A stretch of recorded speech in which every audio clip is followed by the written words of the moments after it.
Welcome to this Cov versus Floppy Arrows second set, I guess. Whatever, it's taken a while to set the stream up. You know, live the dream. It's on Cov to throw. They have 4 balls. 2 with the Lechers. That's a low release there. He's been baited out on the fake by CJ as well. Not Cov. One of the teams is coming at him. They released low. He managed to hop out the way. Coming back with 4 balls again. Cov at the moment 1-0 down. And it's only taken 5 minutes for Floppy Arrows to do it. Can they get another set quicker? They release high down the middle. Able to get out of the way. Able to get out of the way in the middle there as well. 2 Floppy Arrows players sent to the ground, but no retaliation on them whatsoever. Cov now slowing it down a little bit. Or the team that's throwing, probably slowing it down a little bit more. Releases low it down in the middle. Gives Cov 4 balls again. Can they make a hit this time?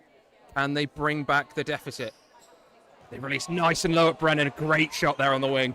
Tom Lech going cross court as far as he can throw. Floppy Arrows come back though with 4 balls. They release 2 at Sienna, not able to make that hit there. 1 catch could be vital in this, and both teams very, very catchy. Great. Bait out there. Ooh, possible double hit? Maybe? Who knows? Maybe a single hit. But that puts them 1 behind. 2 behind. 1 behind. I was right the first time. It's fine. Great hit there. Tries to go for the catch, not able to. Just slaps him in the middle of the chest. Cov come up now. Trying to take out that wing again. Not able to make the hit like they did on Brennan earlier. But now, what can Silverbacks do? They've got some big arms and some very springy boys. Lech coming back. Taking a long time to throw. Releases. CJ releases. Great hit there. Cov trying to apply some pressure, but just not able to take the retaliation throws. That makes it all even on court. So Cov go. Zara not able to make that hit. Zara coming up. Releases. Lech just ducks out the way. Easy. Nice little squat from there. But that puts pressure on Cov to throw. They come up now. 13 minutes left in the game. Please don't let this be a 13-minute set. Please. Gives Floppy Arrows 4 balls. Coming up again. Releasing down the middle. 2 high at Lech. One of them comes back to them, though.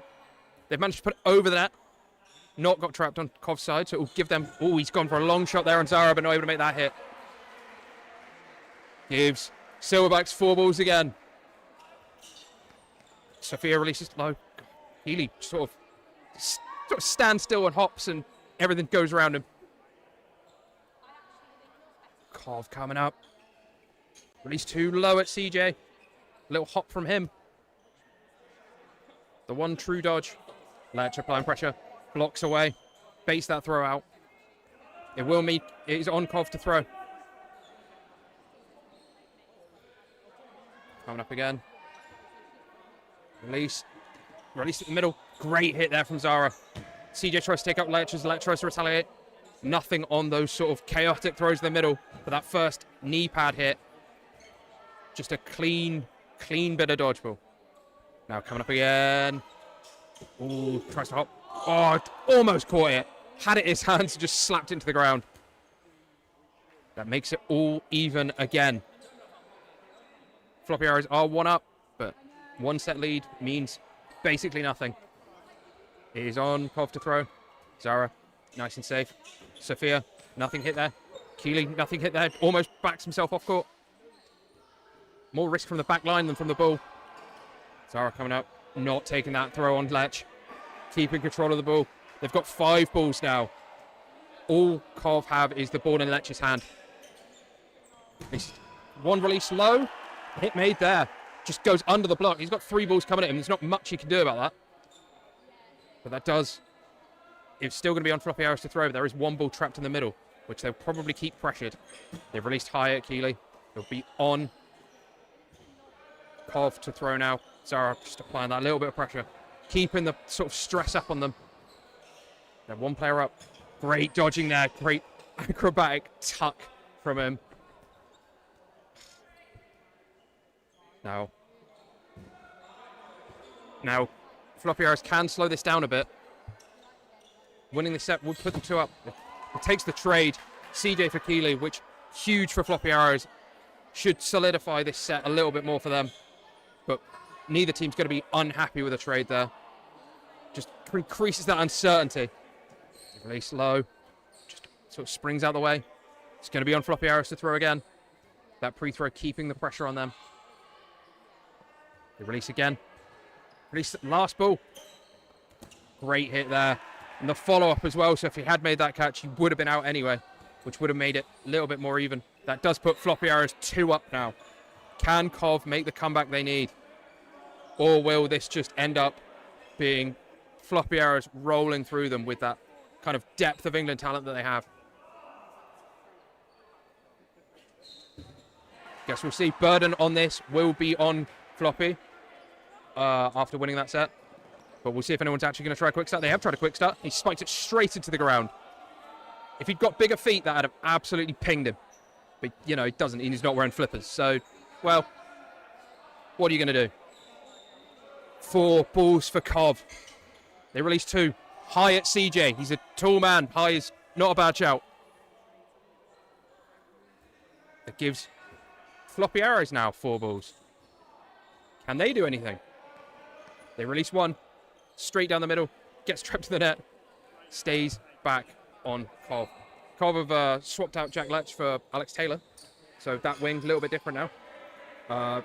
Floppy trying to take the retaliation. He's just sort of knee slid away from it. Cov coming up again. Release low at CJ. Clearly intimidated by his immense height. Floppy coming up again. Release down the middle again. Nothing there. Just splits like the Red Sea. It's high. Gets trapped behind the net. Great hit there. Nice and high. He's just taking shoulders out. God, there's a lot of cables on this floor. At least high there. CJ with that arm like a cannon. 4 balls for Cov. 5, 4. Brennan pushes it into his own legs and catches it with them. Doesn't need to use his hands. Overrated. But that puts Floppy up in this set. Floppy back to a full 6 to Cov's 4. Great fake there. Great block there. Not such a great block there. Would have been a great block had he kept control of the ball. You know, live and learn. Cov now, though. Need something here. A catch would do them a world of good. Possibly blocked away. With Sheriff's reffing, anything could happen. Cov coming up now. 4 balls, release 1. Caught by Heidi. A great catch there. Trapped to the knees. And a trade there by CJ again. Takes it down to 1 versus 5. Cov 2 sets down. 1 versus 5 down in this. He slips there. Tries to release a little flip throw. Not able to make pull off. Brennan just sort of launched himself to the other half. Maybe wants to switch teams. Who knows? Release. Does make it 1 versus 4. Doable. Very doable. A catch would do him an immense world of good. He's just trying to get rid of balls now. So get himself down to 3, so they have to throw at him. They have to come to the front of court, and he can try and get something there. It's going to be very hard for him if they can stay at the back of court to do anything. They're coming up now. Releases. Does release very early. Gives them 4 balls. Floppy probably going to go with all of them at this point, surely. They release the 2 middle. Nothing there. Goes back up. Tries to take the trade from Bentley. Bentley not able to do it, but can't hit Bentley either. 2 throws just wild. Not able to connect with either of them. Just kind of panicking. But he does now have 4 balls. So it'll be on him to throw again. Releases. Ball not trapped. It was coming back to him. It's going to be made to throw again. Zara applying pressure there. Gets the ball out of it that he probably wanted. Bentley lazily releasing 1 back. This could become an absolute Derby Phantom spectacular of nobody aiming at anyone. Zara blocks that away from himself. But that does give Floppy 3 balls, so they will have to throw one of them. Will they actually aim at him? Who knows? They could do anything here. Fake there. Release, block back. Just easy block back there with 2 balls. Back up again with 3. They managed to make the hit on Bentley there. Takes it down to a 1v3. Could he do this? He's got 5 minutes to pull it off. Releases high, blocks away, blocked away again. Still 1v3, but now Floppy Arrows with 4 balls. They release low, release slightly higher. Pressure on down to release here. Releases high. Zara baits the throw. Takes the sort of slow down again. Floppy really willing to just keep this slow. They don't need to win this. Even if Floppy lose, there'll still be a setup going to the end of the half. Because it will probably take the rest of this half to do it. Just sort of dodging out the way there. Zara keeping the pressure up. Keeping nice and close. Backing himself to dodge it if he does get released out. Keeley coming up now. He's got 4 balls. It will be on him to release. Releases at Zara. Not able to make that hit, but Zara kind of slowly, lazily waiting for it to roll back. Gives Floppy 3 balls again. All the pressure on Cov here. Cov do need this. Blocked down. Keeps control of the ball though, so it will be on him to throw again. Arm surely getting tired. One of the Sheriff's players tried to call him out from the backcourt, but being ignored, as all Sheriff's players should be. But that is on Floppy. Floppy release. 2 balls, neither of them on target. Comes back up, comes back at them, releases at Heidi, takes Heidi out. Releases at the other. I don't know. Takes her out. Erin possibly. It's now 1v1. Keeley's done an absolute job here. Taking it from 5v1. I don't remember. It was literally a year ago. Zara blocks it up. It's Keeley versus Zara. It is on Keeley. It's on Zara. Sorry. Keeley now. 2 balls. Releases low. Zara pops out the way. Manages to pop him in the face. All that effort. And Floppy come away with the win. Zara backs himself in the 1v1. Puts it nice and high. Basically dares him to catch it. But that means that Floppy will now be 3 up in this set. 3 up in this game. Maybe it's a set, maybe it's a game. Who knows? We'll have to see if Cov can get anything from this half. They have subbed Keeley off, which probably wise. Probably the smart decision, realistically. His arm's probably knackered at this point. Sheriff's just resetting the balls a little bit. But now it will be on Floppy to start again. They release early. Marcus not able to make the hit on Lech. Lech releases. No able to make the hit either. Gives Floppy 3 balls again and burden on them. Floppy also subbed Zara off, maybe? Yeah. And they release from the middle. Not able to make that hit. Lech releases back. Not able to make that hit either. Real who's who of missing here. They do come up again. Applying that little bit of pressure. Trying to put one down the middle. Trying to put one down the middle back. Just releasing wildly in this set. No one able to make that connection, but everyone going for it. I think they know there's not much time left, and one hit could make a big difference going into no block. They release down the middle. Great double hit there. Great double hit. Will it be called as a double hit? It's been called as a double hit. Huge. Great reffing by Sheriffs. I'm so proud of him. And that's a great hit on Marcus down the middle. Evens it out a little bit, so it's Cov 4 versus Floppy's 5. Brennan releasing high up. Jack Lech not able to make that hit. Low, coming back again. Gives Floppy 3 balls. With a minute and change to go. They're coming down, release nice and high. Try and release back, but not able to make that connection either. So many sort of right decisions, but not quite able to make the connection they need. Don't know how much that's going to make the difference over the course of the game. CJ, great hit. Great hit. Just barrels through him. Ignores the block entirely. Keeps Floppy 2 players up with 45 seconds remaining. CJ blocks it away. Brennan applying that little bit of pressure to force Cov back, but not needing anything from it. Floppy will be more than happy to sort of relax here. Really calm it down, because time is on their side.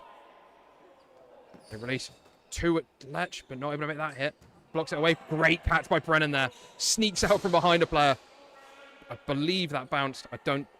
Maybe that is being called a hit. Who knows? Who knows? That is a hit called. Puts Cov down to a single player left. With 4 balls, so it will be on them to throw. And CJ just throws through the block again. I believe that will be the half. Because there's only 10 seconds remaining, it should reset. Who knows? But that puts them 4. Who cares? 4-0 up at the end of this half. Floppy arrows. We'll have to see if Cov can stage a comeback in the second half, or if that's just a little bit too far for them to come back from. But realistically, a few more things go their way, and Cov is more than in this game. And we'll see you in an amount of time.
And we're back, and blocked away by Alex Taylor in the middle there.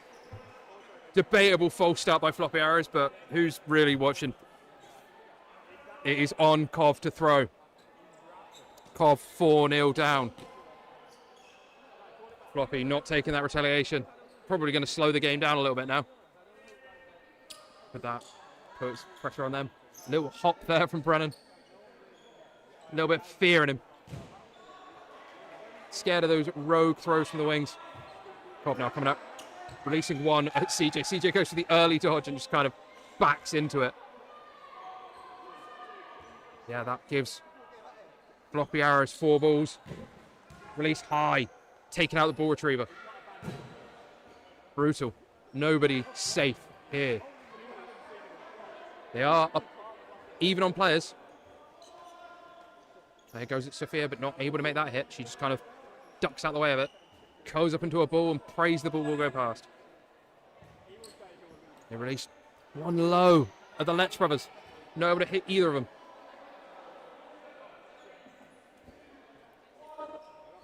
Bob now coming up again. They release high down the middle. Sophia releases back. Not able to make that connection there. Floppy staying up high. Slowing the game down, though. Not taking more retaliation hits. Not going for it. Don't need to. Great hop there from the corner. Gives Cov 4 balls. 3 balls. Some balls. They release low. Retaliation hit there, though. Great from Brennan. Taking out Lottie in the middle. Puts them a player up in this set.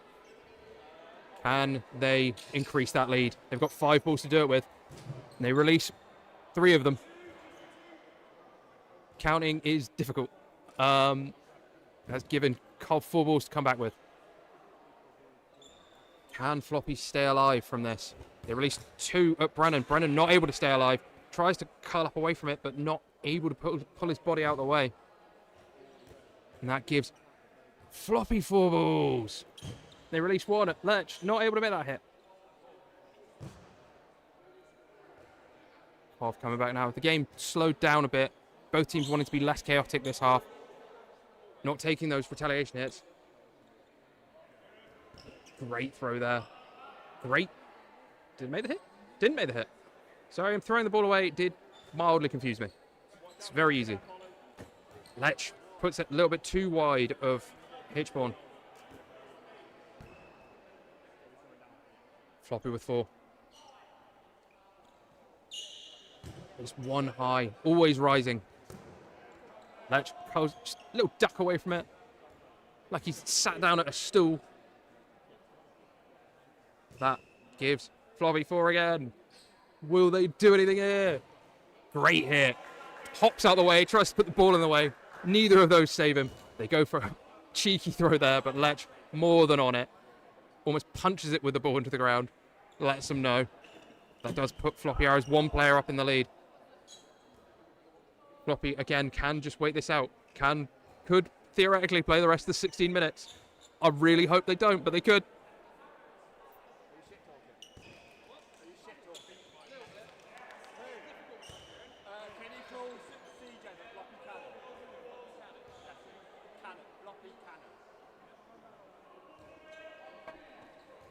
They've gone way too high on Lech there. Hitchborn taken out. Cov brought it back completely. Sorry, I was distracted by Ross Llewellyn's hairline. It's my bad. Bentley hopping out the way of that one. Coming up now. Releases 1. A little bit too low. Lech not even moving. Here's the Lech brothers versus Bentley. Can they finish this? Can they bring a set back for Cov? Bounce way before him. More than safe. Will he survive? Locked out the way there. Ball rolls back. Means it is only 3 balls on him. Will be on Cov to throw again. Which he will just try and survive from the looks of it. Hops out the way. 4 balls. The longer he stays alive, the better it is for Floppy Arrows and the worse it is for Cov. Cov need to finish this and need to finish it now. Every single missed throw from Cov is a little bit more pressure on them because they need to get 4 sets out of the remaining 15 minutes, and that is a bigger and bigger ask. Releases. Not able to make that connection. They managed to make the hit. Cov get a set back. They are back in this game. There is only a 3-set deficit. More than doable in 15 minutes. But we'll have to see what they can do here. Burden will be on them for the first time in this game. Maybe. I don't know what happened in the first set. Who knows? But Burden will be on them. So we'll probably see a Cov quick start this time. But can they bring this back? And will Floppy Arrows bottle it? They release. Hitchborn makes that release. Great hit early on there. Maybe not the player he's aiming for. Another great hit from Floppy Arrows. Floppy sending the message that it's basically, you can have that set. You're not having this one. But now, Floppy coming up with 3. They release 1. Blocked, not blocked. CJ ducks out the way. Absolute Floppy cannon right there. But that makes it 6 versus 3. Floppy Lech yet to lose a player in this set, but they've taken out half of Cov. Lech blocks it away. 2 balls for Floppy, 4 balls for Cov. Can Cov bring themselves back in this set? Because if they lose this set, that is probably the game at this point. All the pressure is on Cov. Floppy can just wait this out. Even if they lose this set slowly, it will still work out for them. Ball trapped on Cov's side there.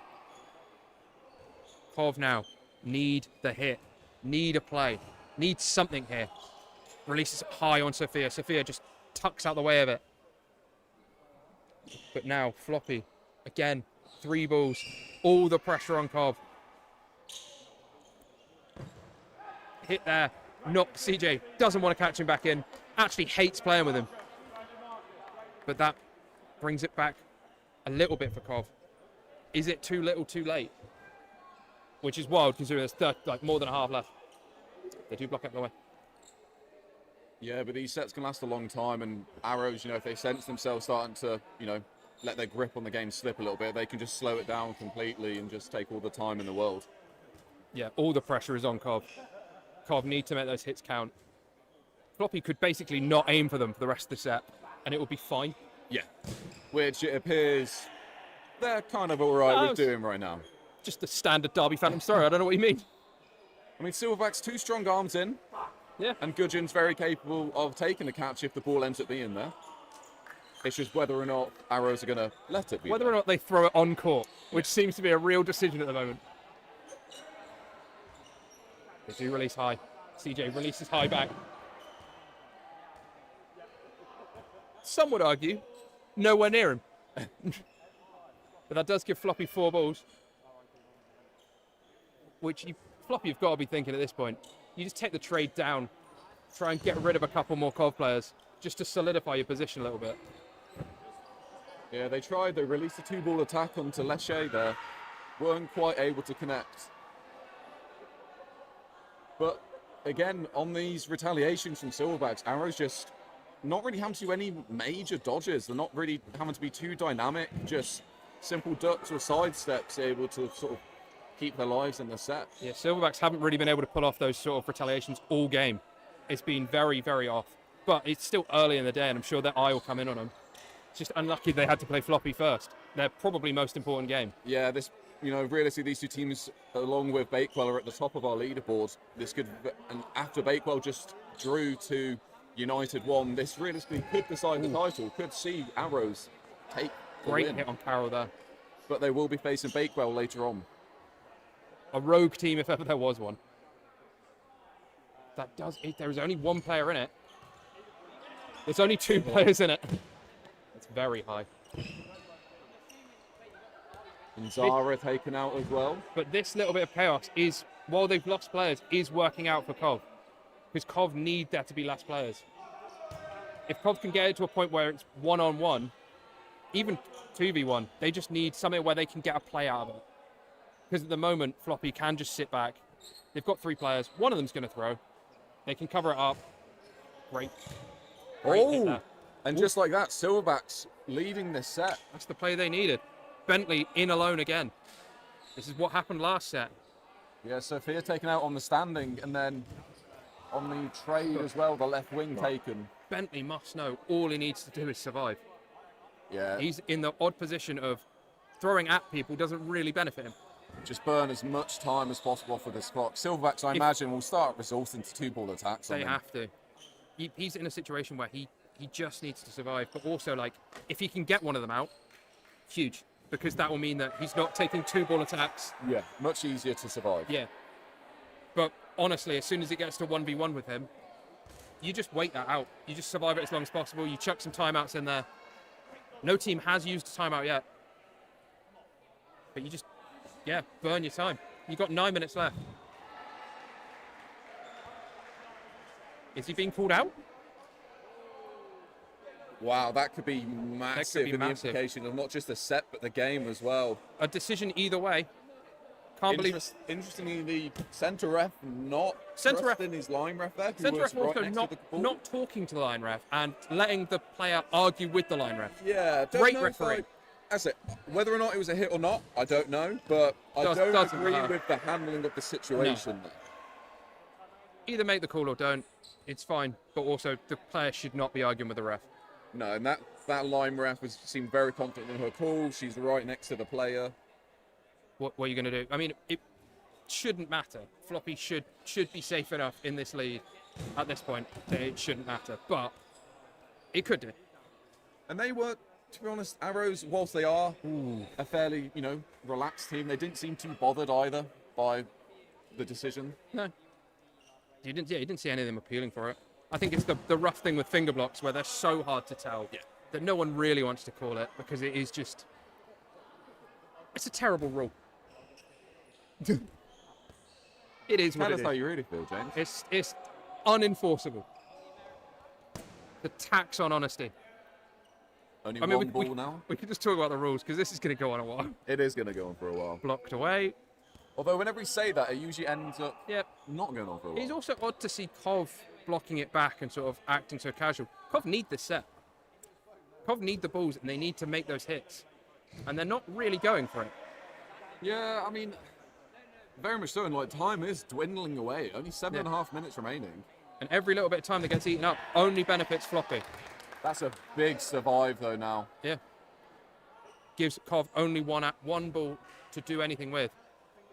And Bentley all the time in the world to do whatever he wants. Well, never mind. That's not what he wanted to do. Or rogue if choice. it is what he wanted to do, he shouldn't have wanted to. It's fine. That will not hurt Floppy. It will give Cov the chance to get back into it, but there's still 7 minutes left. And you've got to be thinking, if you're Floppy, if you win a set, or if you just play a set out slowly, if you play a set out slowly, you've basically guaranteed a draw. If you win the set, you're basically guaranteed a win. Yeah, I mean, those two sets just average 6.5 minutes. So if they can pretty much do the same again, they'll win the game. Yeah. But it just comes down to what they want to do and how they want to play it. And if they want to play slow, boring dodgeball. Surely Brennan O'Regan of Floppy Arrows couldn't bottle another game. I don't know, he's got it in him. I back the boy. It will be on Cov, but Cov, Big first hit. big trade there. Is he not out as well? No, it looked like he'd line forward from here. Player on the wing for Cov. But who knows? No call from Sheriffs will stay in. 5 players apiece. Well, I mean, if Sheriffs did call it, Cov might just not go out anyway. But that is on Floppy Arrows. Both teams even on 5. Both teams probably pretty happy with an early trade, to be honest. Floppy because it will slow the game down that little bit, and Cov because they need to speed the game up. The duality of the state of the game here is kind of interesting. Yeah. Oh yeah, you have one team that very much is treating this like a walk in the park and slowing it down as much as possible. And the other one is acting like they've been spiked with caffeine. Still aggressive throws though. I think Arrows recognizing, if they can take some of these arms out, especially when the players are in the middle, it enables them to survive the set better. I also think that you have to always be aggressive on the throws. Otherwise, you just end up throwing an easy catch. That's a great hit from Sophia there. Pings the shoulder. But as soon as you start getting sloppy with the throws you're going for, you get caught and it swings that game a little bit. And also, if you take a player out, it still benefits you. It just means they've got one less player to throw at you, and it means their arms are going to get more tired and stuff like that. But that does make it 5v4. Low there. Heidi still not able to catch it off the bounce. Zara not able to catch it off the bounce either. Maybe catching not Floppy Arrows is strong too. Great hit there. Brennan taken out and a catch And made. a catch, but it will mean nothing. Oh yeah, ball deads over the middle line. Can't believe you don't know the rules. It's been a while. But that does make it even on players. They release high at CJ. He's tall, but not that tall.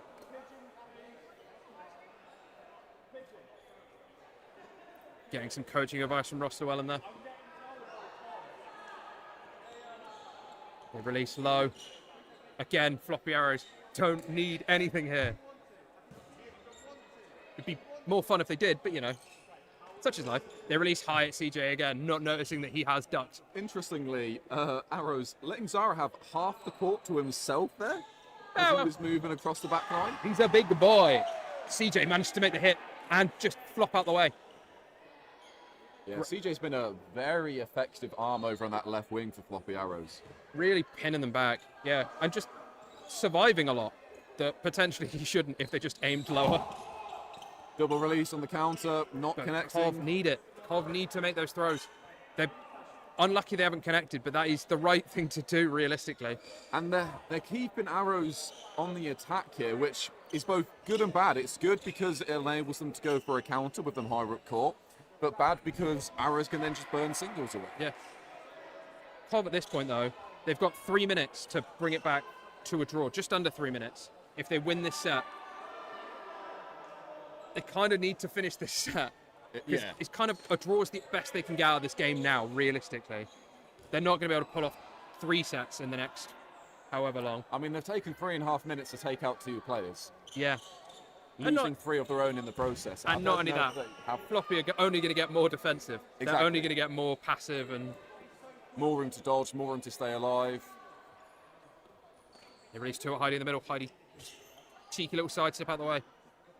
Gives Floppy 4 balls. Will they wait for the play count? You can start to sense and just really feel the bit of Blocks desperation coming out of Silverbacks, and Heidi blocks out of the way. Taylor's Cov not happy. not happy about it, but you Yeah. know, I'm shocked he would argue with the ref. I imagine going to see some form of either standing counter or post. Great Bait. hit down the middle there. The delay on that just sort of baits the first dodge out and then clatters her with the second ball. Yeah, Cov settled for 4, 2-ball attack. It is. A delayed attempt doesn't connect. 2 more balls released, and again, no connection. Silverbacks, the wingers just can't get the hits in. They've managed to get a hit on Heidi there though. Yeah, so I retract my statement. But that does make it 3-2 with 2 minutes to go. 1 minute and a half really, because if the game set ends with 30 seconds left, it will just end the game. So they've got a minute and a half to get 3 players out. It's, not impossible, but potentially unlikely. As you say, CJ, Zara, both players able to stay alive quite well, and Sophia in the middle as well. Very agile player. Rogue to name both other players and then go. They survive really well. Just as of like the wingers, No, usually with balls in hand. just hate women. Come on to you. But yeah, that gives Floppy 4 balls. They can play this nice and slowly. CJ releasing nice and high. Quite Sophia hit in the middle. Good honesty. But also, doesn't really matter to Floppy. There's a minute left. You've got to survive for 45 seconds. 45 seconds, and you win the game. It's going to be close. It's going to be very close. That's another I would high ball. probably be warning him there, if I'm honest. That's the derby in him. You can't get rid of that. Whilst the throw itself fine to go for, I think the referees have to warn him. That was very high. I could Taylor hear a was Simon on the tapping floor. cheering the distance. Got high again. They've decided to just start jumping for some reason. I guess maybe you try and slap it up. Yeah, and time's running out. 10 seconds until Floppy will have won this game. So, realistically, unless there's something on this play, he's gone for it, but it's not there. Great hit there. Hit. Good pump fake. But that'll be game. It's unfortunate. CJ could step off court now. Yeah, it's a valiant effort from the Silverbacks players, but now CJ, if he wants, he can try and win this. He's got all the balls in possession. He hasn't been trying before. Goes high again. He cannot aim low. CJ has never thrown a ball into the floor. He doesn't understand it. CJ thinks everyone is 8 feet tall. Ball thrown wide. That's time. It's going into no block. If you don't know what no block is, it's like 3 minutes, maybe. Yeah, you know how to block. Does what it says on the tin, really.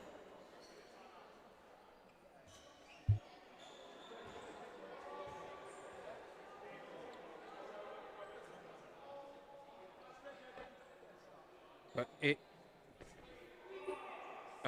going to be 3 minutes of no holds barred, no block dodgeball, where neither team actually needs this. Maybe this will come into sets at the end of this thing. Maybe this will come into set difference. Second place or something maybe. It could make a difference. But in terms of this game, it's all over. Yeah, the result of this game is decided. Floppy Arrows have won. He's unlucky to not make the tombstone there. 4-3 to the Arrows. They will win the game. It's a second half performance from Silverbacks, but unfortunately they couldn't end the sets quick enough. A nice game to have. That might end up being the title decider right there. Yeah, I think that could have given Arrows the win. As we say, they do play Bakewell Tarts, who are another one of our top contenders later on today. But they did drop a point against United 1 earlier, so Who knows? Arrows be feeling confident for the rest of the game now. Rest of the day, sorry. And then the next game is Spartans 2 against London United 1. big game. Yeah, be exciting. Spartans with a much stronger team today, so let's see how they can do against a stronger team. Yeah, so we'll catch you in a bit.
And we are back for our third game of the day here at Foam League 1 in Coventry. We've got London United 1, or basically as they are, London Saints on the left in the white and red, and then Leamington Spartans 2 in the solid red over on our right side. These two teams currently on our lower end of the table, but it's a much different Spartan side today, outfitted with a lot of strong players, both with England cloth and foam experience now, so it's definitely not the same sort of team that we sort of saw lose 4 games on the trot at the first round. But so far, flurry of throws from both sides. No connections though. Underwhelming. Cancel the game, really.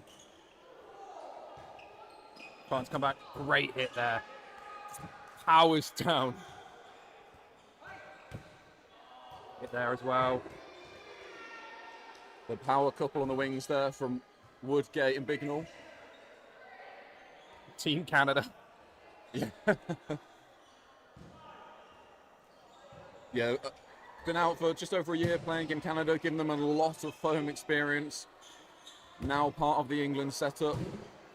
And here to, I think it's their first sort of appearance today here at the Foam League, but having a good start it seems. No, goes to retaliation, not able to there. Something that is quite nice to see, both Peel and Tildesley, the two younger gents for Spartans, got some of probably the most experienced dodgeballers that they could possibly have on their team today, which will be great for them in terms of their development. I'm sure they'll be thinking about that the entire game. Yeah. About how this affects their future dodgeball career. They release one from the middle, not able to make the connection. Spartans not wanting to take the retaliation there either, more than willing to slow it down. They have 2 players up, they don't need anything. Ransom releases, not able to make the hit there. Ball pops up, Rebound catch. Bignell just scoops it and grabs it. So dangerous when you're aiming at a player up court and you've got Bignell behind them. What are you going to do? You can't not throw. Bowling throw takes out Meg White. Yeah, it's an interesting technique, but clearly it works. That pays off that time. I find it can catch players off guard because you're not quite expecting it. People can't always read it as easy. You don't know when the release is coming. Oh, the mix-up on throws in foam is such a nightmare to deal with. But not a nightmare enough to avoid them being 2 players down. And for that one to go into the sky. Nice dip on the end of Woodgate's throw there. Although he didn't seem too happy with himself. He was kind of I think he probably wanted to hit him, Alex. I'm going to be honest. Oh yeah, but you can't expect 100% efficiency every time. Why not? Aim high. Well, don't aim high, it's foam. Aim at the middle. Very high, really. Bignell seemed completely unfazed by that throw. I didn't see her move at all. Lack of respect. Hates Saints, everyone knows that. Storm through and through. Apart from the fact she plays for Spartans. Release high. Covers it with the block, but not needed. Spikes that one to the ground.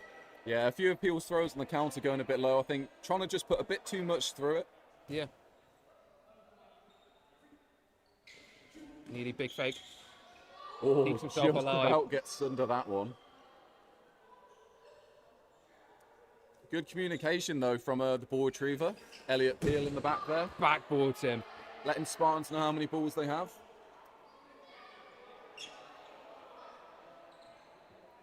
But that does give Spartans 5 balls. Don't do anything with them, but, you know, they had 5. It's like a lottery winner blowing it all.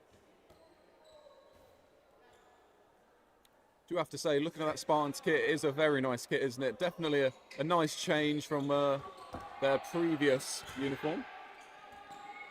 Bit boring. No, I've Not really heard some going on say with it's the Great hit best there. new kit of the season, I've heard people say. A bit boring. Heard it's only red so they can blend in with the balls. Call everything as a block. Great hit there. Dodges the ball from Bignell. Can't dodge the ball from Neely. That little bit of delay. Just catching her out.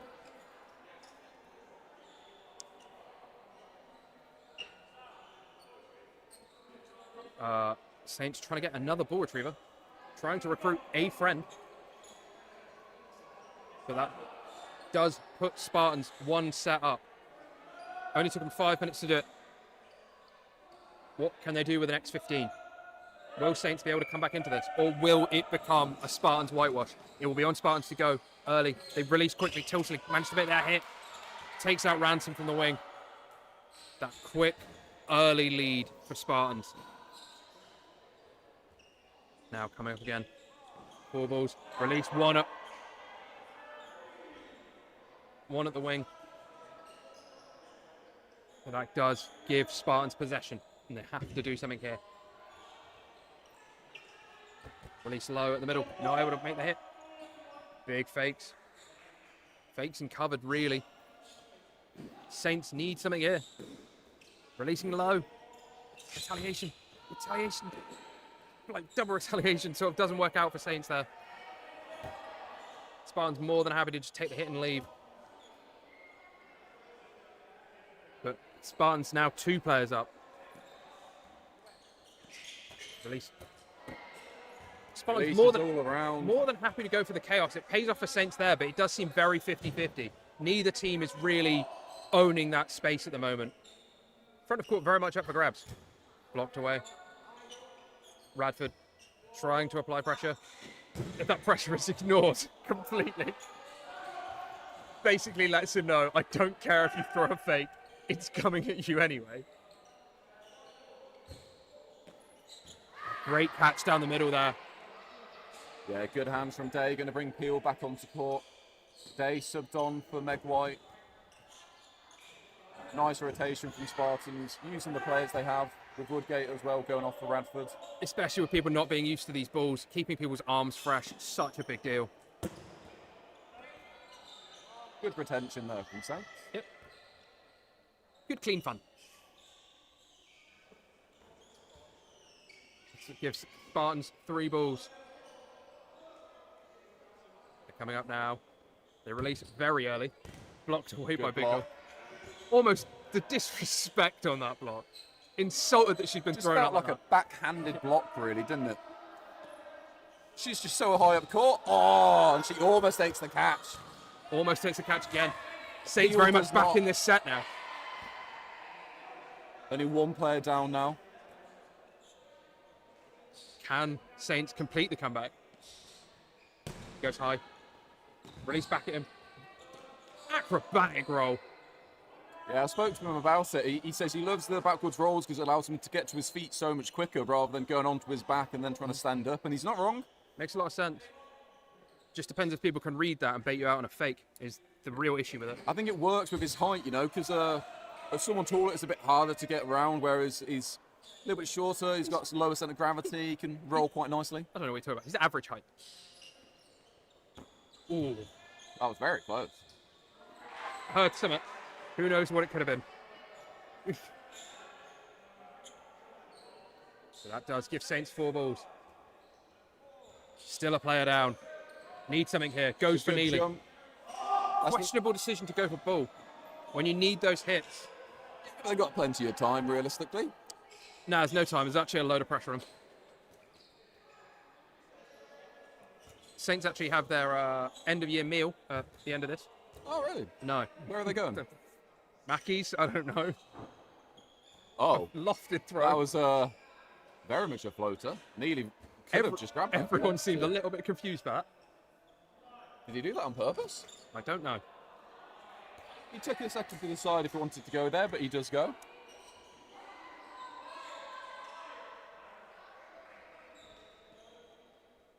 Another lofted throw.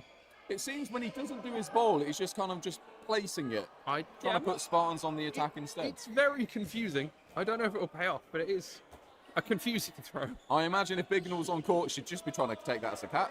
Oh. I think if Spartans needed this set, they would very much be diving for those. Yeah. I think every player on Spartans dives for those. Although slowly, Spartans completely losing their grasp on this set.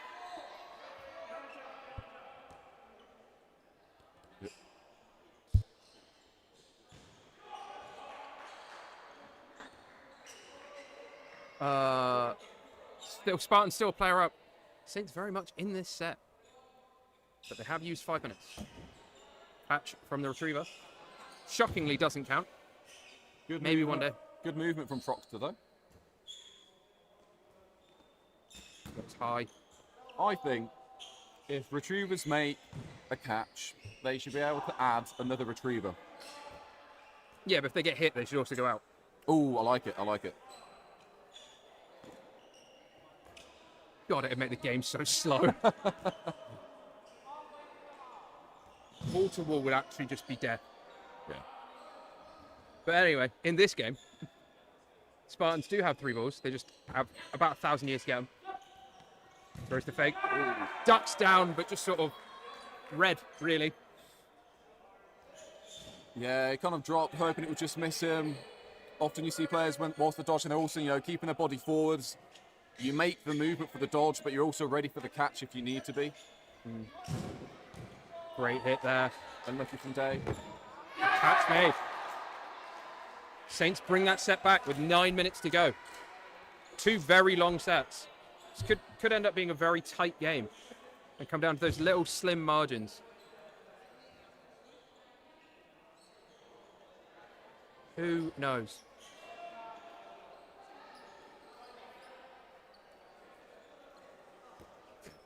All the notifications.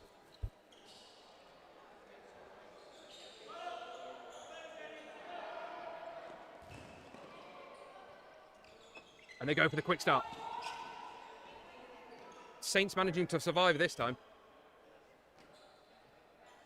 But now, what could Spartans do?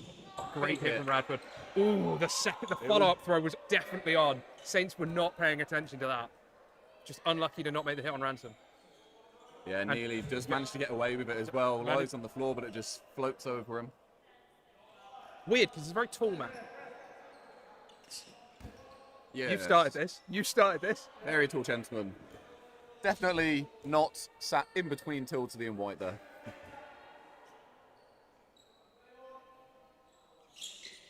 Applying nice high pressure though. That ball falls very short. Safe throw. Very safe throw. Great pressure from Neil though, pushing Saints back. Some nice pump fakes. Great release. Ooh, he wanted that. Neely did not want that. No. Little tiny bit of movement on the ball. Manages to graze his arm as he tries to block it away.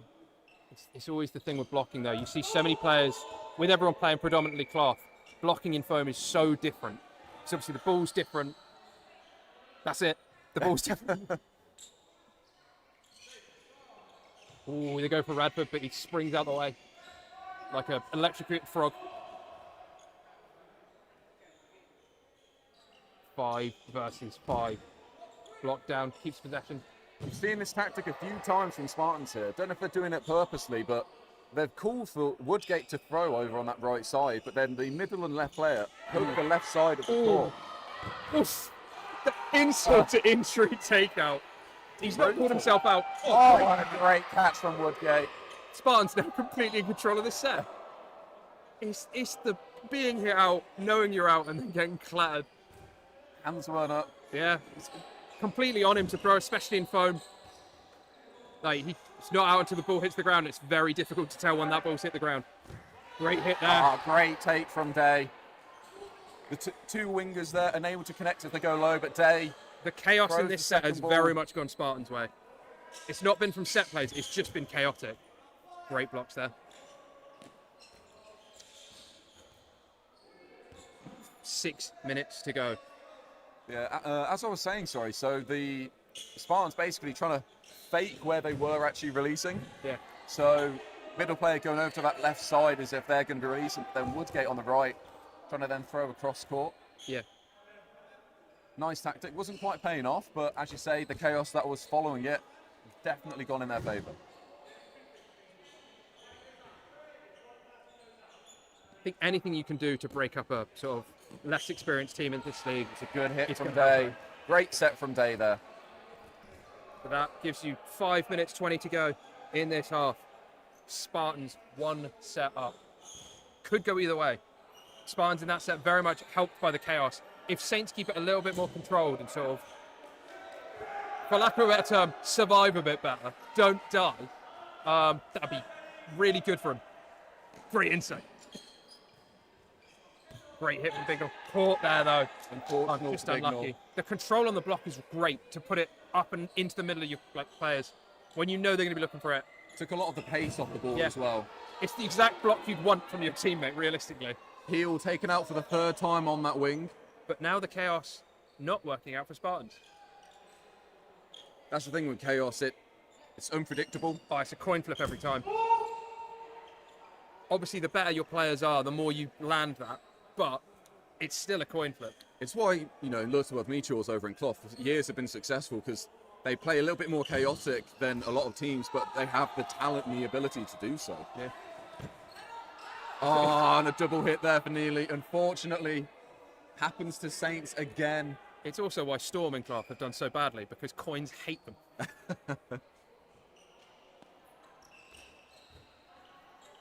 Had a strong season. I was going to say, they didn't win British Open. Yeah, 2nd at British Open, 2nd at mixed finals. Yeah. 3rd in the National League. A strong season. Definitely something for them to build upon next year.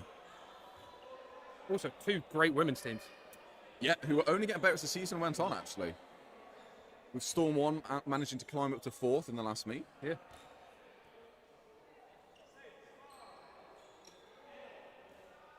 Another floater. placed ball from Saints. Just basically airdrops into the other side of court. Lillian White, a little huddle as they approach with 4 balls. 2-ball release, doesn't connect. Oh, that's a great throw. It's not much you could do about that.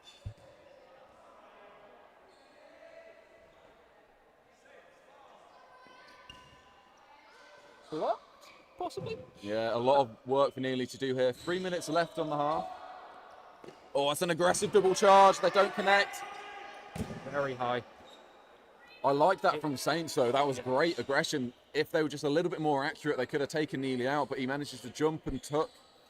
He's a very agile man. He is.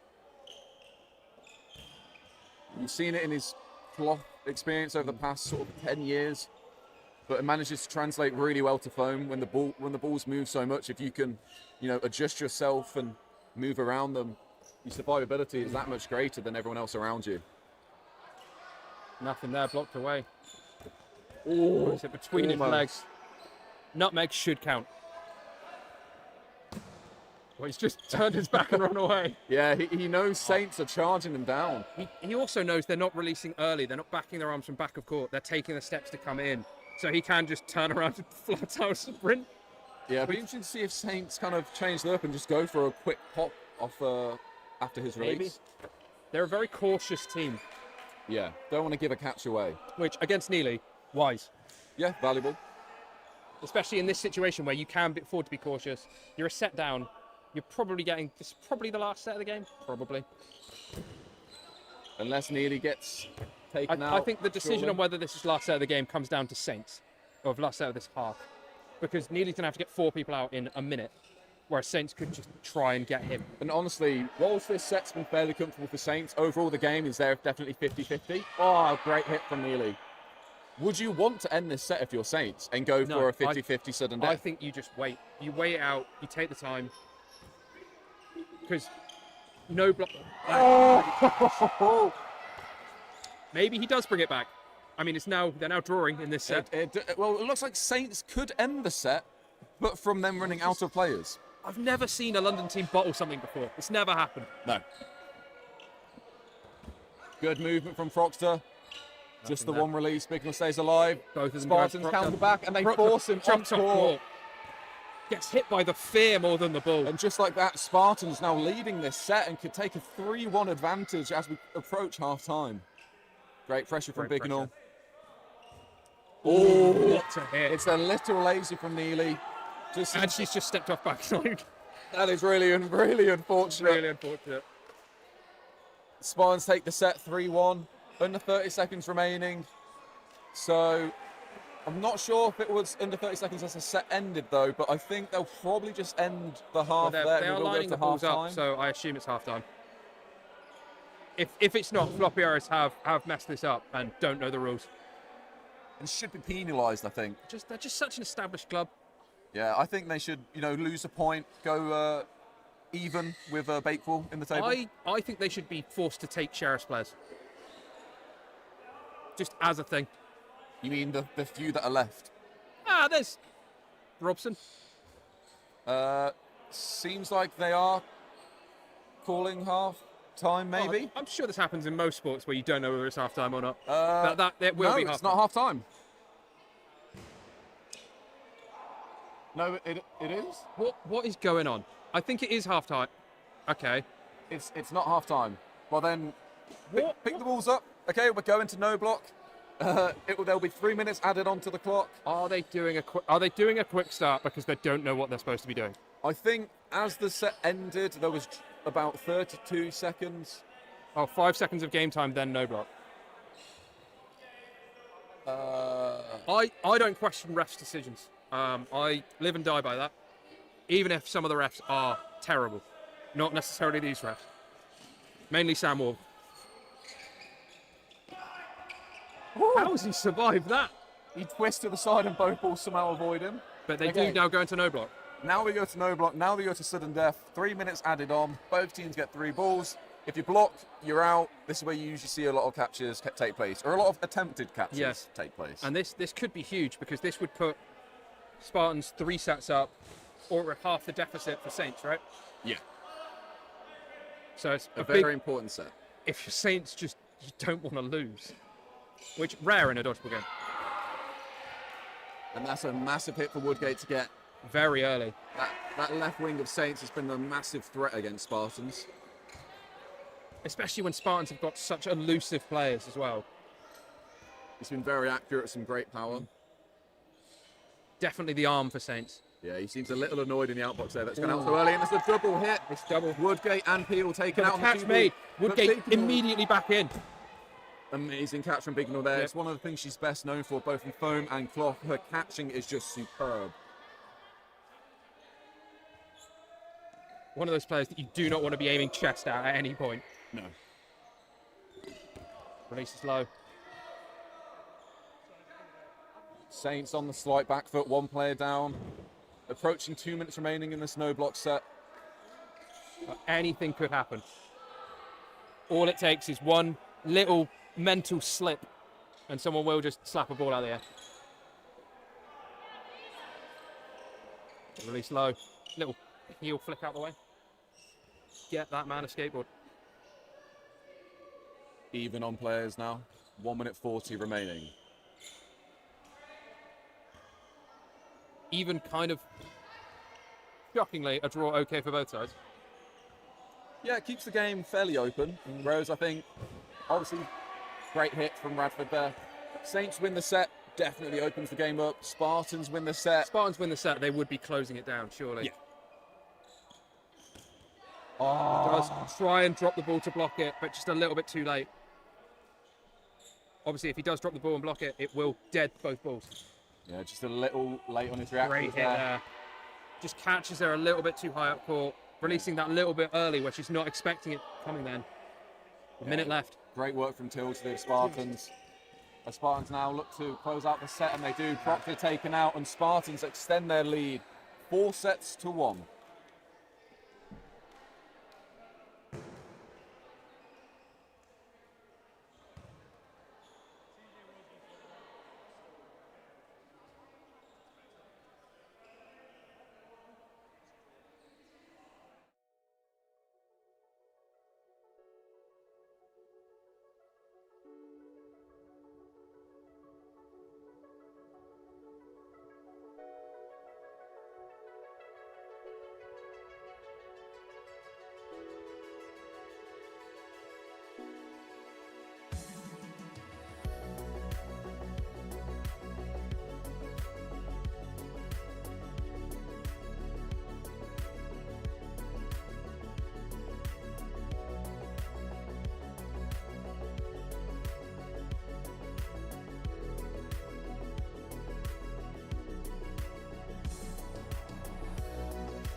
And we start the second half. Spartans going for a medium start. Not quick, not slow. Spartans now with 2 balls versus Saints 4. And the score of the game is 4-1 maybe. Who knows? If only there was a scoreboard you could possibly read. They come up now, release one. Not able to make the connection that time. Big speed from the middle. Spartans coming back with 3 balls. The release from the right. Hit a ball retriever. Not retaliation. Kicks it back to his own team. Big North applying a lot of pressure back at him. Spartans keeping the pressure up. Trying to keep that 4-1 lead. Release down the middle. Not able to hit Big North. Going for a feet. Now then. Spartans coming up with 3 balls. They release. Oh, clips his foot. Pulls his entire body out of the way, but does not move his feet. That puts Saints a player down. Saints need to win this set to come back in the game. If they want to pull off this comeback, they need it, and they need it now. Not able to make the hit there. Spartans just kind of weaseling their way out of the way. Spartans coming up again. They release 1 down the middle. Retaliation Ransom. Retaliation Neely. Keeley hit, I believe. Another player on the right. Spartans, again, coming out on top of that chaos. That little 5-second spurt. Just giving them a 6-3 lead. Healy ducking out the way of it. Almost confused whether the ball's actually gone over his head yet or not. Calming up again. They release. Block down. Shows off the ball as if to demonstrate there was a block. 4 balls. They release. 2 balls released. Ransom jumps him out of the way. Ducks out the second way. Oh, Woodgate tries to go for the catch, but isn't able to reel it in. Peel goes in. Baits out the jump from Ransom. Spartans still 2 players up. Release very high from Peel there. Spartans, no, low release from Day. Evens it out. Spartans do not need anything here. Spartans could play out the rest of this game. Please don't. But yeah, they come up. They release again. 2 balls at Peel. Up Tilsley. Don't make the hit. Spartans, can they solidify this win? Great release from Neely there. Jumps out of the way. Fake out. Saints more than willing to slow the game down. Saints do need some urgency here. They're going to need some quick sets if they're going to bring this back. They do come back. Great hit from Neely there. Calling out the fakes. Letting them know that you're not going to get away with that being that far up court for that long. But now, Saints come up again. Releasing. Gives 2 balls to Spartans. What can they do here? Neely kind of sitting this one out, I guess. Releasing low at Ransom. Keeping the pressure on Saints. Spartans will keep releasing balls back so that Saints have to come up court. They'll want it so that they can try and make those plays. Also, Spartans will be backing themselves to make these catches. Neely launches it. Spins low. Peel, though. Keeping the pressure up. Spartans more than happy to just sort of sit back. Try and take those plays in the counters. Spartans living with 2 balls at the moment, but Saints not able to do anything with 4. This is just slowing the game right down. Now going for the play. They do release 1. They release 2. Gives Spartans 3 balls. Hops up. Neely tries to call for the catch, but it has gone basically into the stratosphere. Not really much hope on that one. You can see why he's asked for it, especially when there's 0 pressure on you. But yeah. Will Saints bring this back? There's only 2 players in it. 1 catch would swing the game. 1 catch from Spartans would kill it. So, you know. Block down. Ransom goes for the block, but hitting the shoulder. Big hit from Tilsley. Big hit from Tilsley. Gives Spartans back the control that they would have lost from Neely going out. A lot of this is just shutting down any momentum that Saints could get, really. Oh, okay, that's shot at the toe. Wasn't needed, but it was nice. All of those were very low. Did manage to make the hit, but a timeout's been called by Saints. I believe it's 5-1 down. So, yeah, Saints got to try and disrupt what Spartans are doing, because Spartans are just more than comfortable right now. Living the dream. There is another game going on. Don't know what the score is. It is London Storm versus Bakewell. Who knows? Yeah, I have no idea. They've moved the scoreboard from the other side to the they side. normally put it on the opposite side so we can see. But, you know, live and learn. But anyway, this is maybe too late a timeout from Saints. I don't know that this helps them particularly, because that last set wasn't really about Spartans' momentum. All Spartans were doing was breaking up Saints' momentum. They didn't really have any particularly of their own, if that makes sense. Yeah. Like, Spartans are more than happy to just play this slow and broken up dodgeball. You'd want to use a timeout when someone's basically plowing through you and just feeling it, really. And it doesn't feel like Spartans are that in control. They're just playing a little bit smarter, is probably the nice way to put it.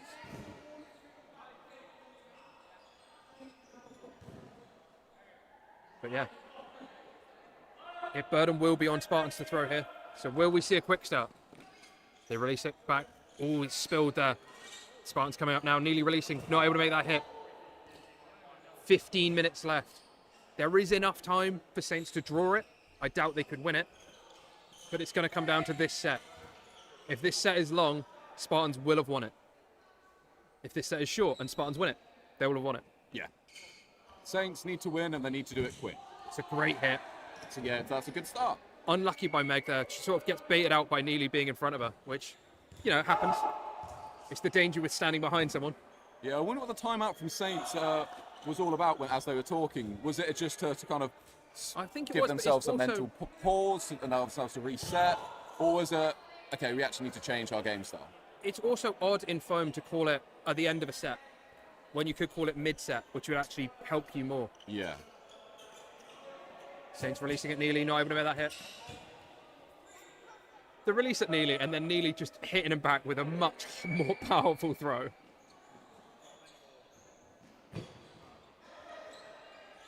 Releasing from the middle. Tries to take out Radford. Not able to. Just makes me think Neely's just in his head, like, carry this, you filthy casual. And so he just launches it back. But it's kind of what you need. You want them to be scared of you. Especially if you're Spartans here. The more sort of fear that you can give them of, if you throw at me, I will retaliate. If you can get that little bit of hesitation, more than works out for you. But again, Saints need this and they need this now. It's good down, pressure from great block. Spartans. Like, all three ball holders, like... Oh, unlucky. Almost collects it. It is great pressure. It's also the block down to keep control of the ball from Spartans as well. Spartans doing everything right to just shut this game down. Not necessarily like here, slowing it down, keeping it calm, because they don't need it. All they would be doing is giving Saints the opportunity to come back in the game, really. Big hit from Neely. But again, Spartans, slow. He's got a nice, like, slightly sideways whip he's often going for. But the cover there, great. This is just a clinic from Spartans on how to shut a game down. Yeah, it's very clean, efficient. But it's not like they're just playing slow or just missing. They are getting the hits as well. They're playing safe. Like, they're not... It's not a bad thing. They're not doing safe throws. They're just... Every time someone throws, they're covered. They're like... It's a secure throw, like... There's nothing like there. There's not really... It's a great hit. But there's not really much that Saints can do. Maybe they get the one hit, but they're going to have to flick them down, basically. And Saints are also not doing those retaliation throws that often anyway. Yeah, Saints just... They seem like they can't figure out the right game plan to play against Spartans right now. And just, I think as well, just individually as players, Spartans just playing at a slightly higher level. I think great hit. I think, to be fair, you look at the lineup that Spartans have. Spartans have a very strong lineup. It's a lot of very experienced players. Very true, but both Wood getting Bignell are currently subbed off. Yeah, but you ever just look at a sub bench and get scared? Yeah. I do from my bench. Ooh, Great catch. Great catch, I mean. Try to say taking catch at the same time. But this set's gone on a little bit too long for Saints' liking, really. Yeah, 11 and a half minutes remaining. To finish it now. And with how long this one's lasted, Spartans can do that again and again. It's one of those sets that Spartans will not be happy to lose, but more than accepting of, really. Just because this just gives them so much leverage in the later sets. And also, you've got the players we're talking about being subbed. They've rested up. Yeah. They've had like a 20-minute break at this point. Great block from Neely there. Don't know how much he knew about it. Great hit as well. Nice early throw as he was sprinting. Great hit there. Reads the dodge. Makes it a one-player game. Saints have gone from so secure in a 5v2 to a 3v2. Yeah, great play from Neely and Day. The read from Day to take Keeler out. And she was doing that earlier in that first half.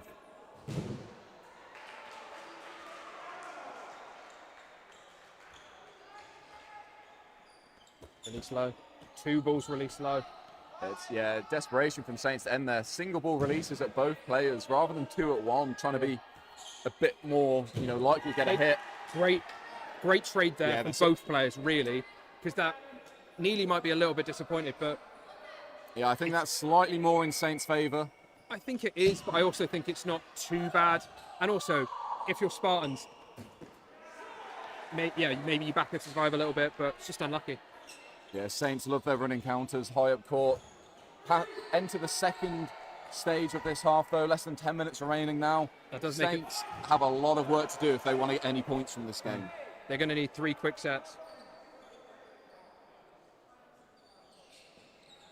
So much of this has just been Spartans' game management, just taking control and never really letting up. But now, Spartans, what can they do here? They don't go for the quick start. They don't need to. I mean, it is also on Saints' burden. My bad. Saints release in the middle. Ooh. Almost.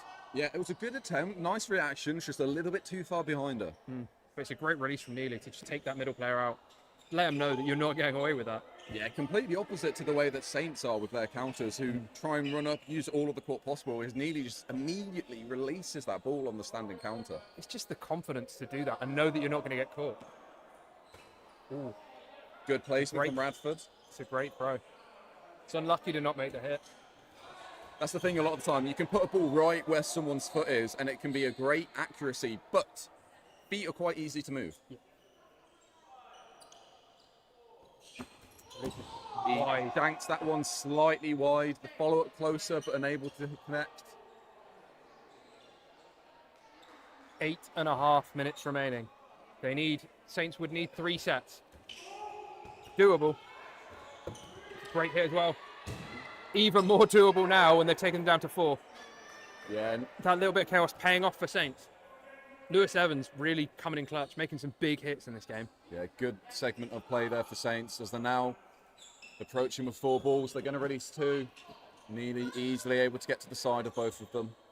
As now Spartans with the 4 balls as they encroach on that middle line. Great dodge. Tries to take the trade, isn't able to because it's Neely and the man made of springs. Yeah, playing very well today. Big hit from Neely, evens up the player count. Which, again, Spartans, all they need to do is play this slowly. They've given themselves, that first half has given themselves such control over this game. Like, Saints have been very good this half. A great trade from both players, realistically. Yeah, they'll both be happy with that. Oh, it's a big catch. It's a great catch. Nearly disappointed with himself a little bit. Lewis Evans ducks out of the way. Will he go for the retaliation? Goes very, very high. Blocked away. But whilst this has been good from Saints, it's not almost enough. 3 minutes has been burnt. Which is, it's somewhat quick compared to what some of the other sets we've seen, but they've still got 2 players to get out. It's always the thing of winning the half, but at what cost? Yeah. But I think also you've got to think about their next couple games. If you can come out of this going, our second half was really good, and like we're set for the next game. They just got unlucky that they conceded so many at the beginning. It's a great hit. Yeah, unfortunately for White there, she blocks the ball, but it then rolls and takes her arm out. As Tilsley now, 4 balls in possession, got a lot of time to work with. Throws from pretty much the ball return line. Doesn't put himself too high up the court, allowing him to be a bit more defensive, which is smart play if he wants to burn the timeout here. Good Doesn't movement. need anything. Unfortunate.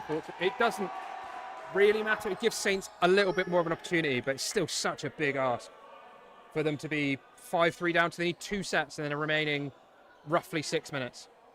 And now is the time where they could have used the timeout, because it would have stopped the timer, which would have been more important. Yeah. Go full NFL. Burden will be on Saints here. Hey, you know, Saints could do this if they can keep their performances up. But it's a nice early hit off the quick start from Bignell. While Burden was on Saints, Spartans more than comfortable to go for that, backing their arms. Just great cat. Ugly take from Woodgate.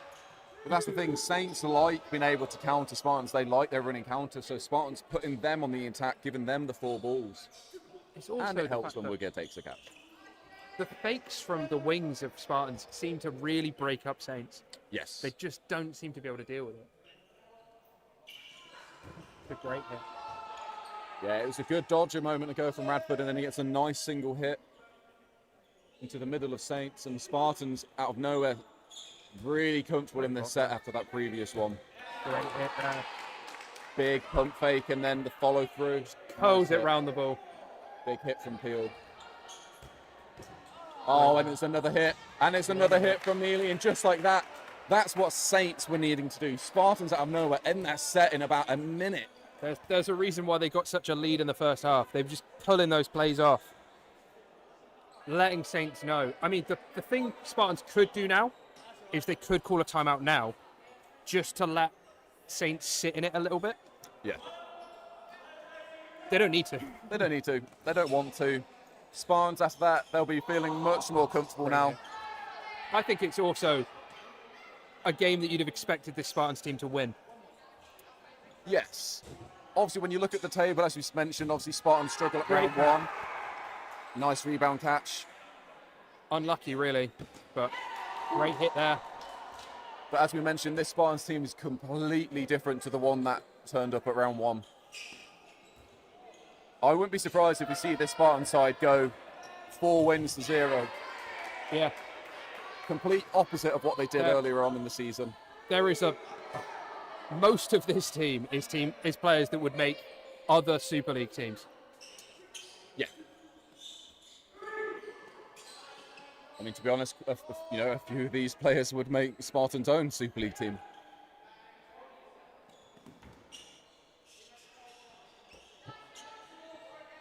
Nothing there. 3 minutes to go. Spartans surely wrap this up now. Yeah, Saints, surely they probably know the game's lost at this point, but as we mentioned, set difference, very important for the end placements in the table, especially as teams only play one another once. 4 games at round 1, 4 games at round 2. It's not even that. It's the momentum going into the next game. If you come out of this game knowing that you've played well and knowing that while you might have lost, your last couple of sets were good, it's such a confidence boost. Big block. Also, with the amount of control Spartans have been playing in this game, it's going to benefit them in the next game, surely. It will be on Saints to throw. At least Meg White not able to make that catch. Great hit there. Catch. Lewis Evans really been the difference maker for Saints in this game.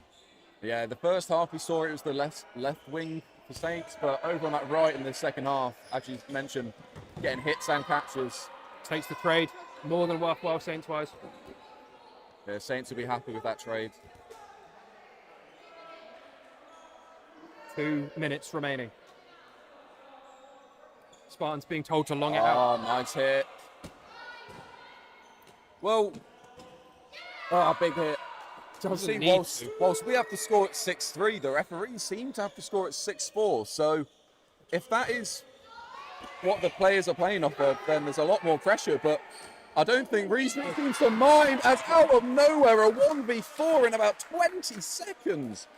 Yeah. Woodgate showing why he's now a part of that England lineup. The experience from Canada and just out of nowhere. A clinic in throwing ability as Woodgate takes the set and Spartans extend their lead once more. So unnecessary. He could have just played it out. He could have just sat at the back of court and Chose not to, I guess.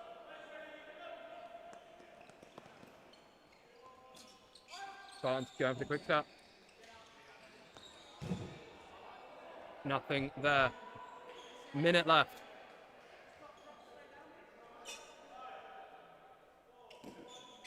Saints coming up, throwing high down the middle.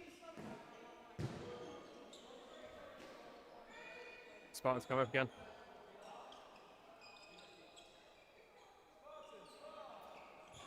Spartans playing it very, very slowly. They do only have one ball left. They've been gifted a second, gifted a third.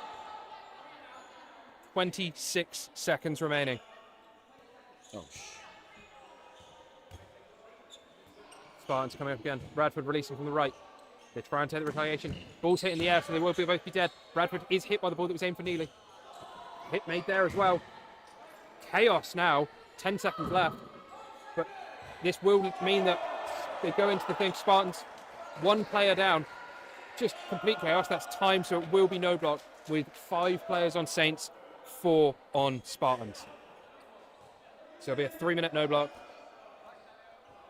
We'll see who comes out of this on top. Score on the ref scoreboard is 7-4. So we'll see if they can make this a little bit more of a resounding win. Great hit there. Chases after it, but teammate in the way. Takes out the middle player.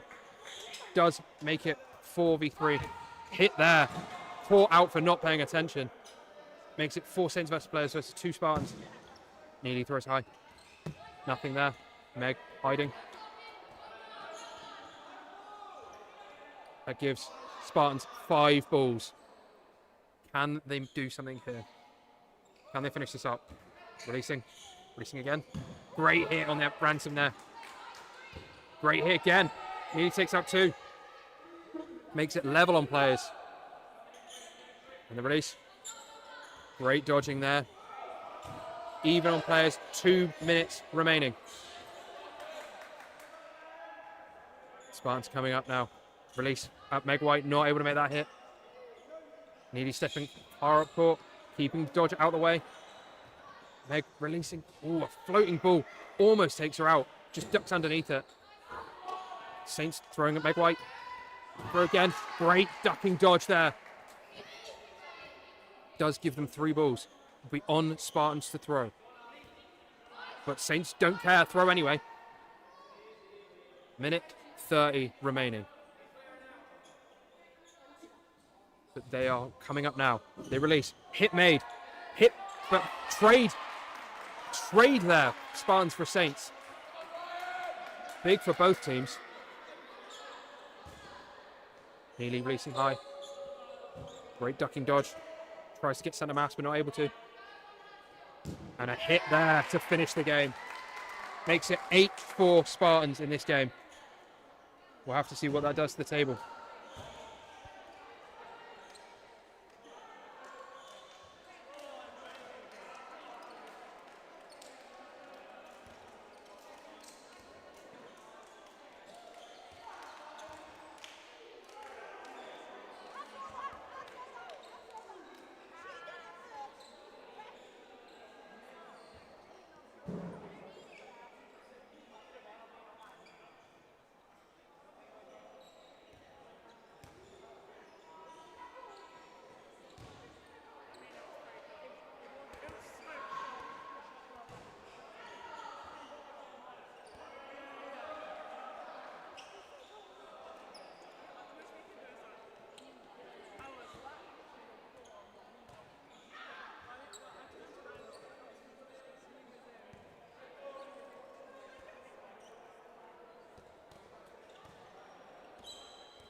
And now we have the game between Nottingham Sheriffs versus Coventry Silverbacks in a battle of the middle, maybe. False start from Sheriffs there, probably, who knows. Quick start though, blocked down by Lech. Keeps control of the balls, gives his side 4 balls. They come up now, release high at JPEG. Managed to make the hit. Skims his hair. 3 ball. Ooh, great hit there by Cov. Flatters him. Can't make the hit back by Lech. Now then, 3 balls for Cov against 5-player Sheriffs, 4-player Sheriffs. Sheriffs already decided to just start destroying the balls. Oh, okay. How is that ball glistening? That's actually vile.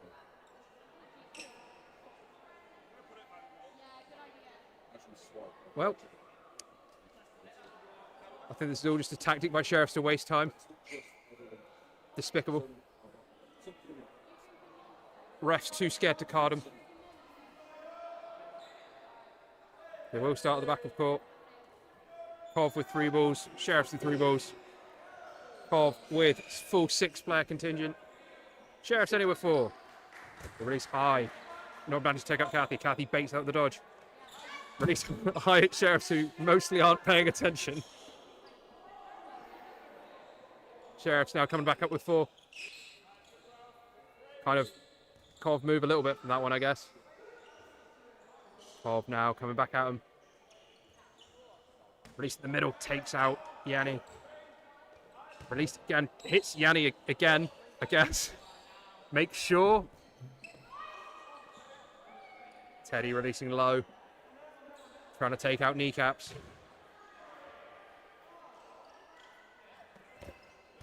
Going up again. Henry takes out Lech in the middle. Reduce that deficit just a little bit. Makes it 5-3 Cov. Sheriffs now. Ooh, great block by Kath there. Great hit in the middle. Sheriffs very much back in this now with it only being 1 player down.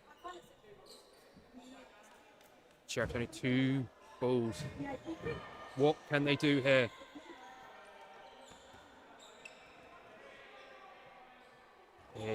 Now they have 4 balls. Sheriff's coming up. Teddy releasing high. Gets taken out on the retaliation. Does make it 4-2 Cov. Teddy a little bit disappointed himself to not make that catch, even though it would have been an insane catch to pull off.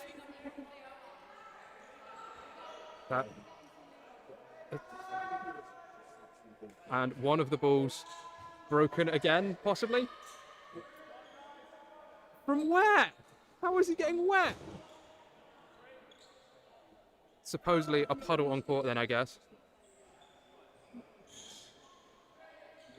So, Cov releasing high. Release again, takes out the back foot, tries to tuck it out of the way, isn't able to.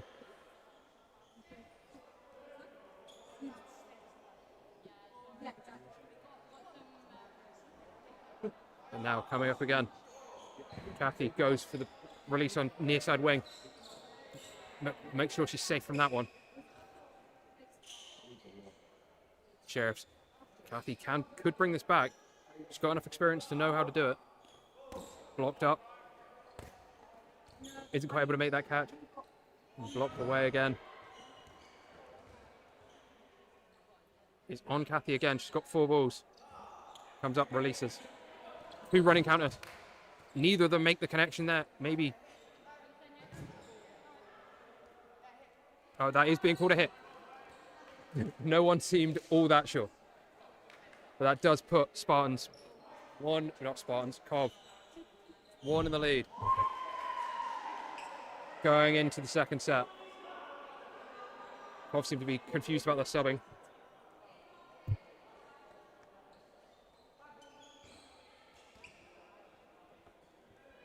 But burden now on Cov. What can they do here? Will they go for a quick start? Coming in quick. Sheriff's going for the quick start, possibly. No. Keeping themselves covered, keeping themselves safe. Released early. Not blocked away by Isaac. Gets hit in the middle. tries to block it. Must have blocked it into himself. Cov now, Sheriff's now coming back, releasing high down the middle.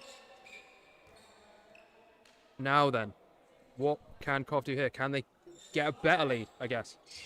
Tries to release it. Yanni not able to make that hit. Teddy coming up, throwing some big fakes. No one really baited out by them, though. Sheriff's now coming up again. Henry, little low release, hit down in the middle. If he kicked his foot, I would have hit him, but it's not really how the sport works. Releasing from the right, hits JPEG, nice and clean. Kathy with the retaliation, but blocked away by Tom Lech. Leaves Sheriff's 2 players down. Just one catch would swing it, though. Not from Teddy there, though. 4 balls for Sheriffs. They come up again. They don't release.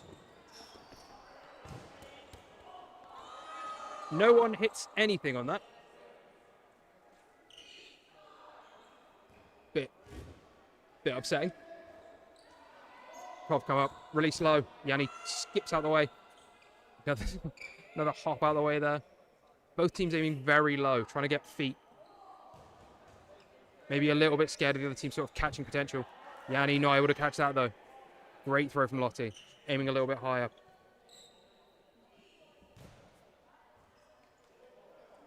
Sheriff's only 1 set behind, but it's been some long sets now. Great catch down the middle. Reads it very, very well down in there. And it makes it 6-2 in this set. Kathy, safe. Kathy and Teddy, 2 players that like to play very slowly. So they will try and sort of wean this down over time. Great covering there. Will be on Sheriff to throw again. Come up, Teddy throws early. Spikes into the ground. It's on Cov now. Will Cov be able to make a hit, or will they sweep the floor? Goes for the spinning backwards throw. Wouldn't be shocked if that was an invalid warning. Blocked away.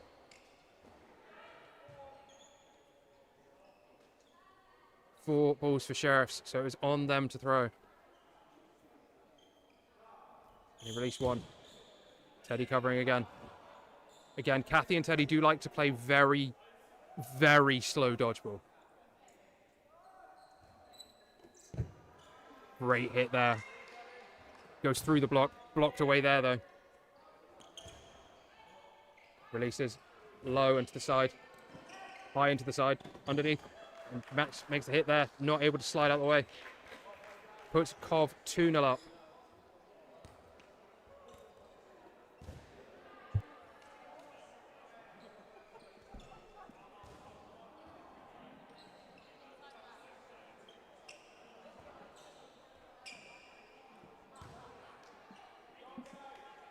And burden will be on Cov in this set as well, because they're now 2-0 up.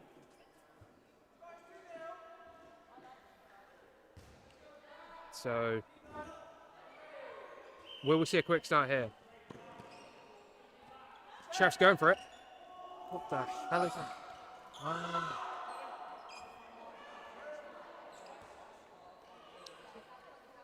Gives Cov 4 balls. Sheriffs kind of need to win this set. That won't help him. Henry taken out. Foot flicked up. Just clipped. Sheriff's now releasing. Isaac catches Henry back in though. Makes it 4-5 versus 6. They release. Jumped out of the way by Henry there. Gives Sheriff's burden.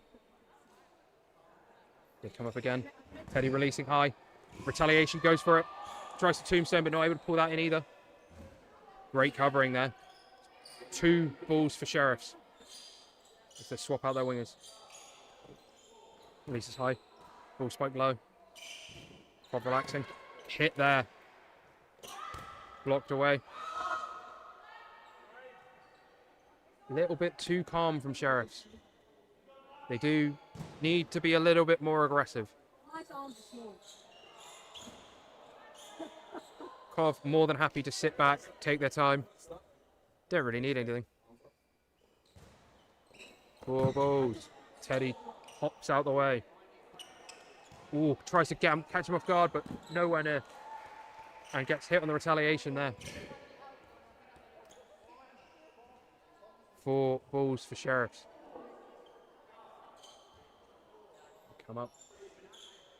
Ooh, she tries to fish for it. Isn't quite there.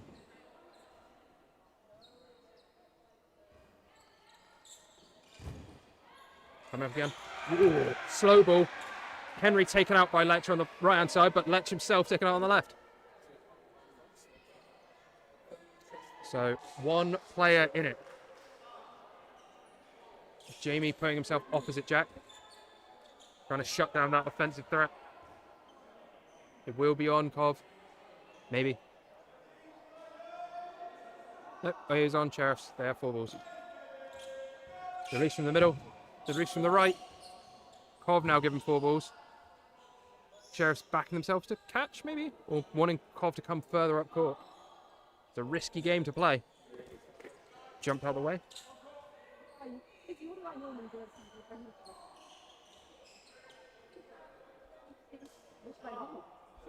Sheriffs with 4 balls. Coming up now, releasing. Not able to make the hit with either of those 2 balls. Does give Cobb 4 to come back at them again. 9.5 minutes remaining in this half. Tries to go for Kathy long, but not able to.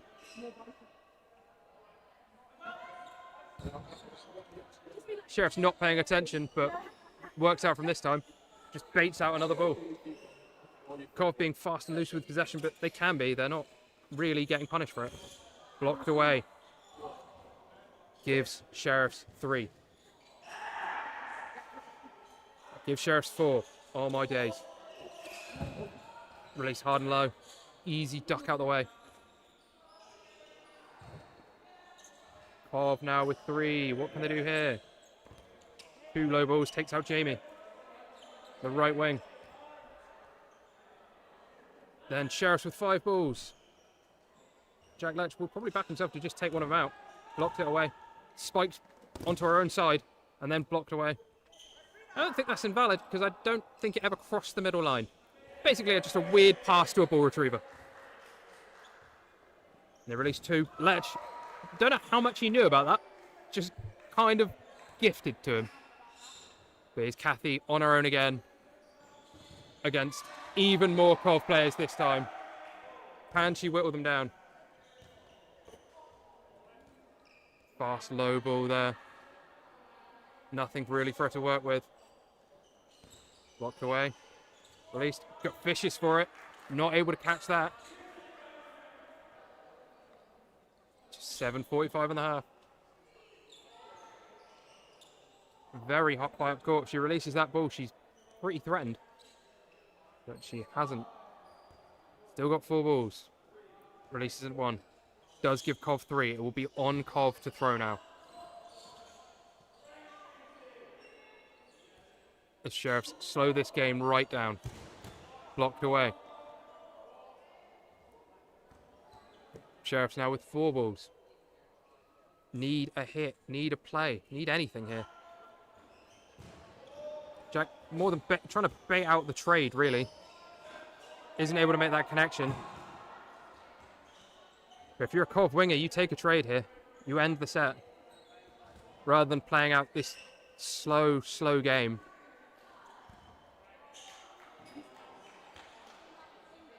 And I believe that's been called a finger block. So it does take it down to just 1v3.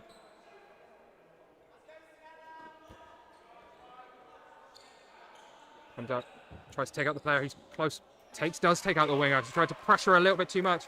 Tried to take the trade, but didn't actually throw. She needed to just commit a little bit more into taking Kathy out with her. Very low and away. It's on Cov to throw now. It's going to force them high up court. And can Kathy capitalise if she can survive? 6 minutes remaining. Releases. Gets the trade back. Hit by Lech to make it 3-0 to Cov.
Ladies and gentlemen, welcome back. It's going to be one of our most exciting games of the day, hopefully. It's Leamington Spartans 2 against London United 2, or better known as just London Storm, who are over on the right in the black and white with Leamington Spartans 2, closest to us on the left in the red. Spartans on a hot streak so far today, massively improving on round 1 with a new squad, pretty stacked with some very experienced and talented players. 2 wins out of 2 so far, looking to make it 3 as they face the mid-table United 2. We're getting underway in just a couple minutes, I imagine.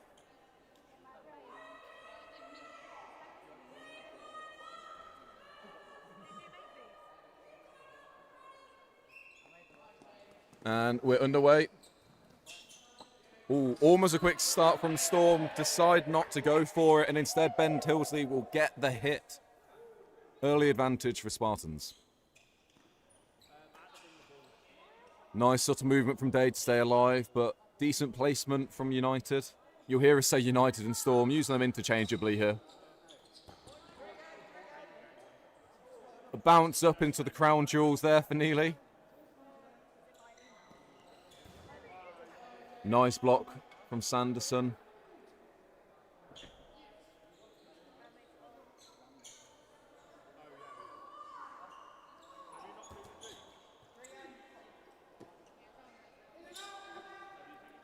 Good cover from Izzy Smith there, preventing Woodgate from getting the release off that he was looking for. Awesome. Who's it for? I need to give it to someone. There are many people ball. What is the score? Currently 0-0. James Dixon joining me up in the commentary booth. Izzy Smith that time trying to apply cover again against Woodgate, but this time he releases on her instead. We'll send it to the outbox. Storm with 4 balls, but only 3 players on court. Spartans looking slow and controlled, but comfortable in this first set against Storm. Just that experience from Spartans, like depth of knowledge. There's a lot of international years on that team. The fair few on. Oh, great catch by Rachel Potter. Wow. Phenomenal little grab. There's the younger, fresher international talent for England Lions there coming in play. Great catch from Potter. Can't park there. Oh, Harry. What's that? No. 3 balls. Oh, great tracking from Neely. Big movement. Not quite big enough. Neely apologising. I think it might have clipped him in the face. Storm, 3 players again, but with 4 in possession. Just releasing the 1. Nice block. Sanderson tries to get the return, but doesn't. Neely is successful. Neely is an elusive man. Yeah, Tilsley will fall off court, but not before he takes the catch to send Potter to the outbox. More than worth it, realistically. Oh, yeah. Great play. Brings Bignell back on court. Sanderson with a lot to do, and he'll be sent packing immediately. Nice throws from Spartans. They'll take the first set of the match. 1-0, just under 3 minutes gone.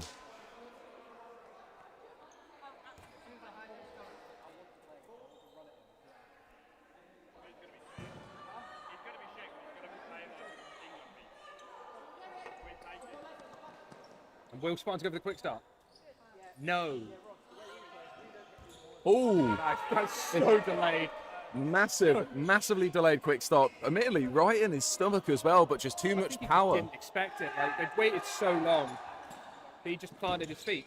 Radford hit backboarded. Izzy picked her as well. Great play by Storm. I thought Bignell hit out as well for a second there. She seemed to step off court, but... Typical Spartans cheating. You'd know all about it. Play to the ref. It's all you always say. I thought she was taking herself off, but I think something else happened instead. It's lies and deceit, that. Good power from Smith. Great cover by Rachel Potter. Dodging. Great dodging again. Yeah, great work from the Storm girls so far in this set. Survival there. Unreal. Just make it 4-3 in this set. Storm with 5 balls in possession. Neely's going to apply his pressure. Will they go on ball? They do. They take him out. Pulls his shirt, shows off where he's been hit. Spartans making sure to wear a red kit to cover the balls up. Very important thing. It hides the blood as well. Whereas White. the Storm kit not hiding any blood whatsoever. True. Hiding half their names though. Yeah, I could say they've changed the numbers and names to white now, haven't they? But it's still hard to see on half the kit. Great block. Maybe. Maybe the ref's calling it out, maybe not. Wait, was it white or were they black first? The original kit. Did it have white on the back, the numbers and names, or was it the black? Wait, are you talking about the... Right. Mid-game, are you talking about the text being white or The black? text. The text, the it was numbers. Oh, the black's the new version. I don't. Just message foul. Number 41 or 47, I think he's got the newer kit. Meanwhile, the Storm women get a nice hit onto white, leaving Bignall left in on her own. An equally comfortable set from Storm to match Spartan's first set. Oh, great power. Bignall goes for the right catch, to be honest, but just lovely throw from Smith, even in the score up.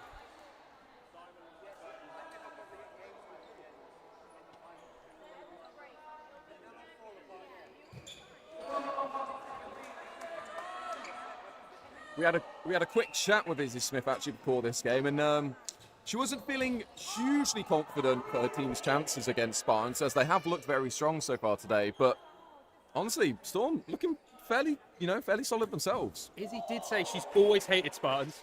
Hates every player there. Including former Spartans players. I wouldn't know. She didn't bring that up. No.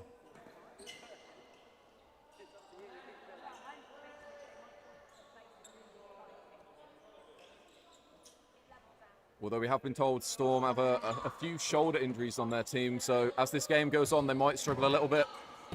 Peel again, the exact same thing happens. His fate puts Smith onto the floor, but then he gets taken out by Potter for the second set in a row. She just manages to row away again. Smith and Potter just pulling off the bait and switch. 3 balls at Woodgate. Just stays low, stays alive. Giving 4 balls now to Spartans. How's Storm's defense? Pretty good. Yeah, good dodge. Pretty good. Nice jump. Get some good height on that. I mean, if it was a diving competition, he wouldn't do great, but you know. Man can dream. Great block. Yeah, nice Almost and takes aggressive. our teammate. We can hope for that next time. Yeah, she wants that wing for herself.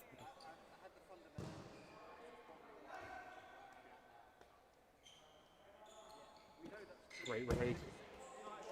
Shockingly, high amount of power for the way that throw looks. Yep.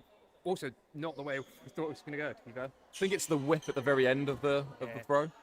It's very much that cloth throws are like a tennis hit, whereas foam is more like a badminton, where it's more wristy. Yes. Yeah. Very good analogy. How dare you? Ooh, well left. Good dodge. Should have caught it. Nice attempt from Radford.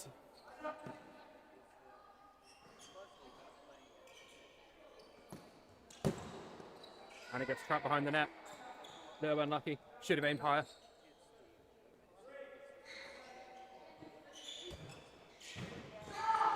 We've actually got 2 siblings playing against one another here.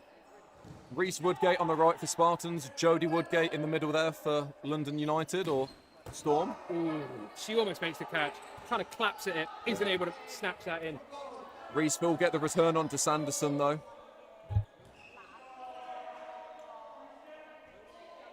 Will we see a sibling showdown? That would be quite interesting actually.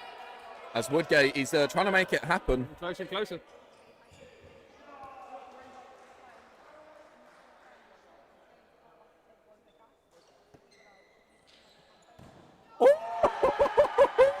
Sibling showdown of thought. Gonna hear about that one at the family reunion.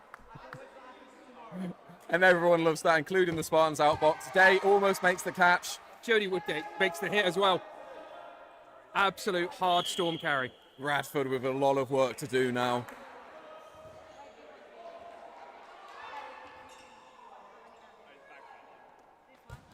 Blocks it away. Oh, great hit again. He didn't want to waste time, he was going aggressive, but Woodgate, absolutely phenomenal set there. Woodgate, he's hearing about it from his teammates. Woodgate, phenomenal set, but also Woodgate, terrible set. Well, to be fair, his throwing was quite good until the catch. He was getting some nice hits. Quick start from Tilsley, doesn't come in, but prevents the Storm one. Makes it one set apiece. One sibling apiece. Should be 2-1 to Storm, no? I don't know.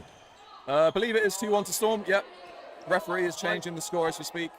I believe in the refs, okay? I believe in don't. this elite Sheriff's reffing team. Much more than I believe on the court. Nice hit onto Sanderson, manages to stay alive as well. Throw from Izzy Smith there. So close. Fizzler by his feet. This is a fast-paced game.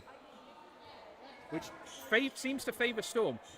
Storm seem a lot more adjusted and ready for it. Whereas Spartans want to sit back and play slow. I mean, yeah, as you were saying, in their early two games, they were definitely playing much more controlled, you know, limiting mistakes, basically. Very much a style we see from Reece Woodgate just in his cloth play as well. And as he makes a catch, which I think, as you say, yeah, a bit more chaotic, fast-paced, doesn't always benefit Spartans. Allows those easy mistakes to slip through the cracks. But great take from Woodgate there. Leaves the 3 Storm women in on their own. Woo! Caught on a hit. Great catch from Bignall.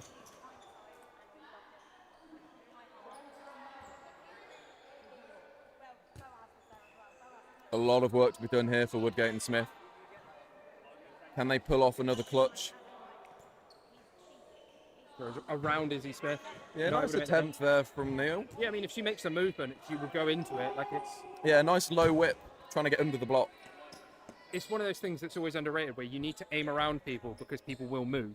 Yeah. So sometimes it looks like a throw is wide, and it's like, well, it's just anticipating a movement that wasn't there that time. And because if you just put a ball at a player and then they move, Well, you throw something if they're wide blocking, anyway. They're more than happy to just block it away as well. Like it's. Yeah. Sometimes you need to put it on those peripherals. Yeah. This really fizzes them low. Yeah, the Storm women, they're not wanting to push up. The Spartans men, keeping them pinned back at the back of the court, not giving them much room to play with. Right called. Ooh! And it's a great shot from Neil. Seeing Smith not paying attention, and Woodgate gets his revenge on Woodgate. Woodgate sees that she's paying attention to the other ball.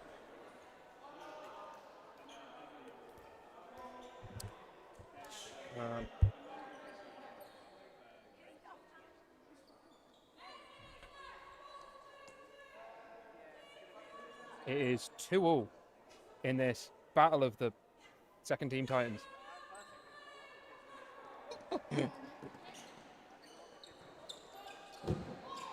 Great pass by Bignall. It slips away from her at first, but she manages to reach it and claim the catch. Oh, it's been called a bounce. And no balls in possession for Spartans. It's a bold tactic, Cotton. Go home. Actually go home. But we'll see what Storm can do here. Slow the release. Hits Neely out. Hits Radford out. 2 hits, and they get 2 balls back. So Spartans only have 2 balls, so it will still be on Storm to throw. But they are now a player up. What can they do here? They release. Meg White not able to make that hit. Peel coming back. Izzy takes the trade. Izzy and Peel caught in the middle. Neither of them backing down. That makes it 3-2.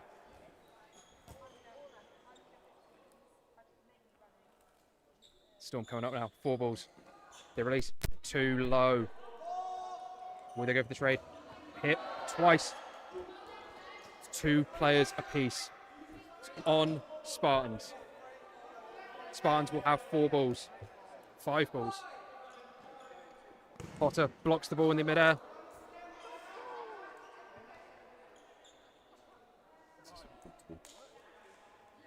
Still on Spartans.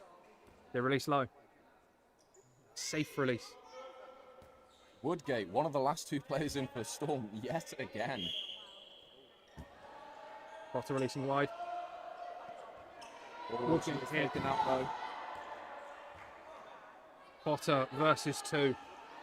Potter and White, former teammates when White was a part of London Storm. Tilsley Great goes hit there. on his own, and it probably wasn't the right Tries to call. take the trade, but isn't able to. Potter just too elusive.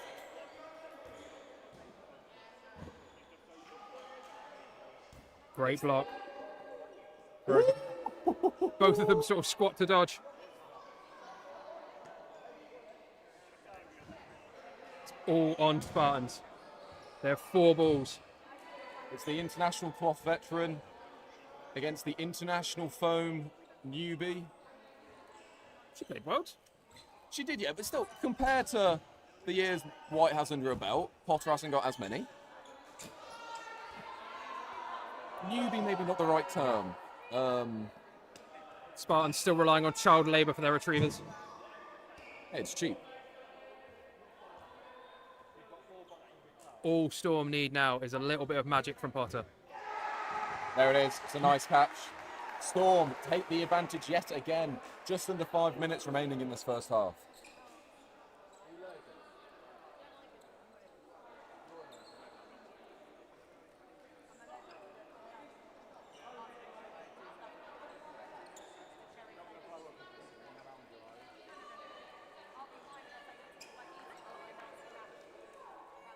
I'd be immediately ending the stream, couldn't I?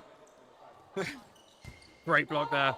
Almost takes Neely out. We can hope for that next time.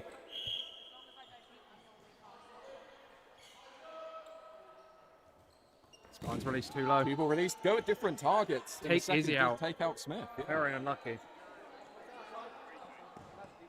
Ball is on court. I think Sanderson can reach that.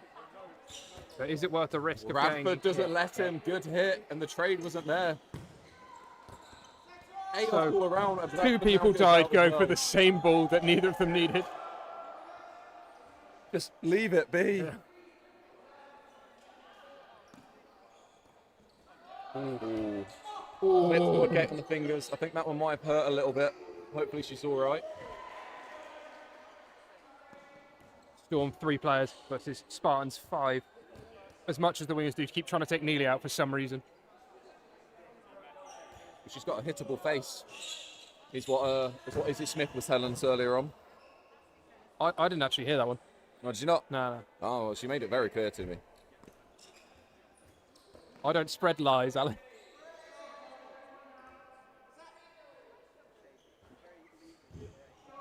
Spartans coming up now. Releasing down the middle. The counter. Not able to make connection. Nothing there. Spartans, a lot of the time, they like to send the wingers first to apply that pressure, pushing the defensive Storm back, and then the middle comes through with a single. That's evidence there. I don't know what happened there. That was a very weird block in my eyes. A little bit. Oh, great shot. Makes it 5v2 with only maybe a minute 35 left. Maybe less, maybe more. 2 minutes 35. A little bit low. Very casual there. Yeah, it seemed a little desperate from Storm there.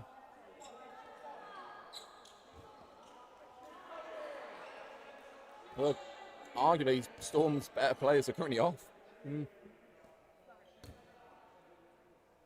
Or out, I should say. Retired.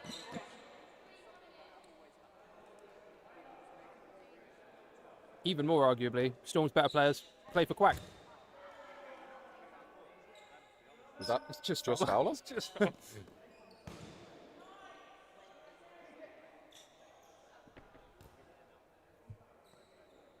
Spartans happy to take their time. Don't want to rush giving away another silly catch. Ooh, blocked away.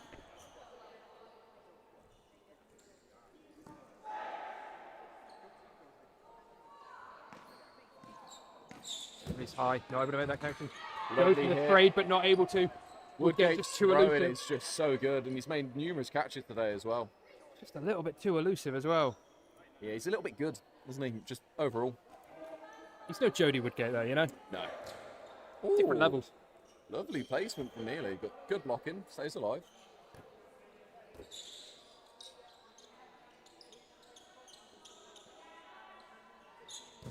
Great catch from Tilsley to end the set, evening things up, 3 apiece. There will be another set, which will probably go It'll to be no a block. short one.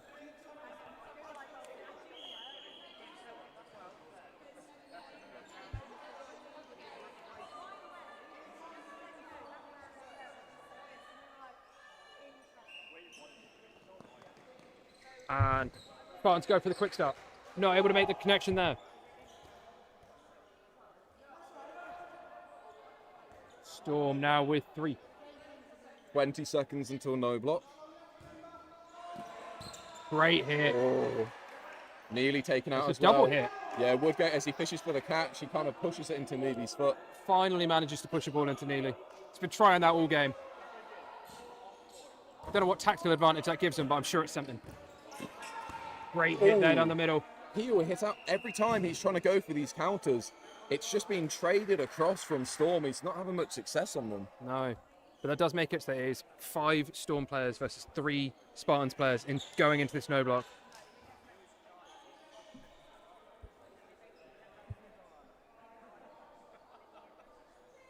Three minutes put on the clock. 3 balls apiece. No balls to block with. Puts it a little bit wide. Unlucky there. It's always worth betting out an early throw because people will just block it without thinking. Great hit. Ben Tilsley looking sharp over on that left wing.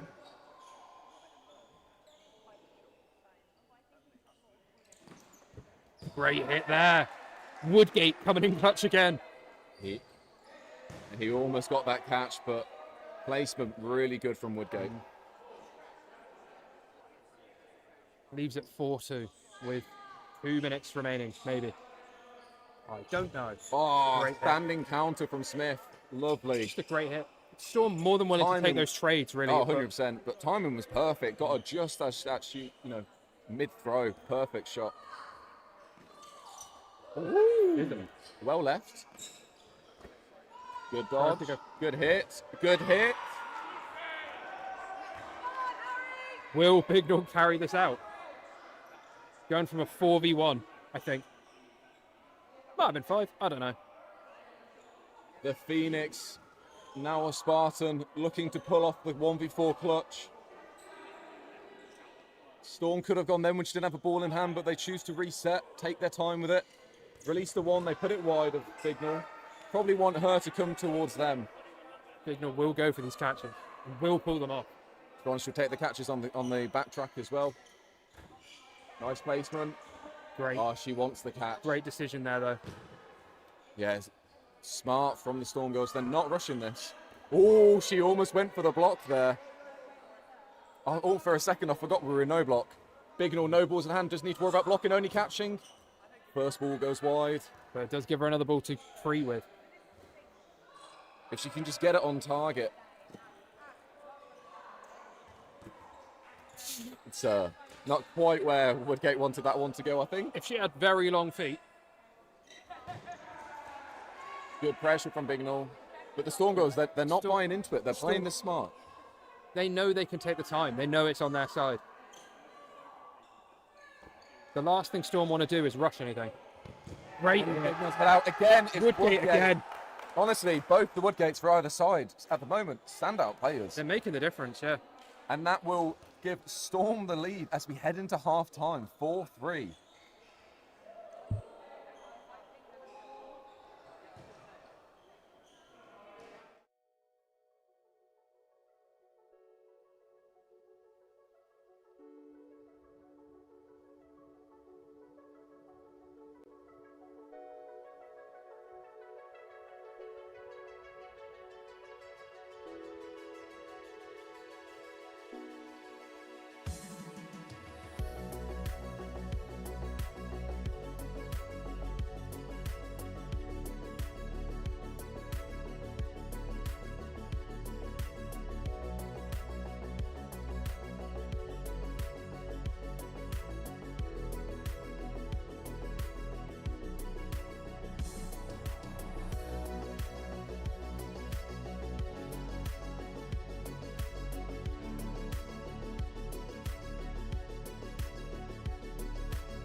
And we're back, ready to start the second half of this, honestly, rather exhilarating game. It's been our closest game of the day so far.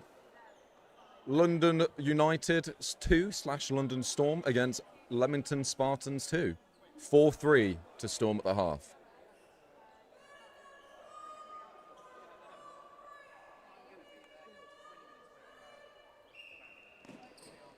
And we will start with Burden against Storm. They go for a quick start.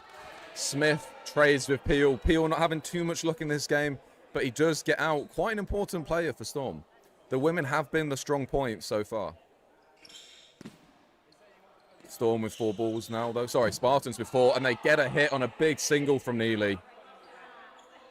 His tracking's been really good so far. Nice placement from Big Null, but well left from Anissa Khan.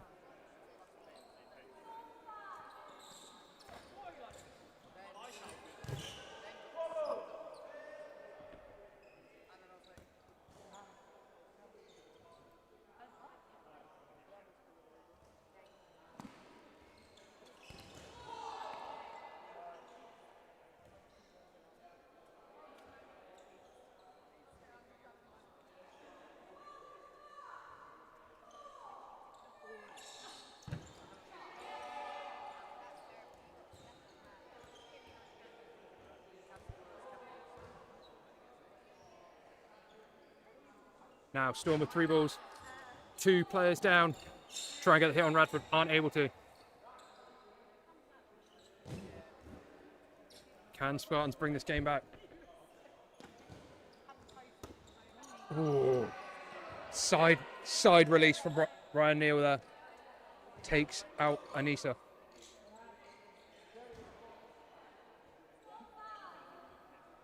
Storm coming up now with 4 balls. Released wide. Blocked away by Woodgate. Still gives Storm 4 balls. Still 3 players down. They come up again. Release it low. Just pulls his foot out of the way. Nice and simple. Spartans applying that pressure back, but don't need anything. Spartans more than happy to just play this nice and slow. Coming up again. Releasing high. Takes out the ball retriever. Storm with 4 balls. Coming up again. Blocked away. Blocked down, maybe? It's been called by some, not called by others. The ref's unsure. Believe has not been called as out. Block, hits Ryan Neal, managed to go through his block. Makes it just a 2-player deficit now. Storm more than able to come back into this. Just 1 catch would make the difference. Released wide, like long at Jodie Woodgate. Aren't able to make that hit. So much pressure. If Storm win this, it gives them a 2-set buffer.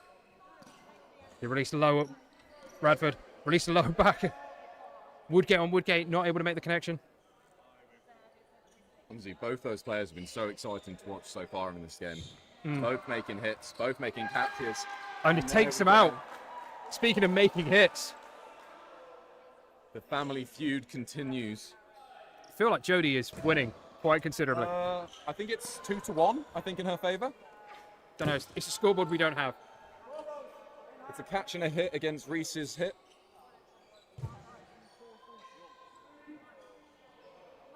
Oh, release.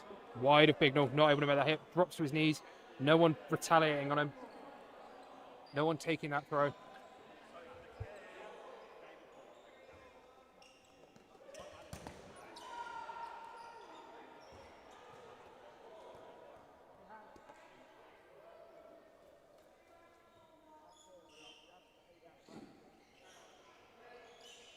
One up now. Ooh, tries to put it in the middle. Ooh, very lovely little sneaky. attempt, to be honest. That was really nice. Really nice from all players involved, really. Like, everyone did the right thing in that moment. Yeah, Radford did well to stay alive because, to be honest, the placement and timing of that was really nice.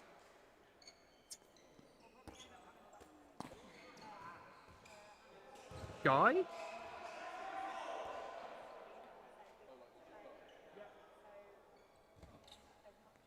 Coming up now. Oh, great placement Sneaky from spin Radford. shot that.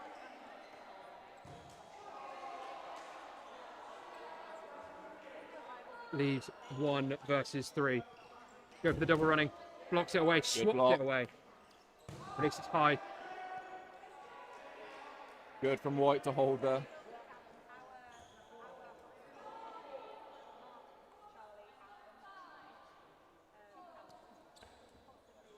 Coming back up. Release 2. Neither of them. Just a little squat away. Yeah, Ooh. good movement from Guy there. He's putting in the work, putting in the effort. It'll be tough though because they haven't got a substitute. Faison, although I don't think he's actually playing, so Guy, he's going to have to come back on court as Radford line faults. line faults over the middle. A real choice from him. Don't know how that's going to benefit them tactically. Yeah, 0 to 0 after his toe shot earlier on. It's now Guy against Bignall and White, who are going to run down on him on a running counter. Blocked away. Releasing. And there's a catch from Bignall who slams throw the a ball Bignall into like the that. floor afterwards. Will she get carded? No. No, definitely not, but it's a great catch. And Spartans needed that. 4-all now. A bit of a longer set to start the second half. Yeah, a little bit.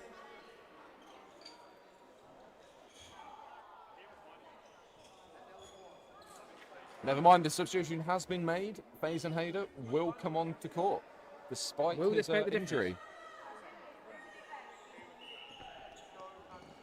It is on Spartans. But will they take it? Spartans do not take it. The game is 4 apiece. Radford caught immediately. Great catch from Khan.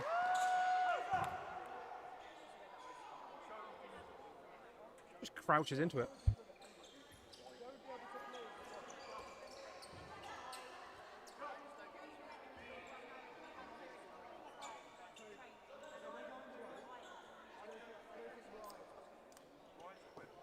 Ooh, fling there. Nice attempt. First throw. Storm are 1 up in this set. And to be honest, as you said, Faison has been playing because he's got a slight injury apparently, but Ooh, Storm have been playing well despite not having him on court. So maybe now having that additional arm could come in handy. Especially just that disruption on that right wing. Blocked away. Good blocking from Day. Nice release. That was from quite a distance as well, but the placement was enough. A little too low for Smith to be able to scoop it up. Great hit from Day. Spartans, 1-player advantage in the set.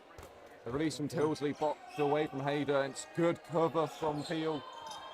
Maybe didn't need to release that one, but it doesn't matter as Tilsley's going to be taken out by the catch. Well left. Woodgate, he's wanting these catches. I think he wants to get a higher number than his sister. So that does make it all even in the set. Khan on wing now for Storm. She looks for it. Not able to connect that time.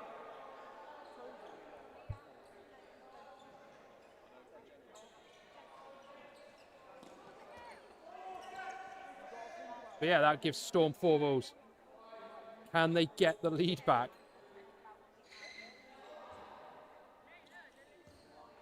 Oh, great double Nice. release. Lovely 2-ball. Exactly what they needed to do to get rid of Woodgate. Great by Hayder, sorry. Yeah, taking Peel out. Spartans now, only 2 players. Day and White left in. I think Hayder a lot less willing to let them have the sort of possession up court, which they're not used to. So they're coming a little bit too close, and he is just punishing them for it. That is a great throw. Yeah, it's, as you say, it's the pressure, but it's the arm as well. The speed and accuracy is looking good. It's the confidence, I think, just to go for those throws that Storm haven't been taking the entire game. So Spartans get a little bit complacent and a little bit too comfortable. And it's his first set on court, so the fact he's playing that way is credit to himself. But, as you say, because the Spartans have got a bit comfortable, they're not used to it, so it's taking them off guard. But it doesn't matter. It's the Wrath of Khan, the sequel, 2 catches in 1 set. It's a good film. Timeout's been called by Spartans. So clearly trying to break up Storm's momentum. Yeah, I think that's sensible. But obviously, they just won the previous set, but it was quite close. Whereas that time, Storm looked a lot more in control. Yeah. So, seeing as there's only, just under 11 minutes remaining, you're set down.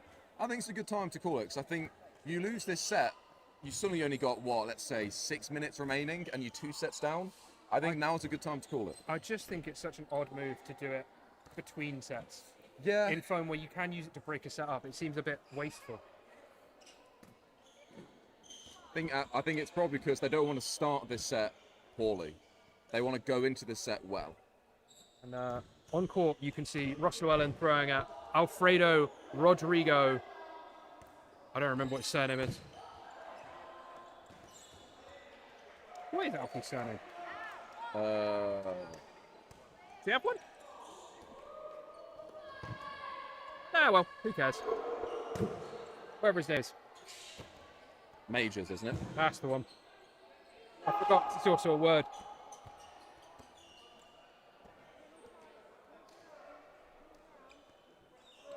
But we'll have to see if Storm can keep this lead. Or if they'll bottle it.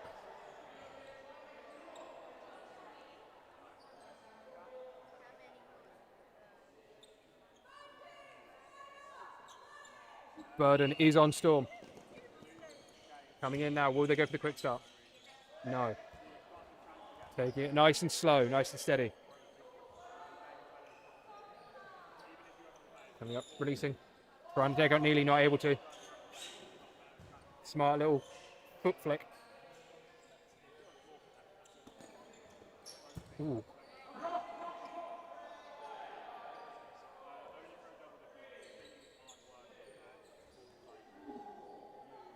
Storm now coming up with 3 balls. Release high. Great dodge by Izzy Smith there. Just the tombstone duck. Storm now coming up again with 3 balls. Again, even on players. Tries to take out Neely again, isn't able to. Takes out Sanders on the left-hand side. Woodgate making the difference again. Storm low. No revenge throw taken. Storm coming up with 4. Ooh. Puts it just at the chest. Tries to take the trade with Woodgate. Isn't able to take the trade. Gives Spartans a huge advantage in this game. Faizan moving himself to the wing opposite Woodgate. Trying to shut that threat down. Bignall goes low. Lucky Nora, that one went high. But overall, that timeout from Spartans clearly paying dividends. There's 3 players out against Storm in the matter of 30 seconds. Really broken Storm out.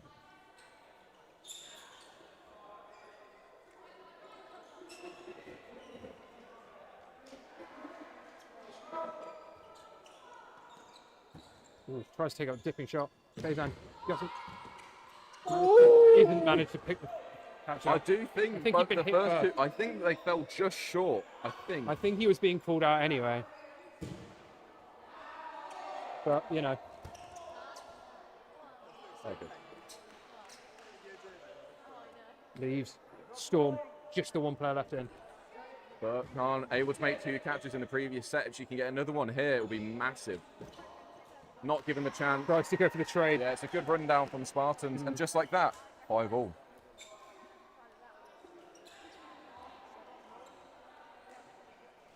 5-all with, what, 8.5 minutes left? So enough for 3 sets, maybe. Yeah, probably 2. I can see this game going either way.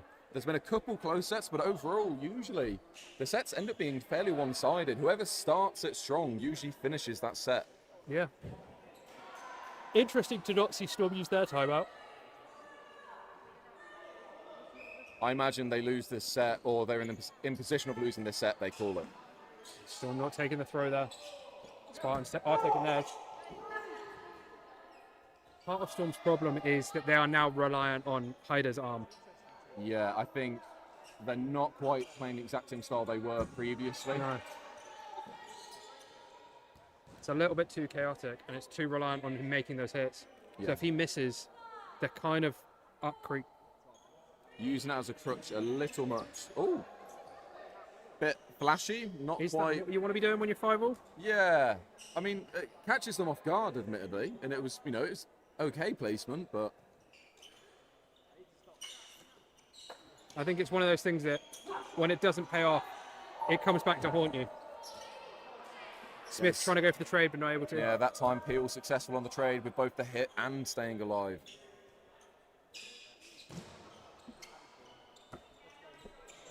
Oh. He somehow manages to leave that. He doesn't go for the catch, just leans back out the way just in time. That rising throw from Hayder.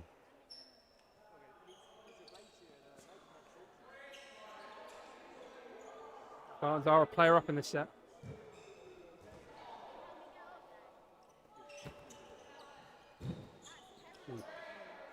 Just so the possession from Storm has just gone as soon as they swapped out that right wing. They are going for things that they weren't going for before, and they're being punished for it. And kind of deservedly, to be honest. Another hit from Neely, taking out Guy. Just 3 players left in for Storm, and very quickly, the past 2 sets, massively in Spartans' favour. This is very much a case of Spartans figuring you out. And Storm need to adjust. Almost manages to take that catch. Nice throw.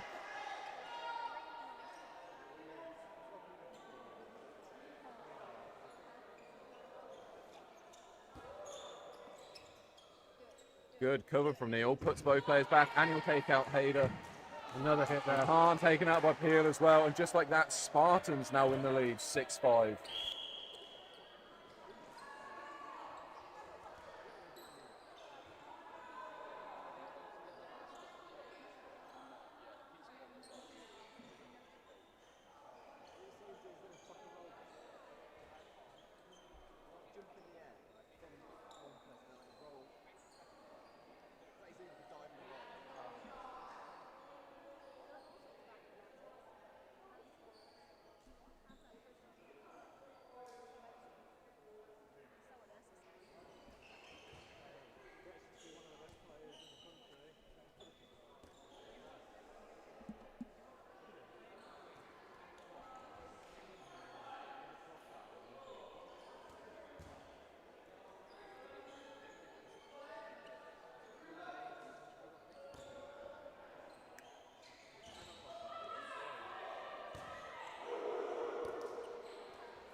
And after that timeout, it's 6-5 Spartans. Storm need to win this set.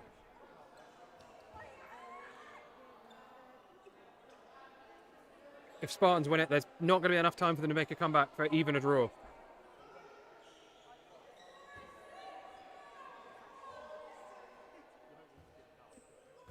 The quick start will be on for Spartans if they want to take it.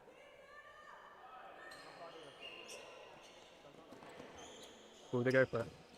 They will not. They do go for it. They go for it low. That's a double hit early on. Big. That's a big double hit.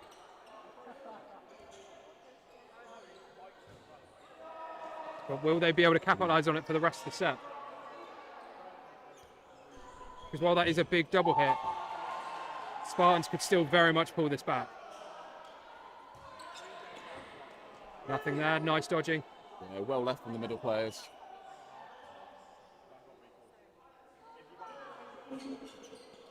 Nothing there. Goes for the retaliation throw. Way too low.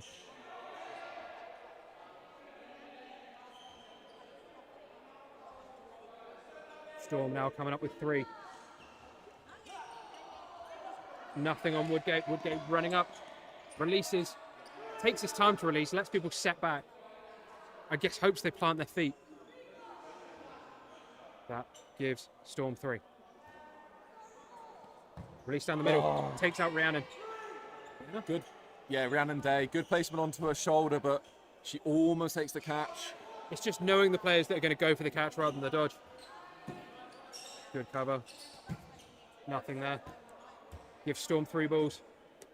3 players up in the set. Great hit. Bradford just a little bit asleep at the wheel there. White and Woodgate, a lot of work to do now. Great A hit. lot of time to play with as they take out the big arm on the right. Slowly decreasing that deficit. Woodgate looking for these pop shots whenever he can. He's springed ready to reload. Nothing there. Does mean Storm are going to have to come back then. 3 minutes 26. Not long left now.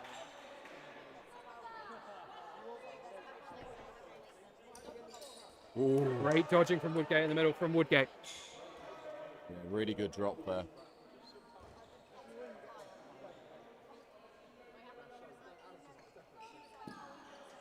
We go for the release again. If you're Storm, who do you want to throw it here? Woodgate, who's proven he can catch numerous times in this set, or White, who's a very renowned catcher in general? I think they've been targeting Woodgate for the most part. Trying to shut down the counters there, really. If you're playing defensively, that is the thing to do. Try and shut down that. You know he's going to try and go for two-step counters. Try and make sure you're safe from them. Well, often they've actually got number 19 over on the right, holding against him. Makes sense. You can go for the trade on him. Yeah. Great. Big catch from Storm. And it looks very unlikely for Woodgate now. Although we have seen him win a 1v6 before. He did against Bedford Rangers a couple of seasons ago in the Men's Super League. Can he pull off a similar feat here against London United? He also doesn't need to. Well, he can play the timeout still, and it'll end up being drawing. But I think Spartans might take that. Oh, really great job to stay alive there. Dodges the first two, blocks the just third. Controlling the ball as well. Whilst I agree with you, but trying to stay alive for 1:40 against 6 players, it's a lot, especially when you keep giving over 4 balls. He's realising he's in trouble. 2 release and they're too high. It's just any bit of time he can eat up. He's basically guaranteeing a draw. The problem he's going to have is that before no block, he needs to take a few of them out. Otherwise, it's just going to be a multi-ball and there's not much he can do about it. The Spartans want a draw, though. The Spartans want the win instead. I think they do want the win, but I think your choice for that is step off, right? 2 hits. Maybe not. Although there's only a few seconds left. That's the thing. He can step off at any point and try and get a win. Sorry. I didn't see the 1 minute on the timer over there. But there is effectively 30 seconds before it will go to no block or end of game. This will be the last set. So there'll be a choice at some point of whether he should step up or not. Whether they want to risk it all to go for the win or take the draw. I think if he can get another hit or two before the end. Well, you've got 5 seconds. That's true. The decision's basically been made. They're not telling him to step off. Yeah, but once under 30 seconds, it'll stay the last set. So this That's will be the final set. Draw guaranteed for Spartans. Can Reese Woodgate pull off the unthinkable? And he gets closer to it. A third taken out. Great placement against Potter. 10 seconds before no block. And he stay alive. If you're Storm, you've got to be considering the fact that you just need to stay alive. He wants one more hit, and he gets it! He gets it! 1v2 as we head into no block. This would be a huge turnaround. Smart to not step off. I assume there is no video footage. So I could basically lie about what's going on. That's the dream. Both teams are lined up. Storm with 2 players. Spartans with 1. They go for the long shot, not able to make the hit. Reese just skipping out the way of it. Now they step up again. He releases. Hit made by Storm. Storm take the win and take the game to a draw.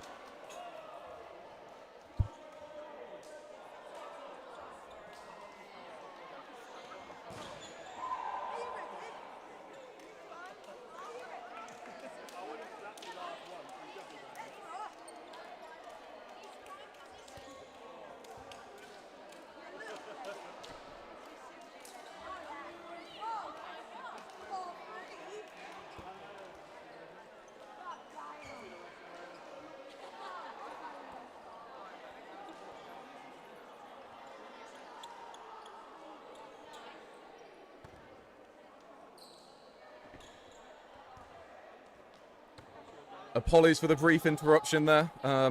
Didn't quite have an operator on hand, so apologies for the fact the camera died there, but basically like a radio show with James and myself trying to commentate that. But we did see the final moment. Woodgate taken out for Spartans. So Storm winning the set, drawing the game, 6-all. Absolutely thrilling match there between the two teams. Best game of the day so far. We'll be back in a few minutes for our next match, which will be Bakewell Tarts against Honey Worker Bees.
Hello, and we are back for game 6 of the day. It is Bakewell Tarts against Manchester Honey Worker Bees. Bakewell Tarts in the brown and white, closest to us on the left, against Manchester Honey Worker Bees in the black and yellow over on the right. We're actually going to watch the stream this time through the screen rather than over the banister, so that way we can keep our eyes on the actual stream itself and the battery. So again, apologies for that. We've had a few issues with the equipment today. But hopefully next season everything will be much more streamlined for you. We'll be getting underway in just a few moments. This game, maybe not the biggest in terms of how close it will be or the importance of the overall leaderboard, although Bakewell are currently in second place pushing for that top spot, playing Arrows later on, which will most likely decide the league. That is if Bees are unable to stop Bakewell from picking up points here in this match.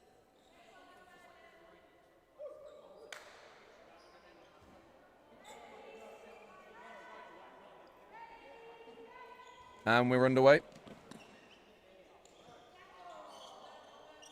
No quick starts from either side.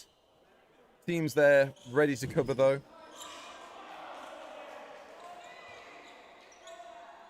Good pump fakes for the cover.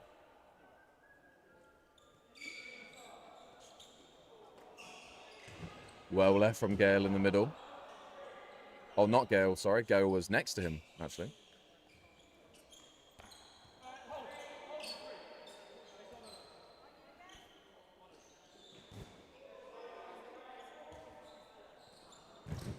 Oh, and it's a lovely catch.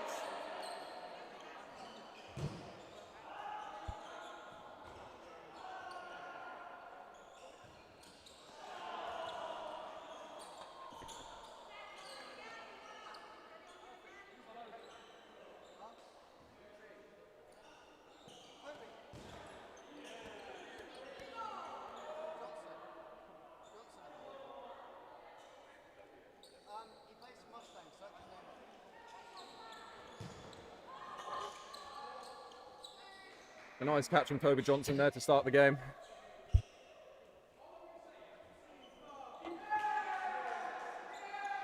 Looking very similar to Josh Gale in the middle, especially from a distance, both in the grey shorts. As Bushell, one of the stars of Bakewell. Yeah, heads out early. Oh, so unlucky to not put off that cat. Almost called him the Rizzler. Good pressure from Johnson on the wing. Great jumper retrieval there by Alfie. Huge, phenomenal plays.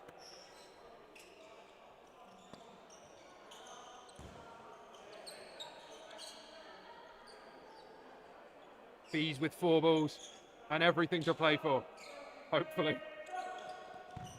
Ooh, takes out the middle player. Yeah, nice standing counter there.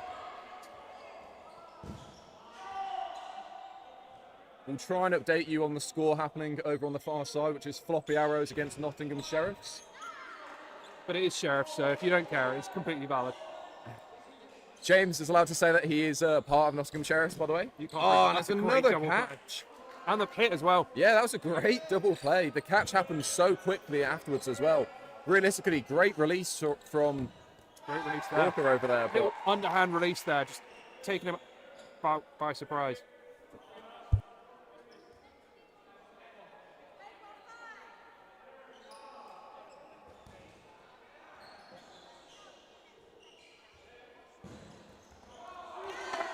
Nice 2-ball release there.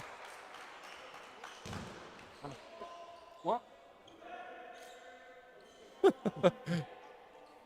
Johnson asking if it's on video, not realising this entire setup is for video in a stream. So luckily for him, that will be immortalised on the internet forever. Blow it out. Blow it out. I mean, we could delete the stream right now, just to prove a point. Please don't, I've got nothing else. But yeah, Bakewell will take the first set of the game, mainly from some nice plays from Johnson, 2 nice catches as well as some hits. Oh, and a catch from Gale. Nothing wrong with the throw realistically, maybe a little too central in the cut, but some catches there's just nothing you can do about it. It's just a great play. Nice hit from Bushell. Nice little sling throw.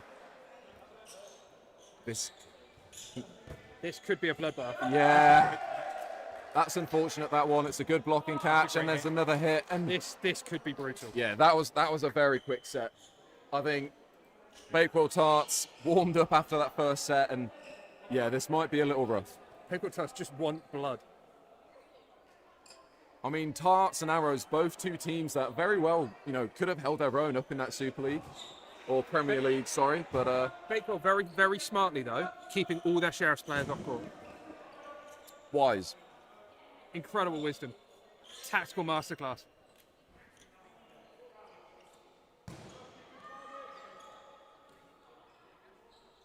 How many different teams across the two leagues have Sheriff's players in?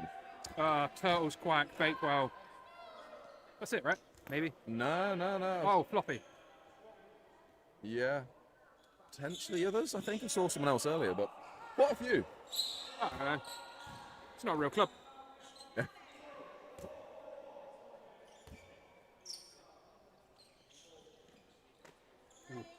Nice and low from Bushell.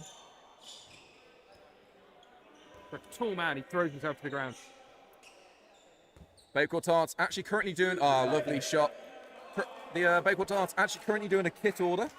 If you head to the Instagram page, you can find out more details about that. Get yourself repping their lovely brown and white with the Bakewells on. And it's another great catch. Maybe only do ads if you're paid to do ads. How do you know I'm not? Fair point. They give you a tart, didn't they? No, I have not been paid. Maybe that should be. Maybe every time I give them a shout out, they have to give me a Bakewell Tart. Just refuse to use their name mid-game otherwise. Yeah. Coming back up there, though. Right high from Nick Dixon. Whoa. Questionable is all I'll say on that one. Okay. Yep. If there was VAR, I reckon, Yeah. I reckon it'd be gone. I mean, we can easily watch that back later, I feel but like someone will. Great hit there. Great honesty to go out for that one. lovely shot. Well left as well. The second ball just goes a little too high. Yeah, the Tarts are looking very strong in this game. They've only lost one player. Although, how much of a test this really is for them for later on against Arrows, can't really be too sure and to say. It's the problem with this sort of thing is that it might set them into bad habits, which is always the nightmare. Yeah. Although they did also look strong against London United 1 or, well, London Saints earlier on. Just Gale is going to make so many catches this game. He's not catching that, though. No. Unacceptable. 7 more. The Riz in against 6 Tarts.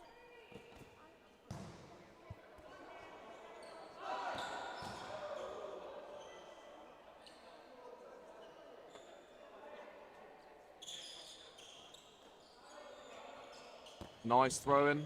The indifference towards the dodge, though. The pure laziness. And the hit is there. Great shot. Yep.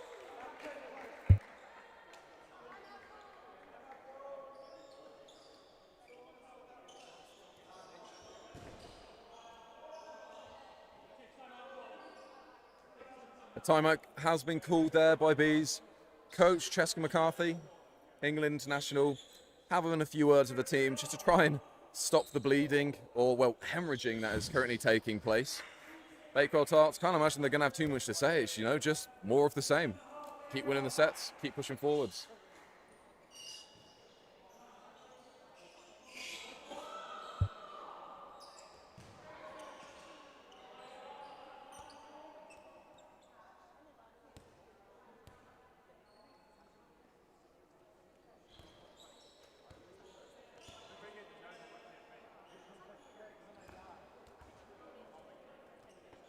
Meanwhile, the score over on that far side, Floppy Arrows against Nottingham Sheriffs is 1 apiece, with Arrows currently in a 2-player advantage in the 3rd set of the match. Wait, they're drawing? Currently, yeah. How? Good team. Which one? I'll argue on one of them.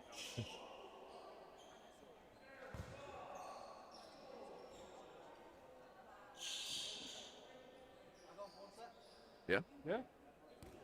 You live your dream, champ. Alfie.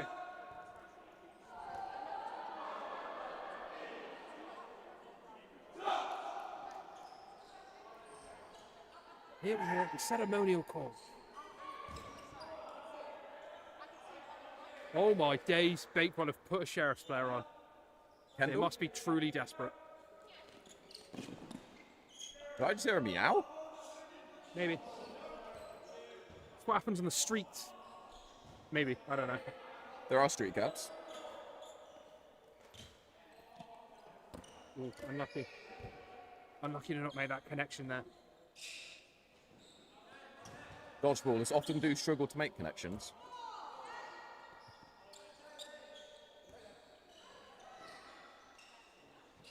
Left ball coming in. Doesn't quite connect. He gets 2 more thrown at him, stays alive, and just like that, Bees with 5 balls. They can use this now, get a hit, probably release 2, maybe 3.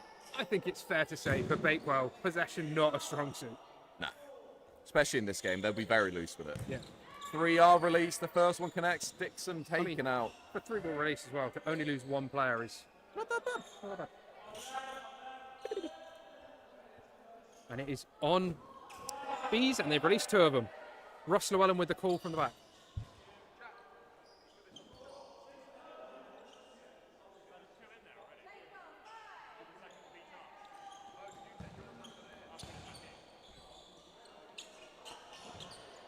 So now it's 5 Bakewell players versus the 6 of Bees.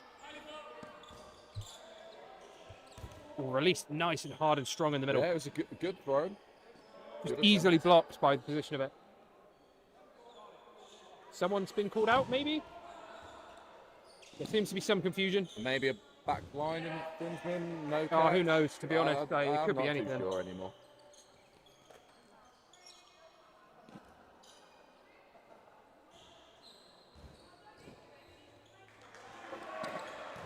You know, Great hit. Reads the movement well. Oh, and just like that, 3 Bees players will head to the outbox. Easy, Tarts. just 2 remaining. Double hit Double there. hit. Kendall taken out as well as Jones. So whilst such a lead from Bakewell, way back now, very high, almost would have gone in the hoop, had the hoop been there. Yeah, that was missing. Just a terrible venue.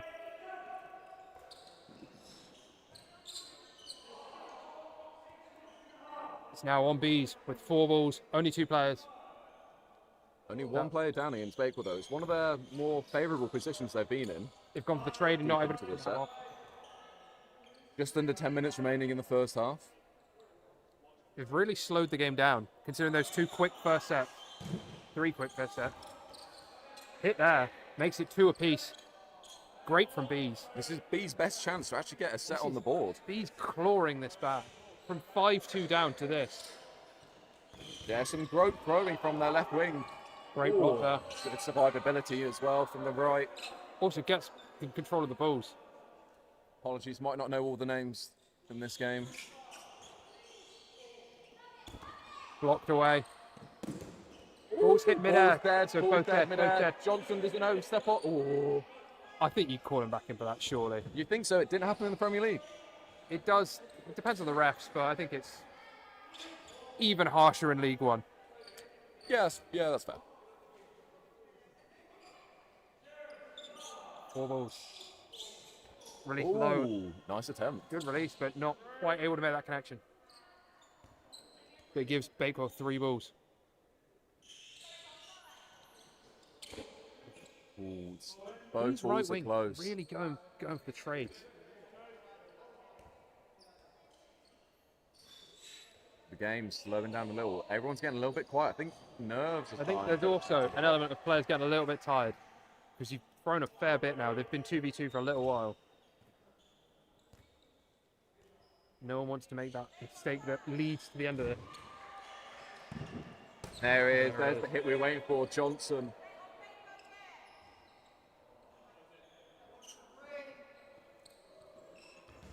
She's so Great close to that back line. It's great dodging.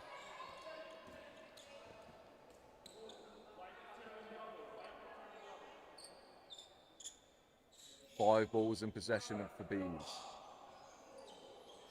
She'll throw at ball. And able to get it on target. But all it takes is one play. One bad block as well. If you're not quite paying attention, you're acting a little bit too relaxed. Especially with the game being this slow. Just take one moment. Gosh, she's so close to stepping backwards onto that line. Heel raised, keeps her alive.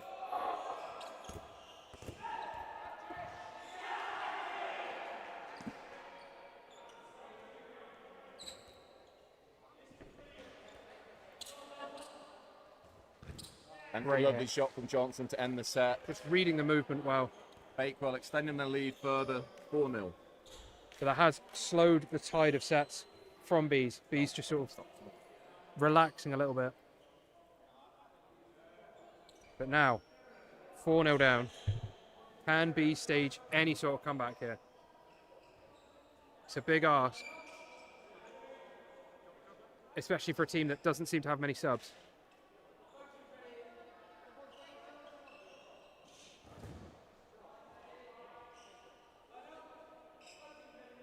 Burden will be on Bakewell. Bakewell now playing all of their Sheriff's players. 2 of their Sheriff's players out immediately. What a club, what a family. Actually incredible. Big start for Bees. But huge start for Bees. Dodging as well.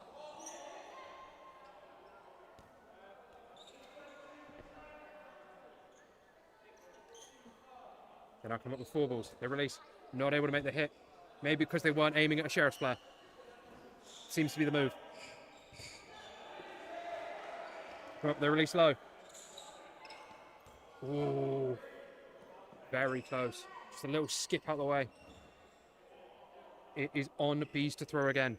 They have 3 balls, but more players. They release down the middle. Take out. Locked into a foot, I believe. Take out the other Sheriff's player. There's 3 Sheriff's players on, 3 Sheriff's players out. Honestly, the Bees player that isn't actually wearing a Bees kit, currently doing a lot of work for their side. Big arm. It's not the most powerful, but it's accurate. It's clinical. He knows what he's doing, yeah. It's also just the survivability of their players that allows that to happen. Like, so they're soaking up so much pressure that just allows them to release. Nice release from Dixon. Good pressure. 6-3 down Bakewell, but they could turn this round.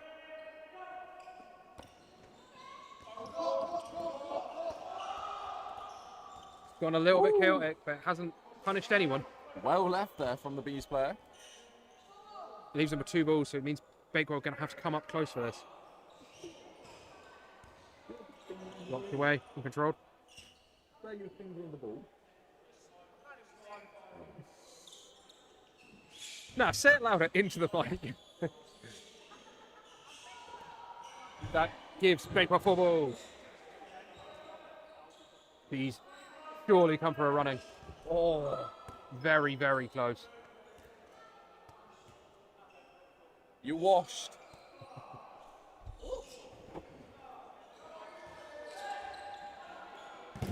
Go high at Bushell.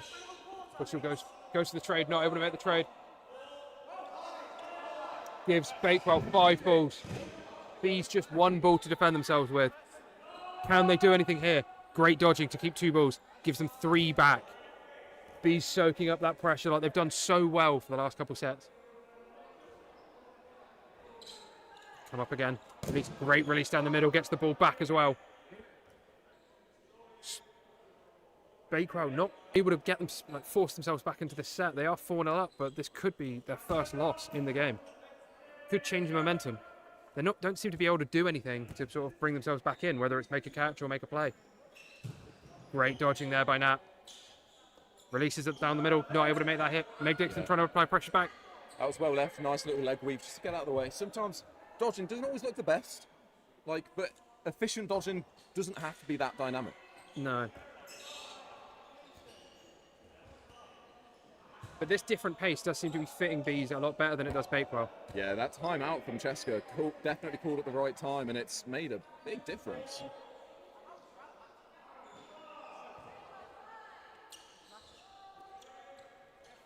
think Bees as well. A lot of these players, I don't think they're regulars to Foam League, so it's also just adjusting to the balls. And the more the games they play today, the more the games go on, the better they'll get at actually reading the movement of the ball.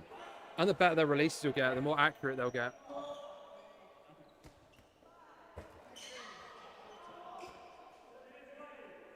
Like, the decisions are there. They're making the right choices. They're just not managing to pull them off just yet. Not quite, yeah. As you say, the idea's there, the execution just lacking a little. Great catch that's there, a great catch. Dixon taken out.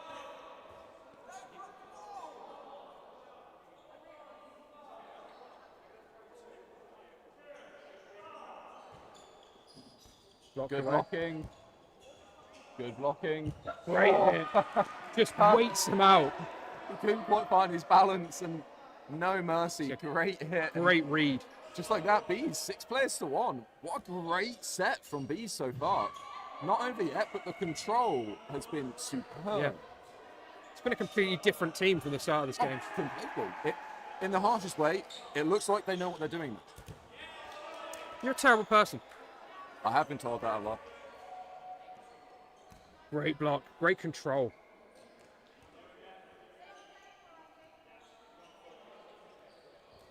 Great hit. Can Bakewell bring this back? A little too eager from the right wing. But you kind of take those risks, though, when you've got this many players up.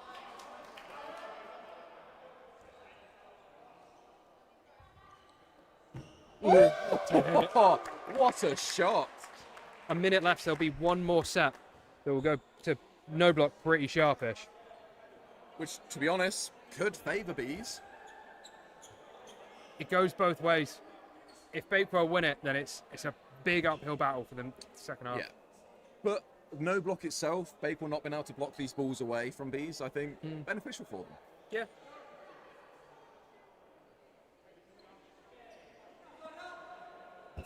It will be on Bees, Burden. Will they take it straight away? They've gone straight into the ground. Not able to make the hit that time. Not able to get the cheeky double play they got at the start of last round. Great dodging. 3 balls for Bees with 15 seconds left. They release. Not able to make a hit. 10 seconds to go. Block there. No one out. So there's going to be one big play here because there's 5 seconds remaining. Yeah, Bakewell. They're going to have to release. They'll send them. No hits. Time was called first, I'm pretty certain. I also think it probably bounced. You know what? I think it was a catch. Why not? I don't have to care.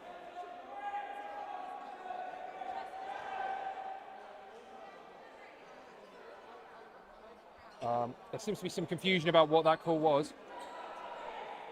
Not a clue. It doesn't help the ref didn't have a whistle, so didn't actually like...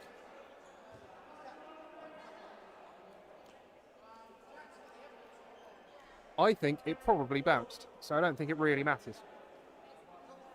For just £3 a month, you can help fund whistles for Foam League. How many whistles do you need? Quite a lot. We have a lot of different refs. You don't want to, cross-contaminate. Bring your own whistle. Or just get like one of the party bag whistles you had when you were a kid. Ooh. Hit will be called, and he will take his out. Unbelievably biased refereeing from Storm. They hate the sport. There's going to be 3 minutes of no block. Burden is on Bakewell. Hit there, nothing in return. Great from Newton. Will Bakewell just roll through? Hit there. It seemed unlikely. Bees are so hesitant to throw. And one of their better throwers, they're not actually putting a ball into the hand. Unfortunately, not quite paying attention. Puts Bakewell 6-2 up in the set. Takes it down. Big arm from Kendall. It's looking pretty improbable now for bees in this set. It's a big ask, but a couple catches is all it needs.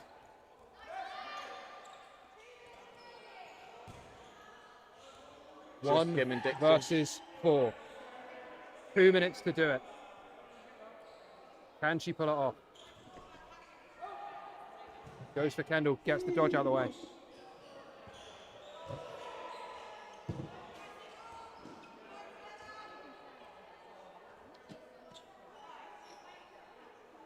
Gives Bakewell 2 balls.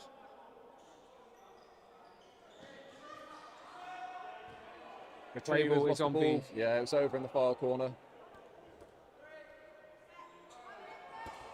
Throws 2 away. Well, she doesn't really want possession, it seems. She's probably going to be looking for a catch. Kind of has to at this point.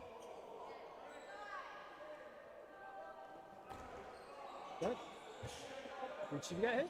Well then, manages to stay alive and has all 6 balls in possession. Bakewell probably going to fish for a catch here, let's be honest.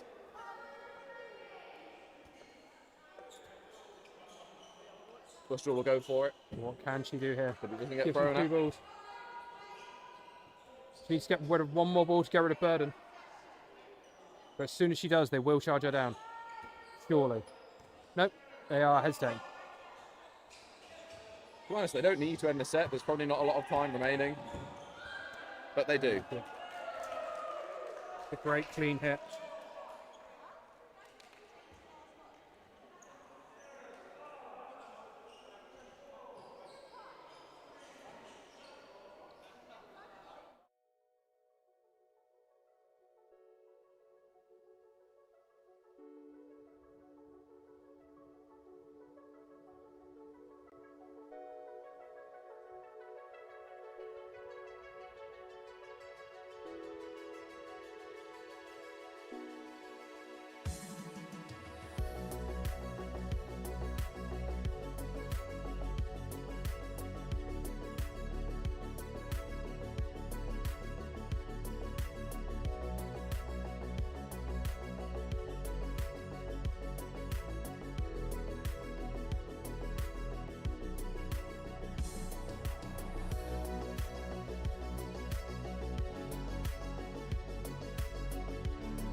And we're almost ready for the second half of a mid pastry versus a mid insect.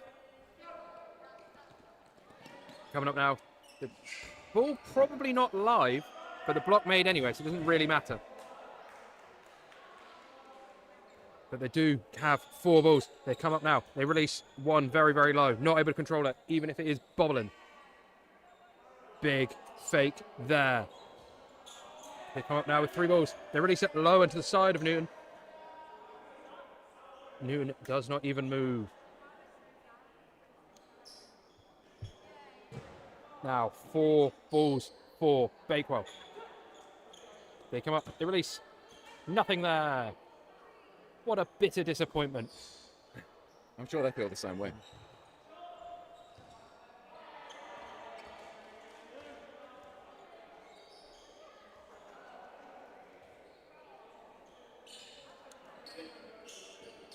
I don't know what they're doing with the timer. What the hell? But anyway, it is on Bakewell to throw again because they have one more player. They release low, not able to make the hit. B's coming up. A lot of movement. Lot of movement. Doesn't save him. Nope. Doesn't get the hit, gets hit himself. Doesn't even save his teammate. We're We're back to first half B's again. The chaos not paying off for B's. Almost like all Bakewell have is chaos. There is not a sane thought in that team.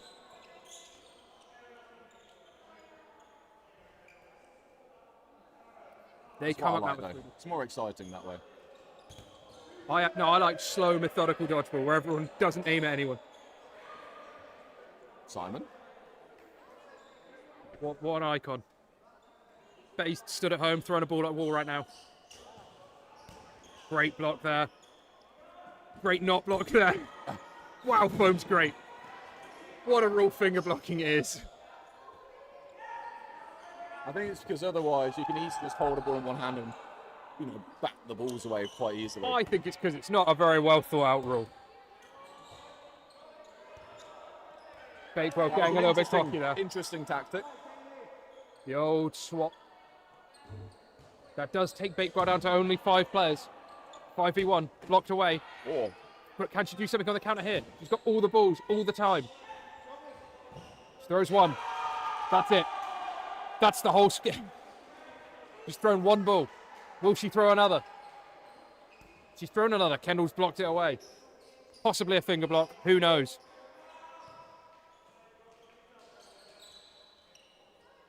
Throws in a fake. Oh, no. And she's just backline. Oh, that's unfortunate. That makes it 6-1, maybe. 6-1? 6-2? Ah, well. We live and dream. 6-1 it is. Makes it 6-1 to Bakewell Tarts.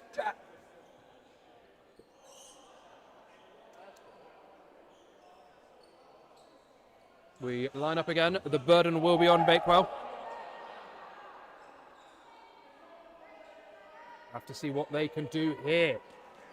They come up. Will they go for the quick start? They've given it to Kendall. They've not gone for the quick start. They've completely stopped. They've been really boring. Can't believe it. They go up. They release down the middle. Not able to make that hit. Oh, great pressure there from the side from Sarah. 4 balls for Bees. Can they get 1 hit with them? They can get 2 hits with them. The double hit. It almost got the 3rd as well. That's the dream. Meanwhile, over on the far court, current score 5-2 in favour of Floppy Arrows. Nice little lead for them. Just under 10 minutes remaining. You think they're probably going to be able to hold that out. But crazy things have happened. Great catch there. Blocked away as well. Great hit as well. Huge Aligned play. as well. Huge play from That does make it Costa. 4-2. It's a great play. Josh Gale is washed.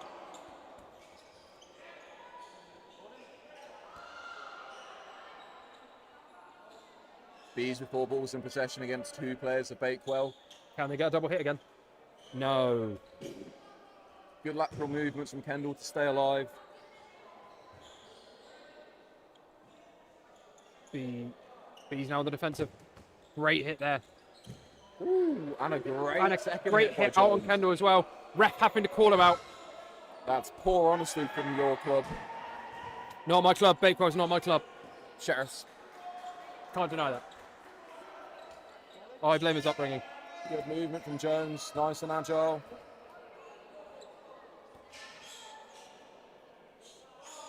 Two players versus one. They both go high. He's coming very, very far up court.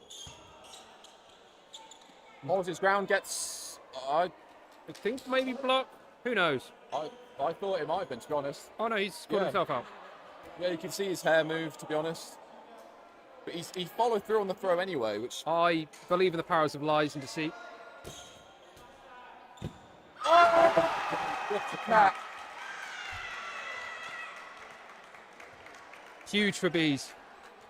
Will that turn this game around with only some time remaining? About 14 minutes left on the clock. It's anyone's game. Maybe.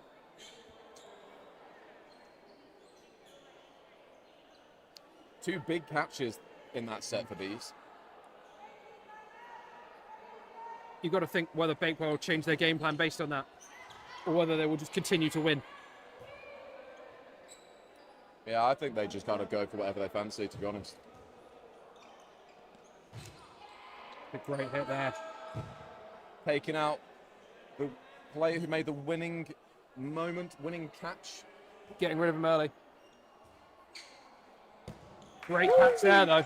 But he's back in. And a hit out.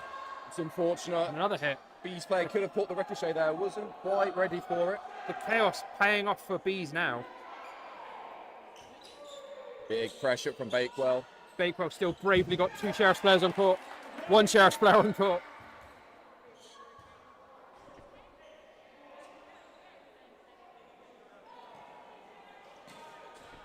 He's down the middle. Through his legs.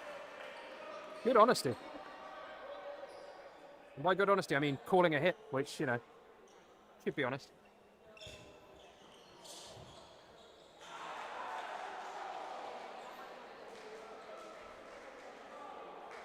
B's currently winning the game of who has the most players in actual kit.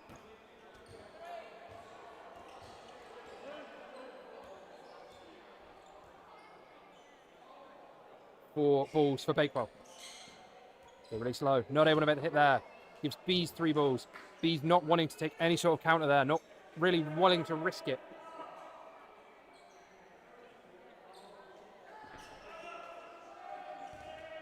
What a block. Putting the ball as far away from her body as possible.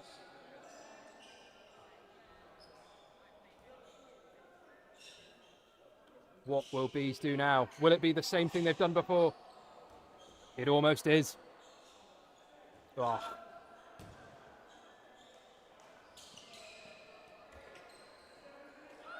Great. And Bees getting 4 balls this time. They savourize the spice of life, but this game is just salt and pepper. Great hit. Nothing wrong. Something actually happens. So English.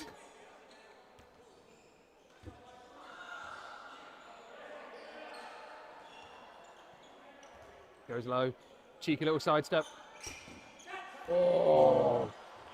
Someone Lack did of commitment there. Someone did shout catch and nothing happened. So it's a bit of disappointment for everyone involved.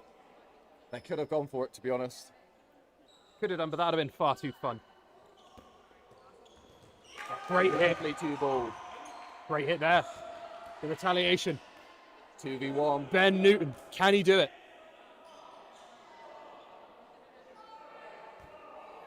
It's Bees to the attack. I imagine they'll release 2. Just the one. I'm You're going wrong. to stop trying to predict things. You can't predict Bees. Unpredictable. I guarantee they release 1. Oh, they've released none. I've been fooled. Big man Binu. Nothing there. Nowhere near. Bitterly disappointed.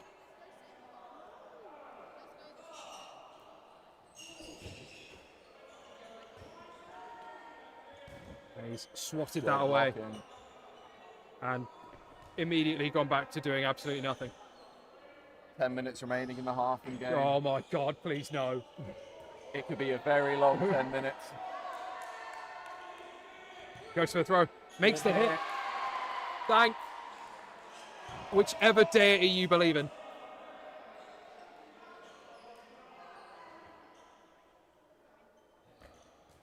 Bino steps out the way. Gives it a sidestep shuffle. Will he do it? No. What matters is that we believe in the players. Believe. Go home. Comes up again. Very high.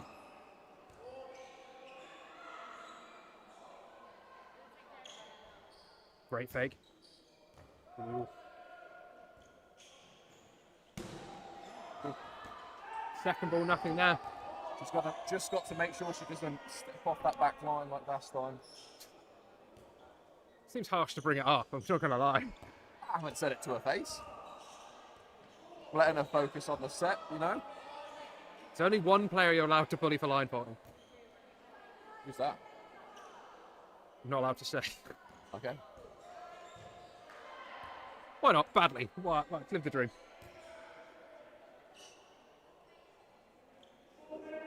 Very intense 1v1. Oh, she's thrown all of them. He's gone high. Good movement. This is some great survival. The throw leaves something to be desired. In this period of downtime, I think it's a good time to put out a little birthday announcement for Adam Badley. His parents rang in. Very happy to celebrate his 35th birthday today.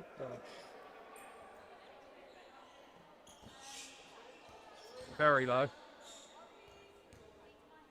Heard he was honoured to be invited to join and play for Quack by the founder himself, James Fowler. Living the dream.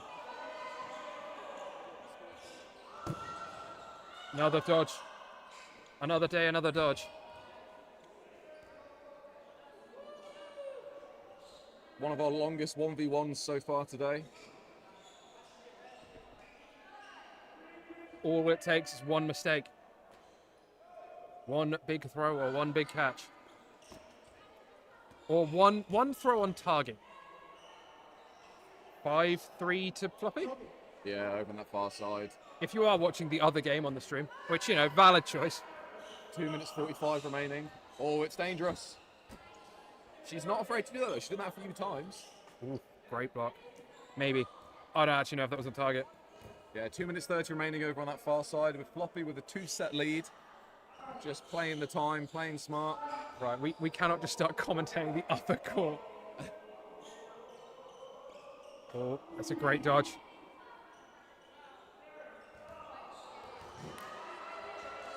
He's throwing both again, looking for the catch. Oh, finally a hit. That's probably the game for Bakewell. It's probably sent him over the edge. Just the amount of time it's taken. So it leaves us with 7 minutes remaining pretty much. And Bakewell with a 7-2 lead. Lots of sevens. Dice Maker's dream. Glenn Woodall, something like that, isn't it? Was that the judge's name from Strictly? I don't know. I've never seen Strictly. You know, it's like I'm not that white. I don't know. Evidently, neither do I.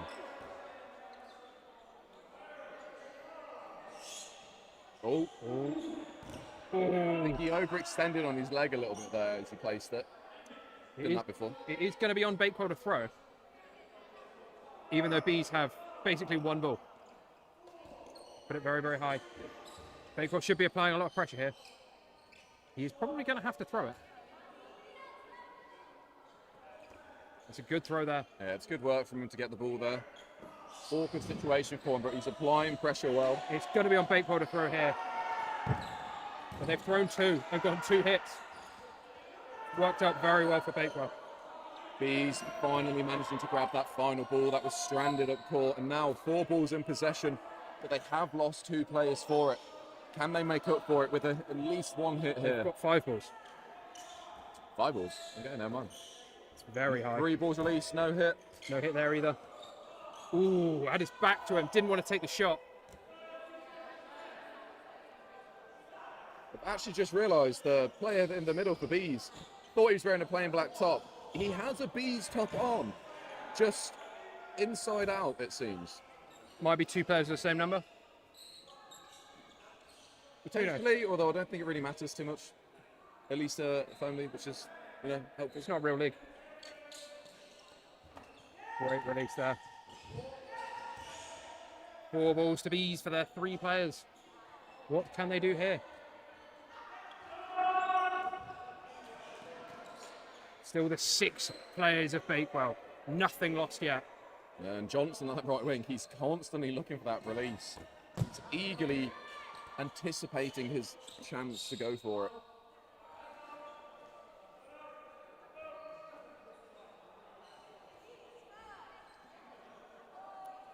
Bees now though. 5 balls. 1 dream. Oh, What a great hit. shot. He just finally releases and Nat just goes, "You're not allowed to do that." 1 player down from Bakewell. Blocked away. Release. Makes the hit on Nat. He thinks about it in the middle, but realizes if he throws, he is dead. There's not much he can do there. It's always one of those things where you can retaliate, but you will die for it. Hit there. Now the Both end of the hit. set. Good honesty Both for bees the out. finger block. Makes it 8-2. 3 minutes 45 remaining in the half and the game. Probably see at least this one next set. Who knows? Maybe 2. Maybe Bakewell trying to go for the, that double figure scoreline.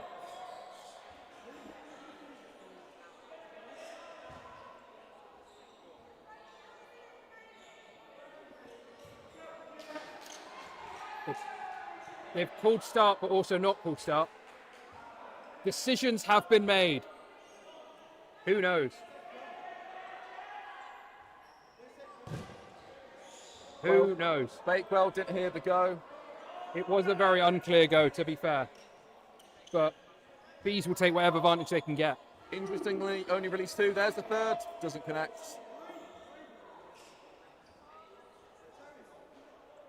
Just like that, we're how we probably should have started. 3 balls each. 6 players on court.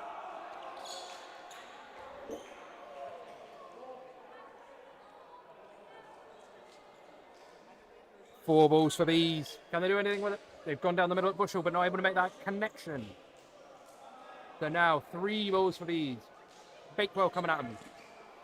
Dixon makes a great throw, great catch. It's a hit and catch combo. A little meal deal right there. Don't know if you get Bakewell to Normally, the meal you deal. get 3 things normally with a meal deal.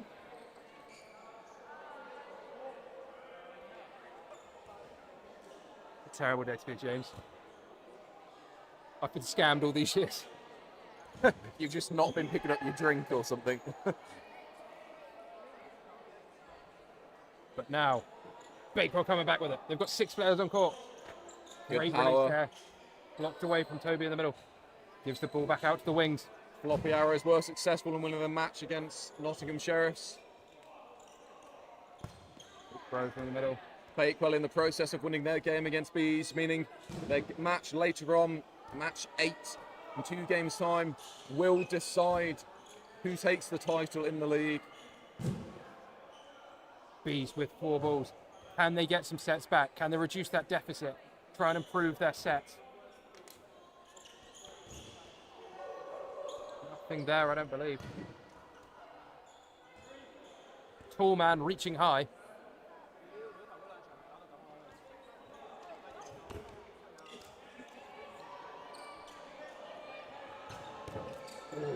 Bullies down the middle.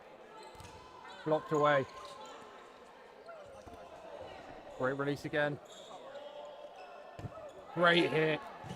Just takes advantage of it not paying attention. 6-2 up in this set, Bakewell. Surely wrapped up. Great shot. 5-2 up. Nat has been making some incredible shots. That makes Lovely it 4-2. placement. Yeah.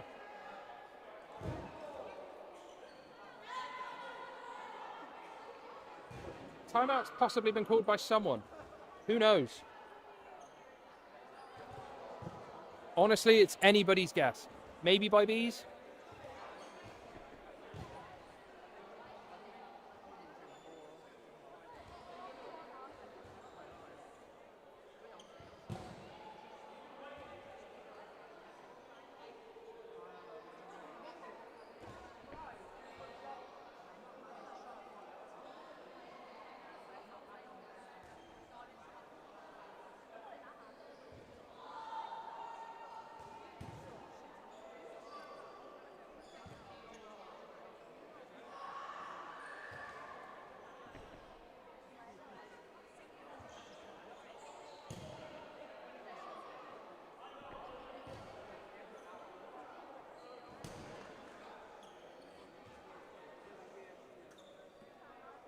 And now we come back into it.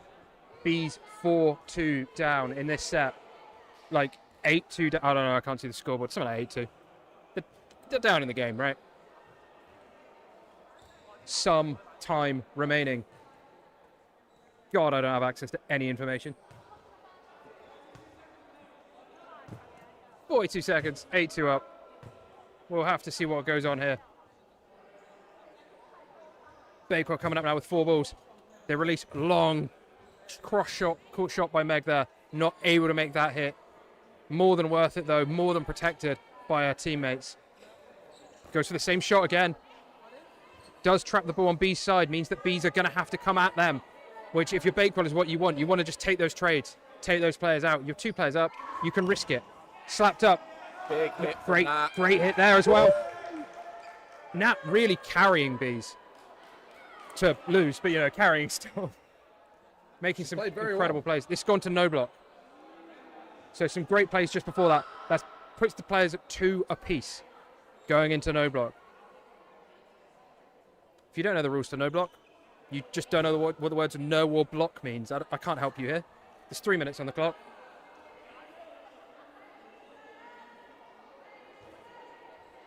Both players, both teams now, a lot of pressure. Bakewell coming up. She blocks it. Immediately binned. What Sheriff's mentality? She heard what the game was called, to be honest. Sheriff's mentality, I respect it. Stick to your guns. Great hit there. Bees take the win. 8-3 final score. Valiant effort from Bees, especially that one set at the end of that first half. They looked in such control. I think it's an unfair scoreline on Bees, really. Yeah, I think there were definitely sets where they were very much in it. But regardless, big win for Bakewell, big win for Floppy Arrows over on the far side. And with that, we will go to a decider for the title in 2 games' time at, I believe, 4 o'clock. We'll see you then.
Ladies and gentlemen, welcome to what is our our penultimate match of the day, but arguably our most important one.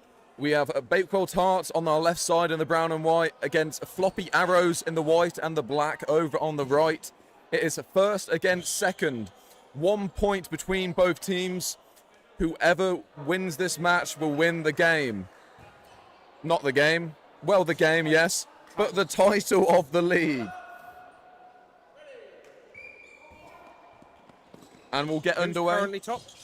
So, good dodge there from Josh Gale. So currently Floppy Arrows are 1 point above Bakewell after Bakewell drew to Nottingham Sheriffs earlier today. So Bakewell need a win. Floppy Arrows just need to not lose. Yeah. Draw or win, we'll see Floppy Arrows win the title. Great hit there. Could potentially also mean promotion to the Premier League next season. I'm not 100% certain how the formats are working yet. I'm fairly sure that just revolves around bribery. I think that's fair. Great block there, great hit on retaliation. Floppy Arrows falling apart.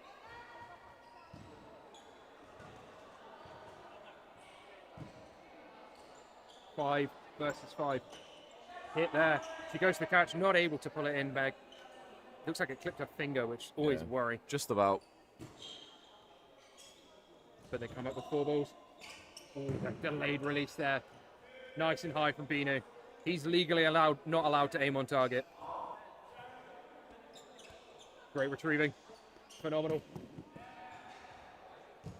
And Alfie went past the middle line as well. Should be a retriever fault, but the referees have let it go. Things allowed on foam, to be fair. Shouldn't be. Everything Alfie does should be made illegal. Bakewell will take 4 balls now with just 4 players on court. Oh, And they'll take out Brennan O'Regan. He jumps high, but jumps into through it. the block. Jones with the hit. Release from the middle, block down. Nice control there. Yeah, good blocking. Gives Bakewell 4 balls back. 4 on 4. 4s everywhere. Ooh. Woo! Very lucky to not get clattered by that throw from Bentley there. Yeah, we'll take out CJ. Good hit from Josh Gale. And just like that, in a matter of moments, Bakewell take out 2 players and then I'll have a 1-player advantage. Good cover from Gale. Bentley unable to connect. Burden will be on Bakewell to throw.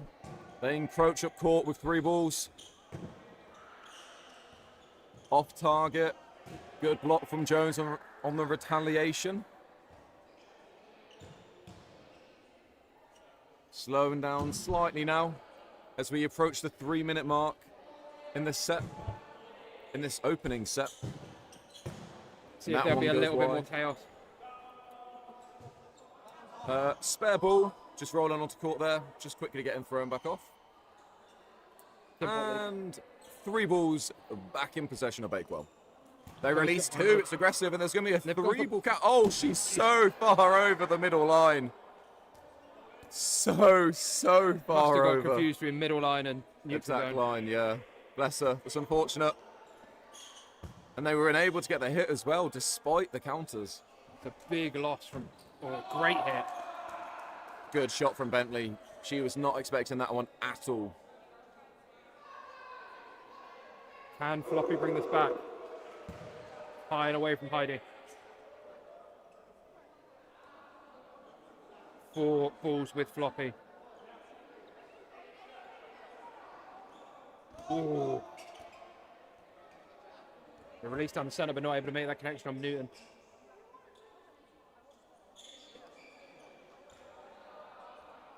Hold down. Just Delayed release. release. Great Second jump. release. Very agile there from Jones on the left. Skinner stealing balls. Great hit there. That poster really working out. Unlucky to get hit out there by Heidi, but great hit on the retaliation. Makes it 2. Big set.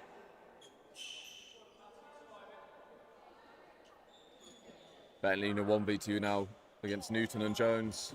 Goes to the long shot, trying to make it so that they have to throw at him. Wants to bring them up court. put them out of their comfort zone. Blocked away by Newton. Good standing counter, though. A great standing counter, but the awareness to just block it away. What about the throw? A nice throw on the back step there. More than willing to keep it slow and steady. Doesn't need to rush it. Great Shot. Blocked into the foot from Newton, and just like that, it's Jones versus Bentley. 1-on-1. Blocked away. Both of these players have been the strongest for their team in this opening set. Ooh, Almost dipped onto him. Nice attempt. Jones goes low. Ooh. Great honesty. It's a good hit. Couldn't tell from up here. Floppy arrows taken in the opening set of this game. 6 minutes and 20 seconds, that. So it's a longer set, but both sides very much in that. Very, very close. We'll have to see if the game continues like this, but at the moment, that's Floppy arrows solidifying the lead. Yeah. Obviously, very much, early days in this set. Yeah, but given Floppy arrows only need to not lose, right? Yeah. It's a big set. Great for confidence. Yeah, just that stability, that basically two-set buffer, really. And both Zara and O'Regan didn't really do anything in that set either, and they're two of their arguably better players. More experienced. I've heard Ross Llewellyn describe them both as overrated and washed. Oh, wow. That's quite mean from Ross. Terrible person. Great hit. Sure. Big man Binu. Harold just leaves a foot in place for too long and gets it ripped off. O'Regan just dropping to the ground and pinging himself back up. And he's so agile. Very athletic. Bakewell with burden. Put it into the floor, but Gale gets low. Hitchborn unable to connect. Punished for not connecting as well. Yeah, another hit from Jones. On that left wing, he's been quite solid, to be honest, with Bakewell Tarts throughout today. Very consistent. Stays live very well, gets nice hits. As he gets another one, but CJ takes out Dixon. 5 players for Tarts. Bakewell. Against just the 3 of Floppy arrows. But we've been here before. True. Another big call, big call. Jones called out by Centre ref. Gale taken out. And it's 3v3. Just like that, the 2-player advantage vanishes. Tarts not too happy with that one. As Jones argues with the ref. Need to let it go, really. Yeah, you can't let that one rattle you. Players don't get carded often, but if you keep going, it will happen. Yeah, and he needs to keep his head calm and collected. Ready for even the next though Bakewell time he's on. Bakewell are being forced to play with 2 Sheriff's players on court. Which is disgusting. Oh, almost takes out Bentley's foot. Good block.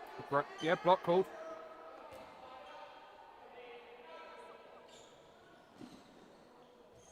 All the pressure on Bakewell. What a catch. Wow. That's ridiculous. Collapses into it. Like a deck chair. Newton flinging himself in the air again. Will we see a Sheriff special? Is that good? Is that bad? Who knows? Well, they are the only 3rd club in history to ever beat Lutterworth Meteors at Clough. I'm going to be honest, I don't think that was either of these 2 players. No, but you could argue that's what the Sheriff's special is. No, I wouldn't. Putting off a crazy upset.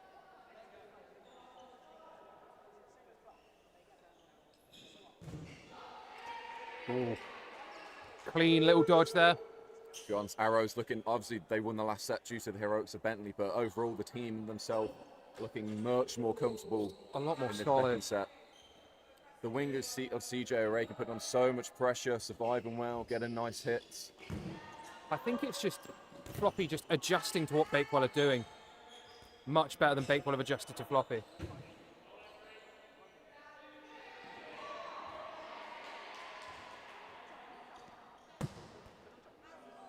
Over on the far court, Leamington Spartan 2s against Manchester Honey Worker Bees.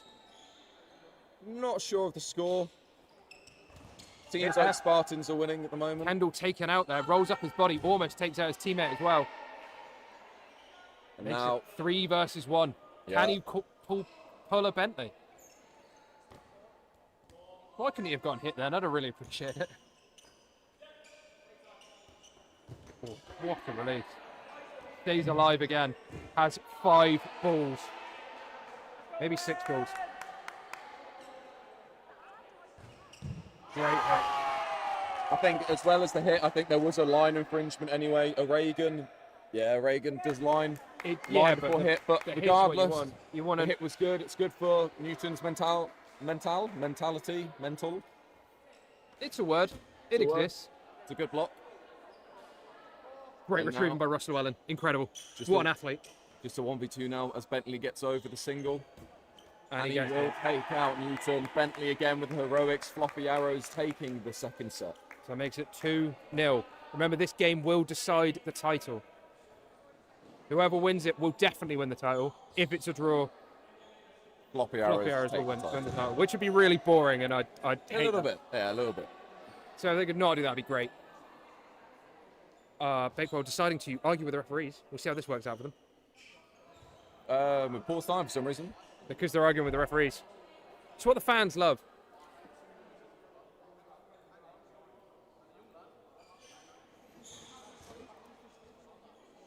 You'd love to see a card get pulled. In a game this heated, where Bakewell need it, they are basically asking for a card, and that would basically kill off Bakewell.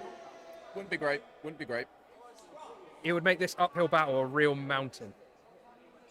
And I don't know why they keep going on about it. They just need mentally to let it go. Yeah, I'm going to say, if you stick on this, you're not actually fully focused on the game. You need to just move on, regardless of if you were done dirty or not. You can't let it affect the rest of your game. But both teams lined up now. Burden will be on Floppy Arrows. And they use it. Not able to make that hit. Josh Gale done that dodge a few times. I wonder if he's going to get red on it. Yeah, So- I mean, if Floppy Arrows do a big fake there, he's on the floor and it's then an easier hit. Released high by Newton. Great pressure to cover them. It's going to be on Floppy Arrows to throw. Can they do anything here? Can they solidify this lead? Title firmly in their grasp. Great hit there. Yeah. Post-stand counter from Newton onto the foot of CJ as he tries to drop down low. And gets the ball back, which, again, huge. Just keeping that possession, keeping that momentum. 4 balls for Bakewell. Nice release from Dixon. Doesn't quite connect onto Carroll, who dodges low into the side, but still. Still got 3 balls to defend yourself. Still now in a position where you're going to end up with 3 over and over, potentially. Burden on and they attack again, actually. Ah, well. Floppy, kind of lazy with that, really. Could do with a little bit more possession, a little bit more control. Great hit there. Reagan taken out. That is a massive out to get out. Yeah, especially with how much damage he's been causing them, like the last couple sets. Yeah, his throwing and his catching is one thing, but he's just usually his survivability is what causes teams a lot of issue. They put a lot of focus on him and struggle to get him out, and that's a great hit onto Sophia. I just thought it was a hit. It's difficult Sophia to isn't tell. sure. It's one of those ones where it's either flooring you or floor then. Like, it's difficult. Yeah, no, it's not for Sophia to know. It's referees to know. It's one of those times where what you want from a ref is you want a big decision either way. You want one of them to just go, you're in or you're out. It doesn't matter which way they choose.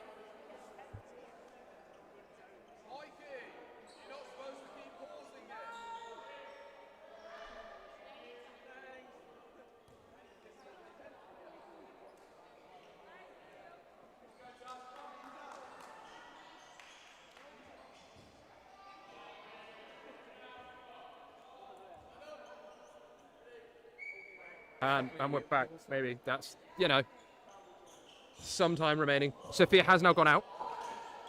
That gives 3 Floppy players versus the 6 of Bakewell. Bakewell block it. Not able to make that hit on the middle.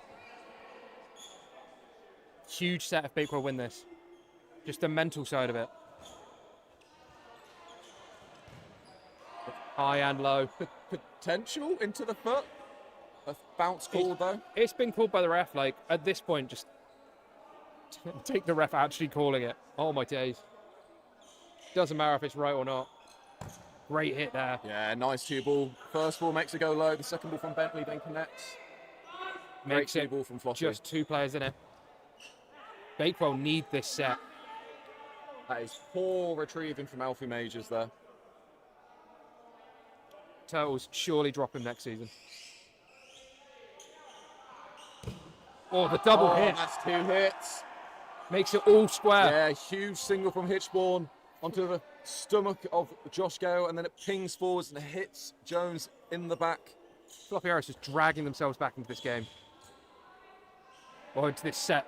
They're already up in the game. But this is massive. Bakewell needed that to be back, and now as we're approaching closer and closer to half time, Floppy Arrows could be looking to extend the lead to 3-0. Yeah. Well, I mean, there's what, 5 minutes left? 6 minutes left? Yeah. Big play. Hit there, though. That puts Bakewell back in the lead, back in the game, back in the title race. Nice commentary. I like that. Lockdown. Nice control there. I won't lie, though. It angers me he's not actually in a Bakewell top. It's still a pretty delicious top. Blocked away. They come back. Bentley makes the hit. Bentley doing a lot of the heavy lifting for this team. Yeah, really a lot of coming in all clutch. 3 sets has been pretty solid so far. What can they do here? They released 2 at Bentley. The second track's unable to connect, though. As he comes back and will take out Meg Dixon. Bentley rolling through them.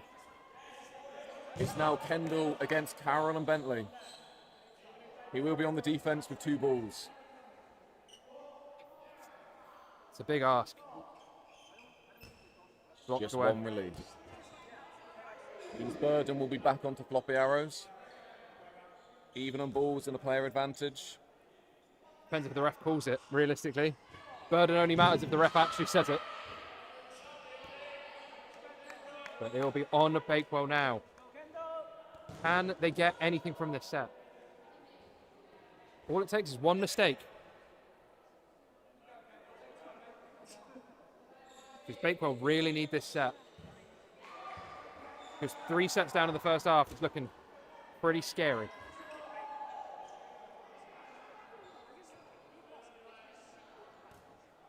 I think it also becomes one of those things of, do you step off?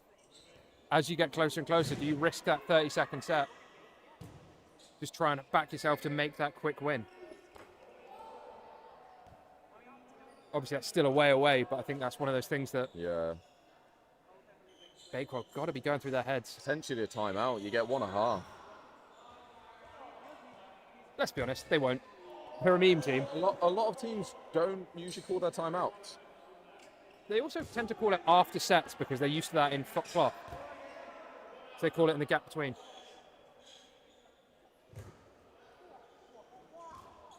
Great hit. Makes it all even. Yeah, Kendall takes out Carroll, leaving Bentley in on his own. Floppy Arrows It will be on Bentley to throw. want more heroics from their star player so far, and they get it. Kendall Immediate. fails the block, glances across his arm, and Floppy Arrows take a 3-set lead in this first half with just 3 minutes remaining in the first half. Still all to play for, but it's looking more and more like a Floppy Arrows title. Yeah, I mean, every single set has been close so far, but Just Bentley's been pulling Floppy Arrows through, really. Bakewell should have won the first set, arguably should have won that one. Nothing there. Not able to hit Josh Gale on that start. Yeah, sent a single run, it had to get all 3 on his own, manages to do so, and keeps his life at the same time. Throw down the middle, not able to do anything with that. 2.5 minutes left. Bakewell need to win this set. This set is going to be vital. Just to break up that momentum from Floppy. That was Great dodging again. Oh, and of all people, it's Meg Dixon hit out, unfortunately.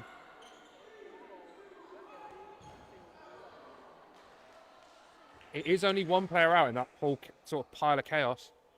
But it is a Bakewell player, which... Great block. Good blocking. Great survive. And he's trapped the ball as well. He's not meant to, but he has trapped it. 2 minutes remaining until we head into sudden death. This will surely be the last set of this half, but it's such a big set for Bakewell. They need this. Because otherwise they have a real mountain to climb second half, especially when they need to win.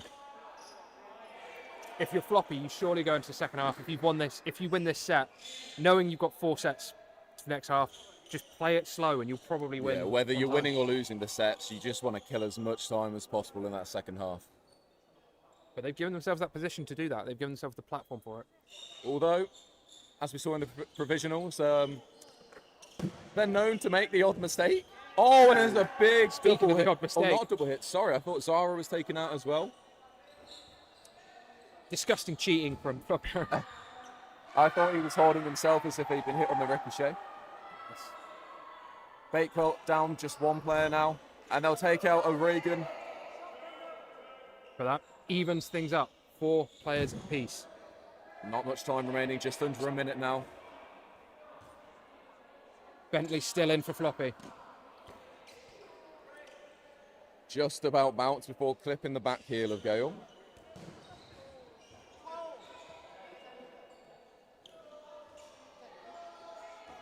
Woo, that's a hit onto Carroll. But Bushell also hit Still out. 3v3, all even in this set. With some time remaining. 30 seconds maybe?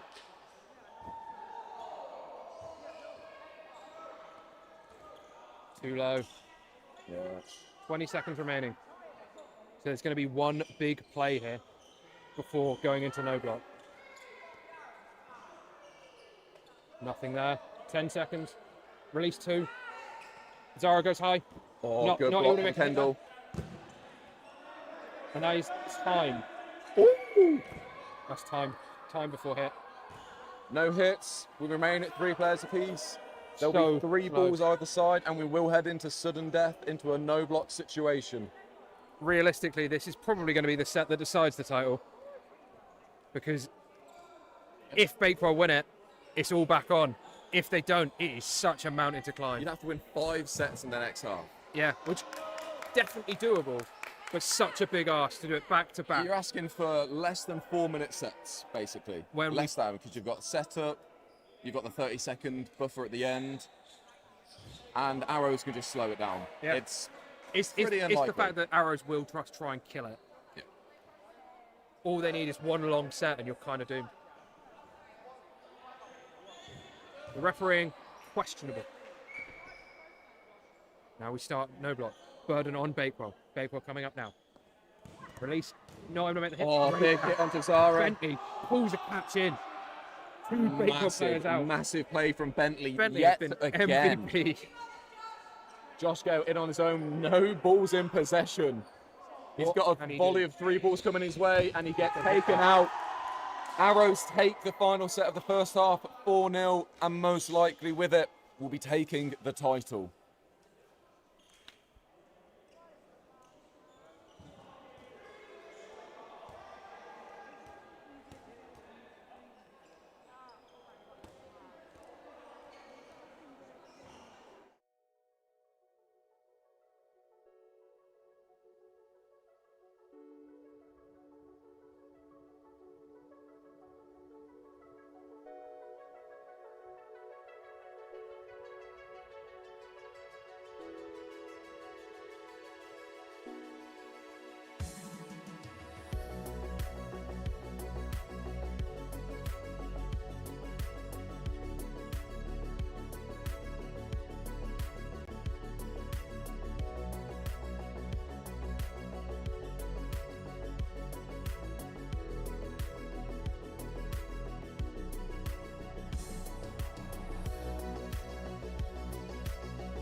So it's back to the second half of this Bakewell versus Floppy Arrows title decider.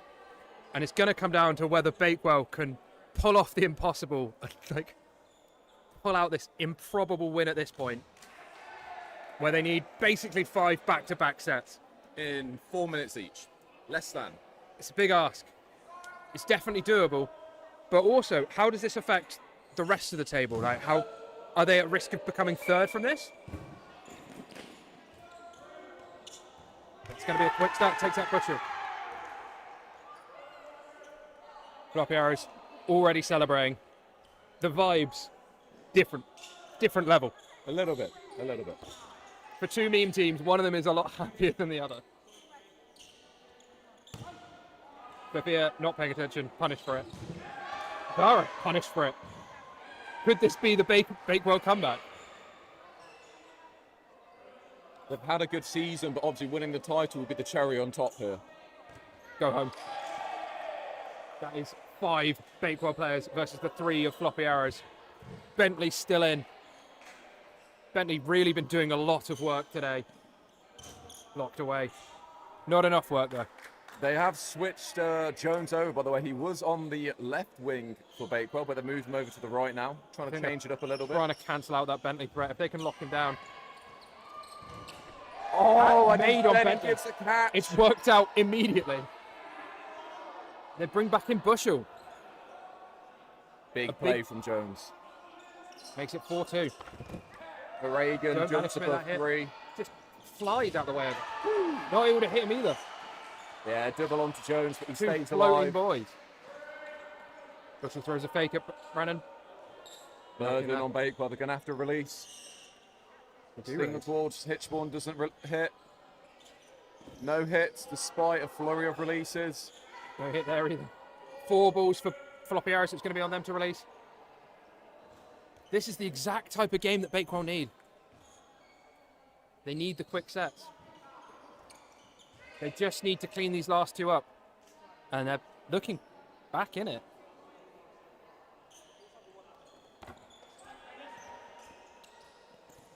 Woo! Nothing Gosh, I was surprised Bushell didn't release a bit there. sooner. No, I'm surprised he didn't release at Brennan. Yeah, right in front of him. On the floor. I thought he was just seemed- going to go for the trade. He seemed confused that he'd survived, to be honest. Brennan lucky to survive. Bushell. Oh! Catch. Will catch out clutches it. Brennan And already. it hits out Hitchborn. And Hitchborn hit taken out as well, and that was less than 4 minutes. Where's The this comeback Bakewell is been? on. Where's this Bakewell been the entire first half? Why have they just decided to show up now? Did they have Bakewell tarts in the half-time? Are they performance enhancing? They may be bakers, but let them cook. I should have muted the mic. Yeah, that was a bad one. Quick start. Burden will be on Bakewell for the first time in They're this game. going for the quick start. Oh, okay. Does trade, maybe? No, No. it wasn't live. Yeah. Bounce called, ball not live. No, it wasn't live, I don't think. But not going to lie, I really thought for a second O'Regan had managed to miss Bushell. I thought it just went through him. That is Bushell out first again. Yeah, he's had a bar that catch he just got on O'Regan. Hasn't had his best game. Oh, and Jones taken out by CJ. That is a massive out. He's been such a consistent arm for Bakewell. It's, But not as consistent as CJ's arm. yeah, despite that hopeful first set, Floppy Arrows immediately shutting down Bakewell.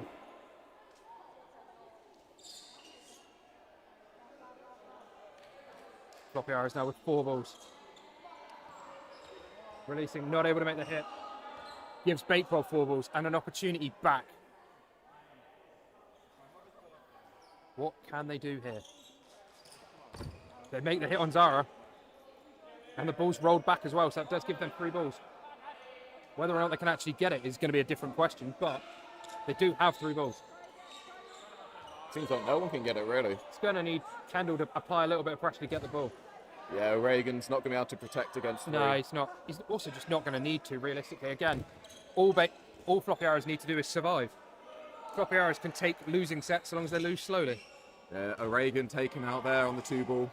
Makes it 4 players apiece. Whispers to himself, what am I doing? He's getting frustrated. Didn't do his regular sort of dynamic movements to stay alive. But what? Release. Oh, Great hit. yeah. Outside. Makes great cover. Good pressure from CJ, it's though. Good pressure, but it's great cover to like counter that sort of offensive threat. Because yes, you've given them however many balls, but equally they've only got 3 arms. But they do take out Josh Gale, and just like that, it's now 3 players to 3. Also, to be clear, they have 6 arms. They have 3 people who can throw. Yeah, true. But it's now 3 players apiece. That release from Dixon might have just been a bit too much for Bakewell there. Maybe.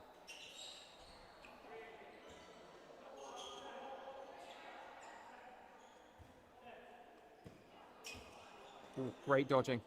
Yeah, nice release, but nice and agile in the middle to match the throw. Maddie just flicking her feet out of the way. Release 2. Risky. Leaves Kendall high and dry. Honestly, part of me wanted to see Kendall just release a ball at one of the Floppy Arrows players there. Unlikely he was going to survive. It's now a big ass for Dixon. And for surname? Evans. Evans. Thank you. But it gives them 4 balls to do it with, though. Release low at CJ. Not able to make that hit. Meg applying pressure to make sure they don't counteract. Gives Bakewell 4 balls. Not Bakewell, Floppy. They release high at Meg. Meg keeps it safe.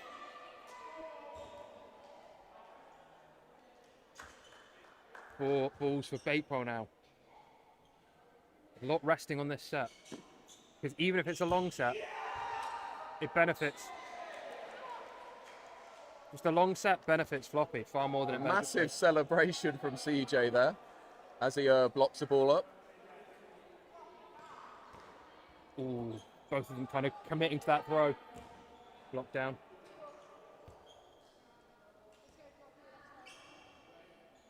It's going to be on Bakewell again.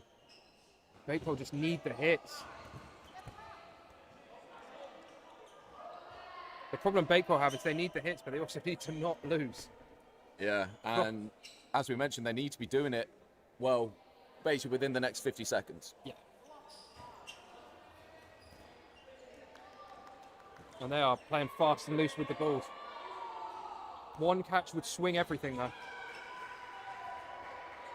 Just that one little moment would completely change this game. It's actually quite interesting. When you look at that Floppy Arrows team, the 3 players in the outbox are the 3 that play for England. Selection issue, I guess. Yeah. Blocked away. Oh, honestly, I want to see her be diving off court backwards, taking that catch. I think it's also awkward when you've got your teammates stood where the ball's landing. Take him out. Cue ball attack from Bakewell. Great hit in the middle. Oh, both double hit. next. Blocked away again. Great blocking. Brings it to all square in this set. Can they pull off another set? Yeah, 4 balls again for Bakewell. They release 2. Not connecting onto CJ. Dixon releases again. Woo! Manages to stay alive. Stays alive again. Catch made, though. And of course, it's Bentley of all players that makes the catch, bringing Van Murick back onto the court. 3 players of Floppy Arrows against Meg Dixon for Bakewell. Looking more unlikely for not just this set, but the game and the title. 11 minutes 20 left on the clock. Floppy Arrows win this. They've got a 4-set advantage, and it's pretty much all it takes is one improbable. catch. Just a single catch, and it swings the game. But even then, that time is tipping down. It is. 11 minutes remaining now. There's got to be a debate of whether you step off purely. Because it wouldn't help you massively, but you're in a situation where the time is more valuable than the set. Yeah, but I think Bakewell have to win this set. And they don't. That makes it 5-1. Maybe Bakewell can bring this back still. Maybe. They need some quick sets. But that means they're going to have to play with some ridiculous levels of risk. Trying to pull off stuff that's not really there. and basically living on a hope and a prayer. Yeah, given 4 balls. Bakewell need to be hyper aggressive. And they're still moving slowly. They released 2 balls at Bentley, not able to make that connection. Gives Floppy 4 balls. I'm kind of surprised that Floppy aren't waiting for play ball at this point. Not that they need to, but they just could. And it would also mentally really affect Bakewell.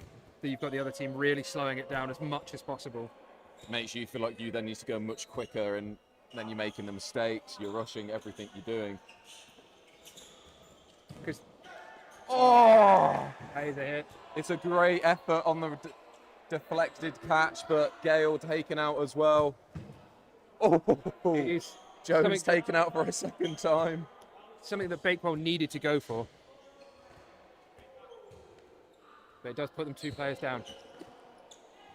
And less than 10 minutes remaining now. Floppy Arrows closer, celebrating the title already.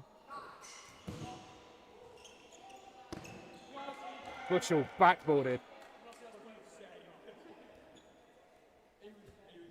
Another player lost for Bakewell, and no one lost for Floppy. There's no retaliation. Great dodging. All Floppy need to do is survive. Less than 9 minutes now. Not even that. Like, if they survive, they're probably good by now. But if they survive another 2 minutes, it becomes genuinely impossible. I mean, realistically, it's looking likely that they're going to win this set, so I don't think it matters about the time. No. It's not even Floppy like Arrows probably winning the game. in full transparency. Some of these players probably thinking about England training tomorrow. And Hitchborn's not. But to be honest, it has to be said, I think deservedly so that Arrows are currently in this position. They played really well in this game, played really well today. All season, really. Yeah. Unfortunate not to have been in the Premier League after a bit of a risky step-off call, which wasn't quite needed. I think this game's been one of those things where they've all played well, but Bentley has made some choices that have really paid off for them.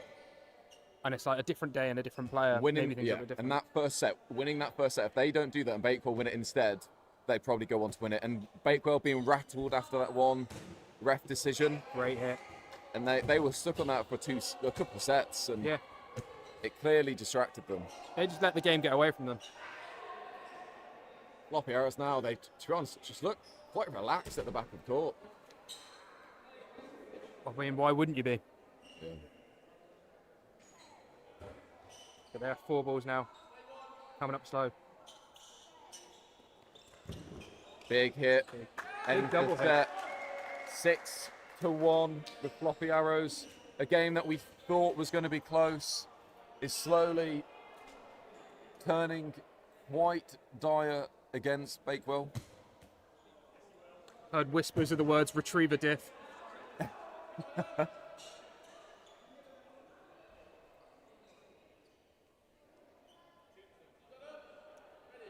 burden will be on Floppy Arrows. Will they go for a quick start? Yes, they have. They haven't done anything with it, but you know, they've tried. Hit there on Zara.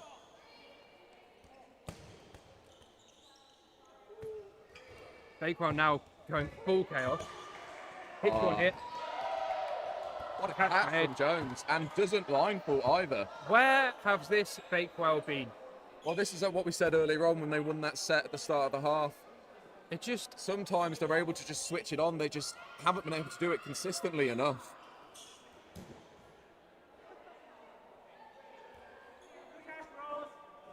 Because yeah, they would need to basically be winning a set a minute. Yeah, it's realistically that it's done. Bakewell, whilst they've shown some glimpses of the talent they have on show, overall Floppy Arrows have just been the better team. Yeah.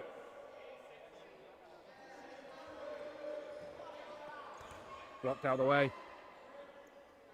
Blocked out the way. It's on Floppy Arrows to throw again.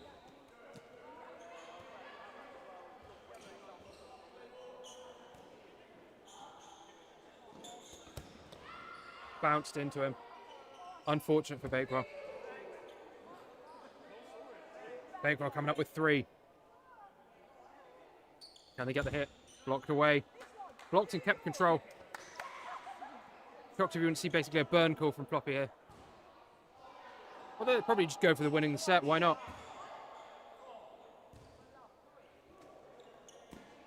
Nothing there. Both Carroll and Bentley stay alive against their respected running counters.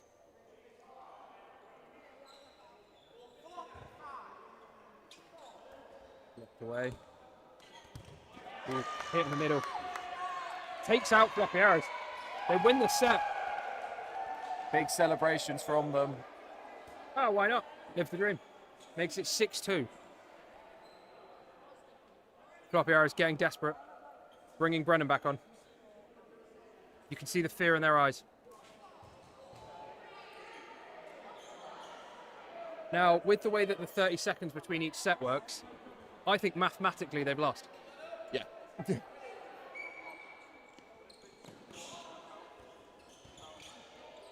Hit. Especially with an early out onto Gale. It's a big loss.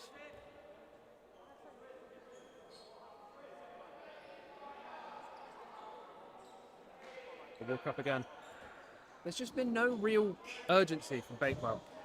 Even when they needed to be fast and come back, they haven't actually really changed gears. No. Which I think part of it is just them not playing together that often. Great catch. She seemed surprised with herself when that one stuck.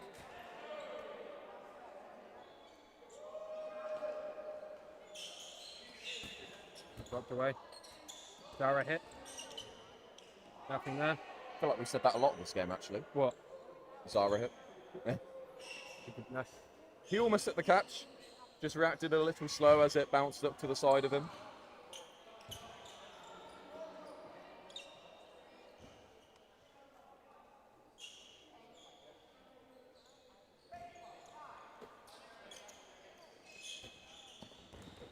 Hit there on Dixon on the right-hand side. Hits one, taking her out to make it all... Well, with only one player behind, but they've got 4 balls. And under 3 minutes remaining in the game.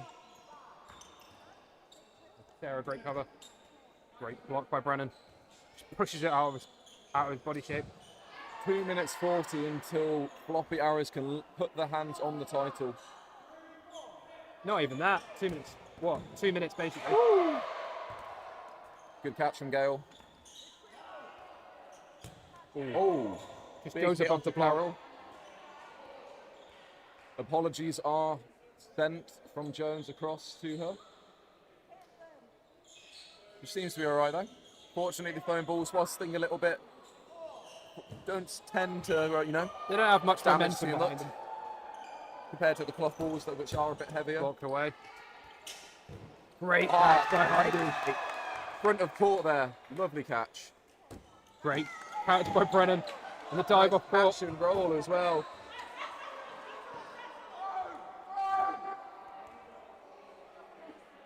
A little bit of chaos there. Kind of works out for Just Floppy a Arrows. tad bit. Not entirely sure what just happened, to be honest. Approaching 1 minute 30 remaining in the game. As Bakewell look to pick up a consolation set. And Gale in trouble now. Goes for the catch, not able to reel it in. And Gale taken out by the 2-ball attack. Just Jones left in on his own. Blocked Good away. block. Not a good block, unfortunately. Ooh. Fingertip stuff.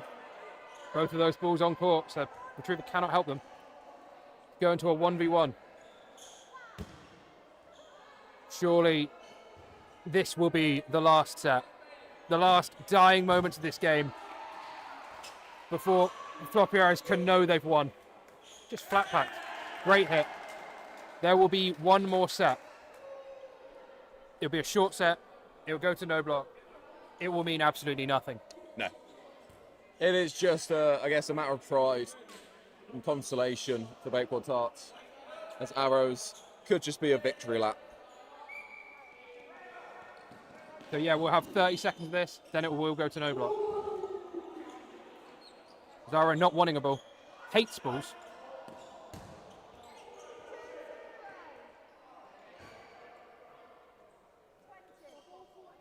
3 balls from Floppy. 5 from CJ. Great recovery from Sophia. Great hit and then a great dodge. 7 seconds. A little bit of chaos now. Hits Sarah in the middle. Doesn't hit Kendall. A little Survives. bit. A lot of chaos. Time. Do we head They into finished no block? What, 5-4? Yep. On 5 players to 4. And there'll be a 3-minute no block.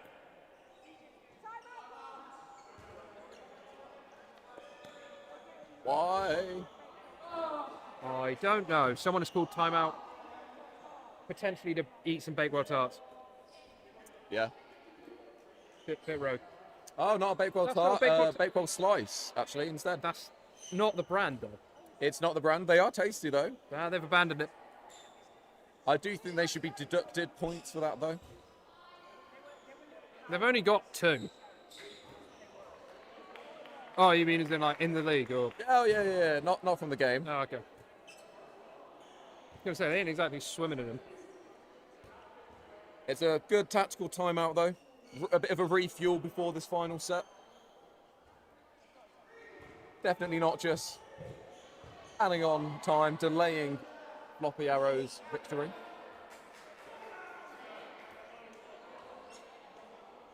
I blame Alfie for this. I blame Alfie for a lot of things. Vicious little man. Burden is on Floppy. We have 3 balls. They release immediately. They release all 3 of them. None of them connect. All the balls now with Bakewell.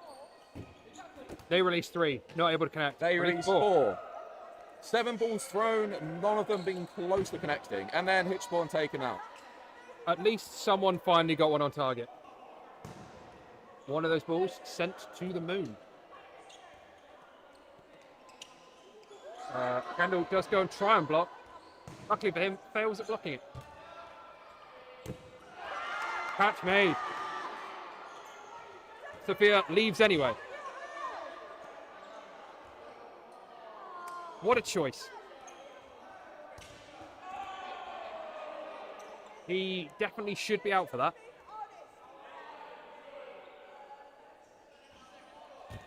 That's a hit made. Floppy Arrows 2 players. Floppy Arrows 3 players after the catch. Takes out Bushell. Gale taken out on the hit. And Dixon, line infringement on the back. And Floppy Arrows win the game 8-2. What a way to end your And season. claim first place in Phone League 1.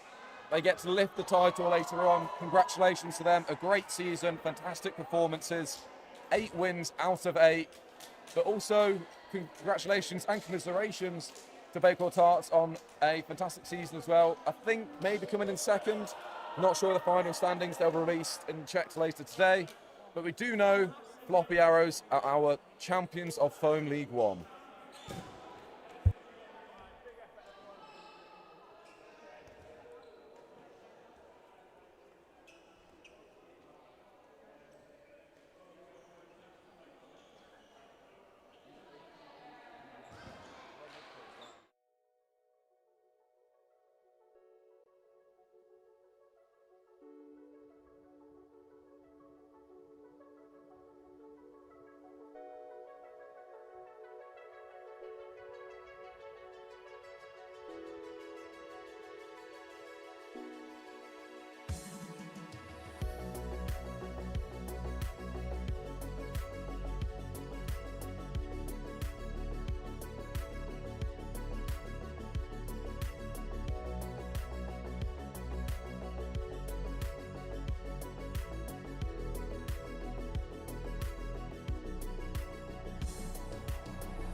And the game of Sheriffs versus Fury Tarts.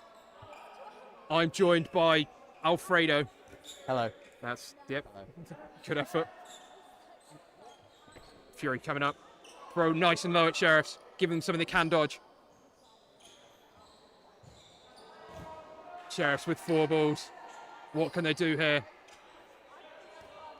Sheriff's coming up. And Nice low throw. Nice and safe. throw right into the feet to clip them if they're dodging into it. Hate shoes, that man. Fury come up. Release far and wide.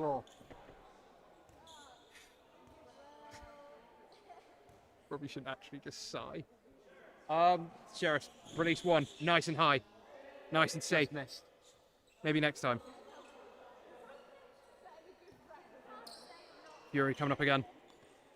Ooh, gets the hit on Henry. Minikin his first outing in Sheriff's foam. Immediately hit. Halfway to London now. Ball release, nothing there. Looking for a fish. Sheriff's not a massively aggressive team. No, they're quite happy to get possession, take it. Very slow walk up, very methodical. Very important to walk when you walk up when you throw. Lots of big fate to try and get them to move. 2 balls released there. Does give Fury 4. Bit of a risky play from Sheriffs to be down a player. I'm sure they know what they're doing. JPEG punches it out the sky. He nearly had it. It was sat in there and decided it didn't want to be caught. JPEG just didn't want it. It's not big on catching. No. Doesn't think it should be part of the sport. They do release there. Not able to make a hit there either. Teddy. Blocking it with his arm. It's almost a ball. Yeah. I reckon he'll get it next time. He's quite good at hiding behind that ball. But now Sheriff's coming up with 4 balls. Oh, they released. Great hit there by Isaac. It's a nice little chest tight hit. Hit them. Makes a connection. Lovely block there. Casual. Swats out the sky. So nonchalance, yeah. Not today. Yeah. That's what you expect from Sheriffs. Yeah. Oh, Isaac blocks it. Maybe. Drops the ball. It goes way over. Well, he's a tall man. I get confused. He moves fast. Yeah. Like the grasshopper from Bugs Life.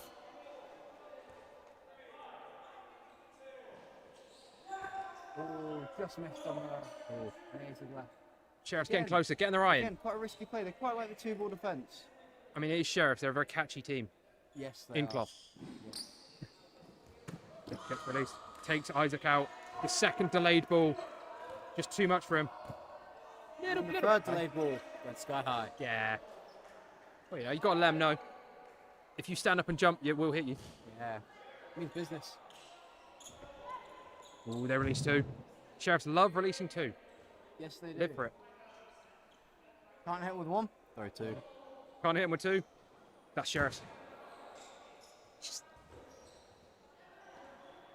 Oh, Kathy blocks it away. Block. Simple. Looks almost offended that it was thrown at her. Very hard to hit. Block there from number 9. Oh, it goes through the block there. Yeah, and he is hit. Bit of confusion. Didn't know if the ball was live or not. Yeah. Now, are we going to get a Kathy masterclass? It is on her to throw. It is no longer on her to throw. It's not hard to throw. Just reset time. Yeah, but, you know. You can take as long as she wants now. Take her time. Does a little block into the ground. Again, looks almost offended. Releases both of them. Good passive play. It will now be on Fury. Yeah. Fury coming up with a 3. Will they throw 2 or just a single? Just a single. You seem quite happy seeing out the set as long as possible. So do Sheriffs. Ooh, tempting finger block there. Just about 5 minutes gone from the first half. Fury on the burden. Take it very slow. Playing very safe. A bit more aggressive this time. I'd say we're going to give up the ball retrievers putting there. If you need time to look up what your local foam club is, this is probably it. Ooh. Sheriffs or East Midlands? Oh no, just in general if you're watching the stream. Oh, Great yeah. block. Ooh. Yeah, can quite Almost. often look for a team. If you've heard of the place and you know it's near you, grab a pop along, see what phone's like. You too can suffer. Oh, a double hit. Beautiful double Phenomenal. hit. And bounce on the floor. Caught Fury Kathy lacking. bringing it back. Caught Fury lacking. That's. To be nice fair, throw. also caught us a little bit off guard. Yes, I was not expecting a throw from all the way down deep. Ooh. Again, Can't catch Kathy off guard though. no, she's on it. Take her time. Goes up, They say releases, what's up. blocked away. Oh, Great catch from Penny. Can't do already that. out. Can't do that encore though. No, he just can't block it, unfortunately. Better luck next time. What matters is he tries. Yes, A for effort. It's the Trent way. And as you can see, the ex-Sheriffs player, now Bakewell player, Kendall, is coaching them in the box. Is he coaching? He's doing a very good job. He's doing a very good job telling them throwing is a thing. He's had a long time to tell them what to do. Yes, yeah. He's just had a tough loss after Floppy. Floppy, yeah. So he kind of wants some revenge from his team. Oh, they get the release there. Blocked out the way. He looks at the ref. Pretty sus, to be honest. Blocked Throw away. or three, or comfortably blocked. Two thrown, very safe. No hit. Oh, they do clatter Ballant though. I set the block. Thrilling dodgeball. Oh, and shot from the back of the court. That gives Fury a 1-0 lead. And it sounds like that Storm versus Cov game is a lot more interesting. It's livening up there. I think Storm have just won a set. Cov look a bit defeated. Can Storm carry on that momentum? But we'll have to see what happens here. Burden will be on Fury. They've made some few subs, so Isaac has come off and Ballant has come on. Big arm Ballant. Yes, will we see if he can get any hits? We'll see if he can do anything before he is hit. Yes, indeed. He's a very strong cloth player, but it becomes very different from watching it playing foam. Henry out to the same dodge he did last time. Henry liking that floor, but just liking it a bit too early, liking it a bit too much. Oh, and Kathy a brings lovely it back catch though. from Kathy to bring Henry back in. Kathy, big Henry fan. Yes, Kathy wants the whole team to be playing. Wants them to suffer too.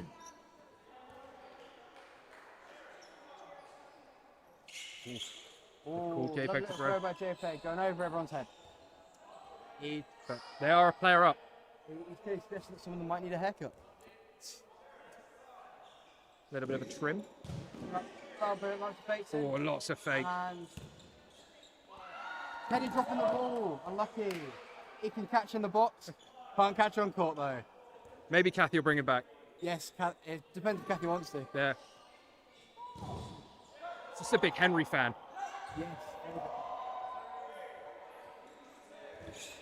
Ooh. Henry throwing it just into the ground, doing a very safe cloth throw. Getting into his phone. Ballant, eyes on. Ballant, angry.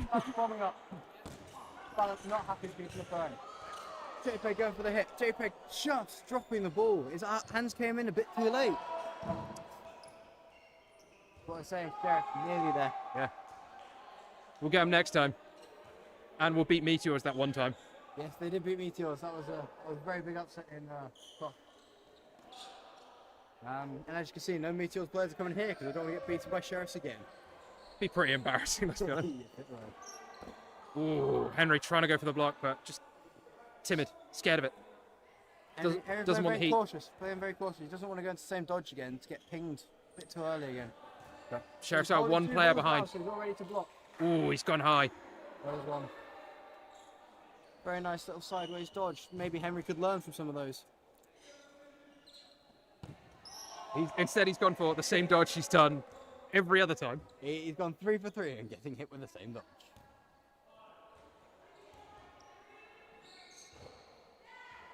Ooh, what a hit. Kathy. Almost popped it into her own hands. Yes, almost a catch. Just slapped it into the ground. Kathy's too confident. Didn't stutter. Got to avenge Henry. Bounce thrown. Just managed to go underneath the legs. Get a little bit higher. Lovely little hit. Kathy throwing at people's heads again. She really doesn't like Fury. She's Just annoyed they're taking a Henry away. She's got a bit of a vendetta for hitting Henry out, yeah. Oh, Kathy just sidestepping the ball. Oh. Fury. Both very nonchalant players on court. Yeah, very willing to sit back, Yeah. block things, keep control of the game. Looking cool, calm and collected. Look at that. Apart from shouting eyes. Not very cool, calm, collected. A little bit panicky. Yes, but that's what happens when you don't look forwards. Get hit. That is a hit there. Kathy carrying. Kathy getting catches and hits. She can do it all. Can she win a set though? That's the question. Who knows? Block bounced into her. Another safe throw. Very cloth safe friendly. You know? Yeah. Very slow. Yes, yeah. Again, Oh, very you're safe wide. throw thrown again. Just waiting for their opportunities. Biding their time. It's a very high throw and someone's sitting down on their feet.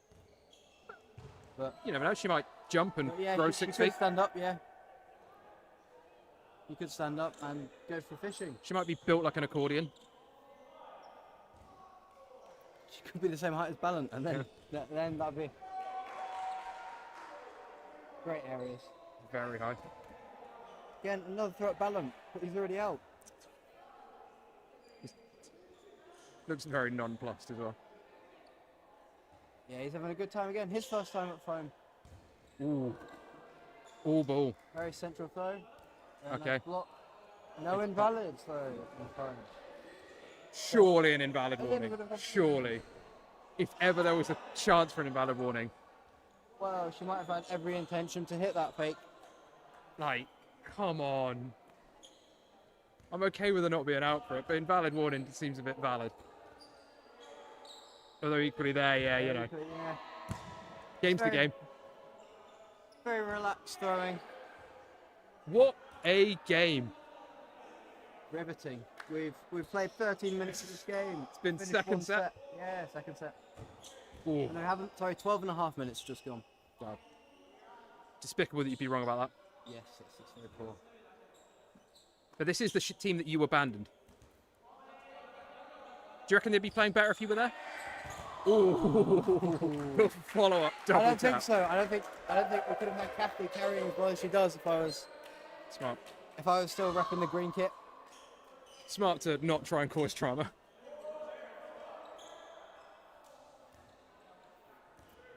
And Bailey in on his own. 4 balls. What can he do here? He released it, Kathy. Hit made. Takes Kathy out. Yanni left. Hit. It is on Yanni to throw as well. Yep. Yanni looking a bit confused. She's coming up. And big throw to where Throws he where was. he was. Yeah. Smart. Maybe he'll go back there in the future. Yeah, maybe he's faking out the dodge. It's just in case he goes back. Timeout has been called in the world's slowest set. Yes, but if you have a look, they're 1 set down currently. It's all to play for. It is all to play It's for. all to play for. I think, if anything, we needed more time to think about what was going on. Yes. I- Because he gets the hit, takes it to 1v1. They're discussing whether they want to see the set out and try and go 2-0 up in the end when it goes to no block. Or if they want to throw a catch. Or even if they want to make the game a bit interesting. At some point, someone will make a hit. I think Sheriff's quite comfortable to put some chalk on and go back to their blocking. They're very, very cool, calm and collected. Isaac there, disappointed that he's out. He's not pulling his load today. Shocked he's not pulled his phone out and asked Derby for a transfer.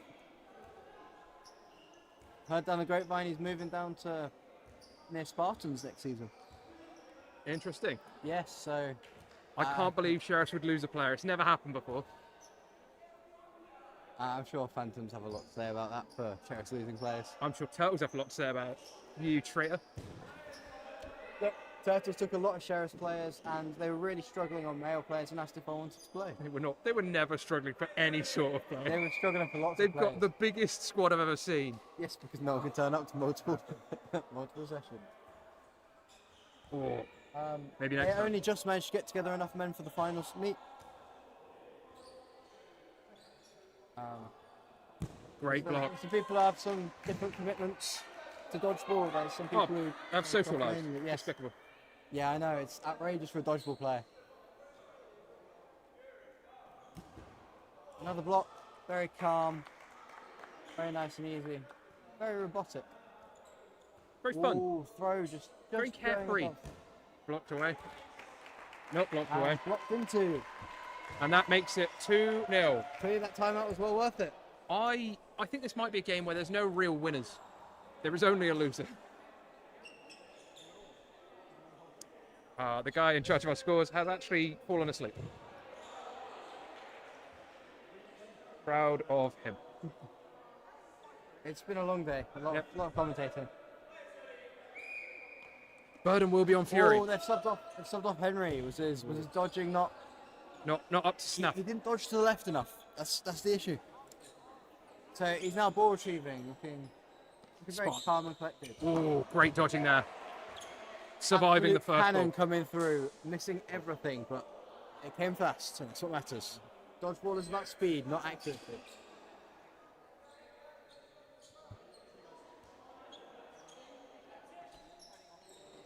No, there might be kids watching. Now, Sheriffs with 4 balls. Everything to play for. Oh, they come up. Who's going to throw? DFX fakes. Isaac Oh, Rose, Isaac not able to make the Rose. hit. However, it's a bit delayed, so they've already they managed to see it out. They managed to read him like a book. Oh, 2 balls thrown. Bit of a Take red out ball. Kathy. However, Kathy, the balls MVP for taken. Sheriffs. She's taken out before she's got like chance to move Yeah, really. tries to catch Henry back in. Because Henry was off course. She's just not interested. Yeah. She doesn't want to catch Henry back in. But I want to catch Kathy back in. Fortunately, you need to catch with your hands, not the ball. Don't know why he stopped walking off. And then an ex-Sheriffs player calling out Ballon, who does not play for Floppy Arrows.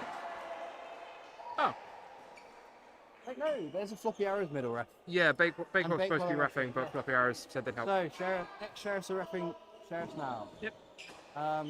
All the ones that have left are now reffing Sheriffs.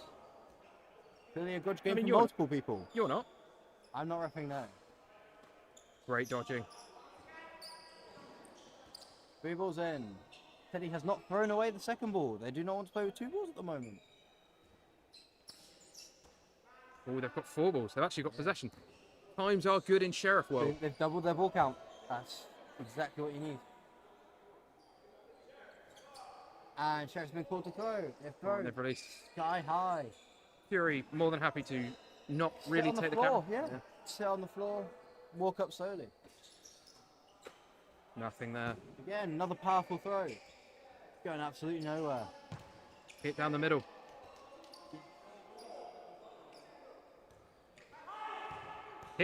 Hit there, Ooh, double hit. Sheriff's getting a double hit, and the retaliation from Fury. To leave Teddy in on his own. Teddy, 1v4. Can he do it? Can the haircut take him over that line of finishing a set? Oh, he's got the little pump fake. I think that was a throw, but sure. He pump faked a couple times and through. He's throwing very safe. Or is he Got just 3 balls. It is on is he Fury. trying to guess where they're dodging? That is the question. Go guys, Very they're high hiding behind a profile. child. Yes. Joe Geisler ducking over the ball, going over his head.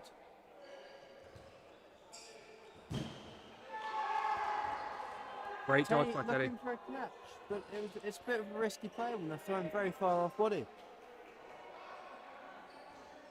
Sheriffs could really use a win here. 2 minutes left. Sheriffs could really use getting Kathy back in. And Great Cat- hit. Cat would do exactly that. Teddy trying to hit the out player. Teddy sweeping the floor because the clean 1v3. Can he do it? has gone and taken a couple of people. He has taken all 3 people out so far. So if he does win this set from just hits, he will have got an ace of hits. And he gets hit. He made that happen. He There's only a minute 30 left. Can Sheriffs? And Sheriff's left out to no block. That is the question. I was going to say, can they get some quick early hits? I back them. Some of us haven't abandoned the club completely. And Ballon yet to get a hit this set. It's very surprising from a player with such a prominent arming clock. Yep. I don't think he's been called to throw. He's thrown once, I think. Rogue. Yes. But that does put them However, 1-0 up. One player up. Balance has opted quite often To go for catches. to catch with a ball in his hand. My goat. Balance dodging. Ooh. Ooh, dodging twice. Ooh. Ooh, Ooh. dodging 3 times. He's alive! He's got 6 balls for Sheriff. He survived some balls being thrown at him. What a MVP time. right there. Oh, Man cannot be hit. unlike Henry. However, Henry has not been hit either. Sheriff still to throw. They have 4 balls. Oh, big fake coming out. Oh, big stamp. However, Big stampy boy. still to throw. 25 seconds remaining. Can Sheriff survive with everyone in till no block? I think it's Sheriff's to throw again because they have 6 against 5. But no one's actually paying attention. Fury so have got whatever. very confused. Balance has now not How hit have they anyone not? How have they not hit anyone there? It was quite an interesting. This is. There's 5 seconds left till no block.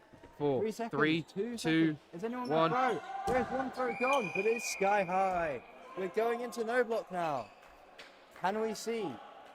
Oh, Henry's about to throw a ball and give them 4. Henry does not want possession. Elite He mentality. wants those catches. That's And my. if he can make those catches, we will be having a very nice day as Sheriff's plays. I mean, I'm having a great day. I don't know about you. I'm having a great day. Ball retrieving has been top class. It's been great fun running around all day.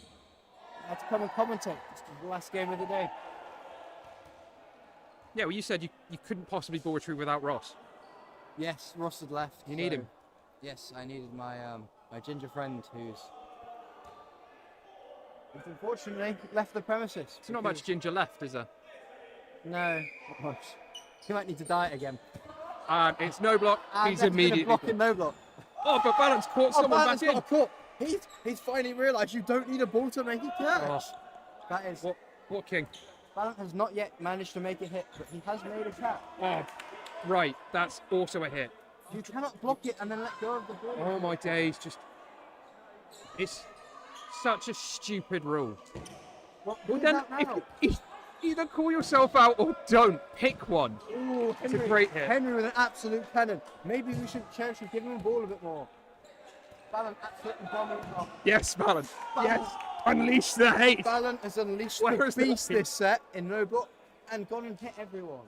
What is he complaining about? There is a complaint coming from Fury. I believe he's complaining that he'd already called himself out, because but he equally, hadn't called himself out. he'd been stood on court for about 30 years, He then wasn't called himself out. So got absolutely leathered, and now is complaining that he got hit when he wasn't out. Apparently, What a choice.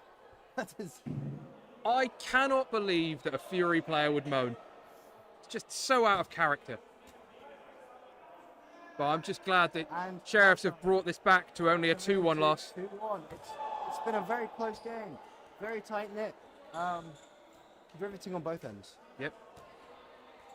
I can only imagine that Robson is watching this from home, wondering why people aren't walking up to throw. Yes, Robson will be turning in his grave that he can't be coaching today. Turning in his hammock on holiday. But I'm sure he's having a great time drinking. Yeah.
Apparently it's 3-1. Oh, I missed from up court there from Isaac Murray. He's thrown it.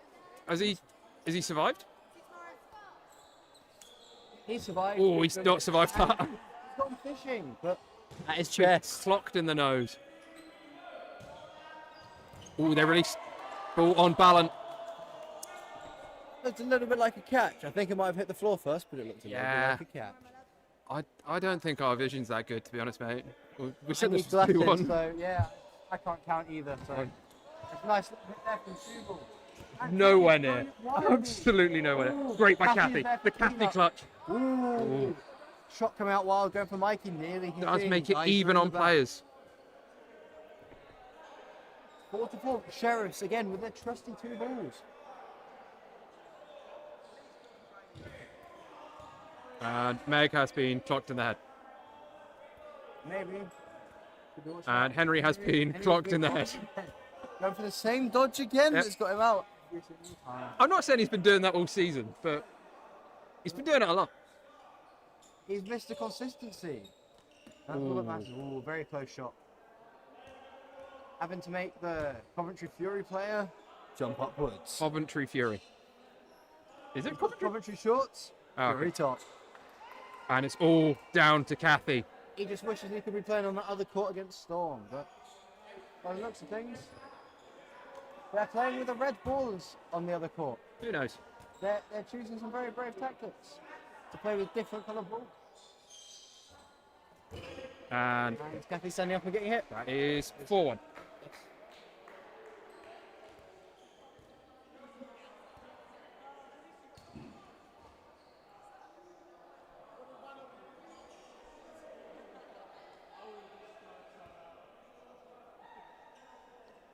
Now we'll see if Sheriffs can bring this back. Just need 3 quick sets. Or maybe 2. Maybe 2. Maybe we can use lies and deceit to get them a set back. Counting has been confusing. The big throw of Isaac line blocks it blocked away. very cleanly. Keeps himself alive. Hands very far behind that ball. Yeah. He does not want to finger block. Man loves his fingers. Yes, he likes to keep them. Ballant with an absolute cannon into the floor. Trying to break the ball. He does not want. He does not want balls to be whole. He wants it to be Great hit. going it straight at chest. Absolutely blasting it through. That's good. Blocks it away. He's had a very clean block down at his knee. Skips. And he's just Pings his absolutely foot. ruined someone's toes. Has Ballant woken up? Ballant looked at some ankles and went, "Those are mine." Man loves a foot. Yes, he scouts them out with this. Blocks it down. Very clean block into the floor Great. again. Clean possession. Gives Sheriffs 2 For a balls. player who's first foam, he is doing very, very good job of cleanly blocking without those fingers. Or at least just not calling it. However, he's still very prone to a pre-throw. Off foam. What do you expect? What do you expect from an arm like that? If he's taken out toes, Oh, he has been called out. ooh, he's been getting little clips. And he's decided to start arguing with the ref. What a choice. But he's not sure which ref to argue with, because he doesn't know which one's going to give him. Oh. Has Ballant survived then? Yes, Ballant has managed He's made of to rubber. bend his legs inwards to dodge that ball. But that makes Sheriffs 6-3 up in this set. He's a man on a mission to make this game entertaining. Oh, what a hero. Someone had to do it. Well, Henry with a big fake Ballant, and then clearing out that invisible player. Just making sure that they're not like standing in the court. Letting the retrievers know where they can't stand. Yes, exactly. I know they'll be held to play. Great dodge. A little hop over from Teddy. Because his blocking has not been on par today, so he does not want to block the ball. No. Ballant looking like he wants to throw it. Putting in that little fake. Ballant looking like he really wants to throw it. Ballant absolutely leathering the air. Very weird noise coming from the Fury right winger. After some very, very Drop strong down. fakes from Sheriffs. Oh, and Ballant has thrown it very wide again. However, Dropped the right away. winger for Fury, very determined to try and hit someone, Gives has Sheriffs given 4 away balls. possession. The Sheriffs, what up players? Can they bring this back? Will they throw a 2-ball? Will they throw a delay? Will they throw a single? Will they throw a 2-ball? And miss both sides. They do get the ball back though. Maybe. Oh, no, they don't. Oh. Ball has been stopped. So he's going to be on Sheriff to throw. And Ballant just is releases. trying to kill the net. Okay. Don't know why she left. Fury has told her to walk after she was called out, I think, for a line fault. Who knows? Ballant releasing. Isaac popping. Ballant loves a pre-throw. And do you know what? This set they've been working. Well, occasionally. Maybe like 1 in 4. 3. 2 out of 3 ain't bad. Ooh. Oh, Isaac coming across with the cover. Been very menacing. Giving Isaac an opportunity on the wing for once. He's He's gone very high. He does not want Ballant to pre-throw again. Gets the hit on Teddy. Is it putting pressure on? Teddy's already out. 3. Teddy questioning it if he'd hit the right winger from Fury. 3 balls. Isaac, great throw.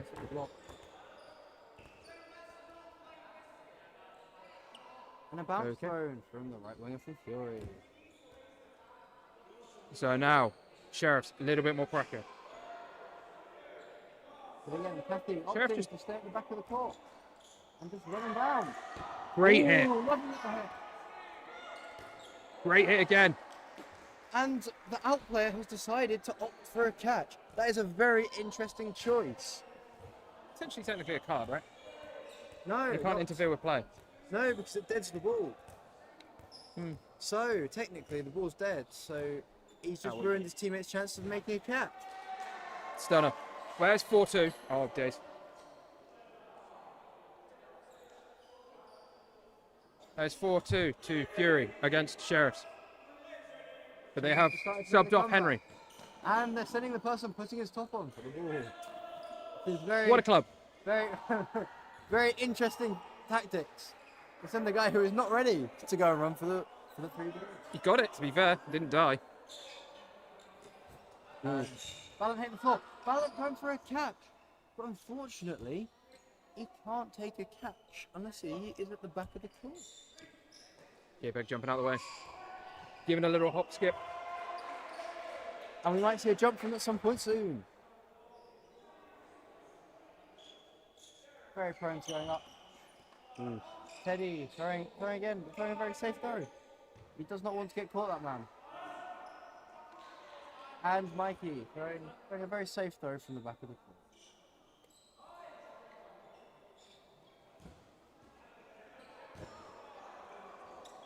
Great hit.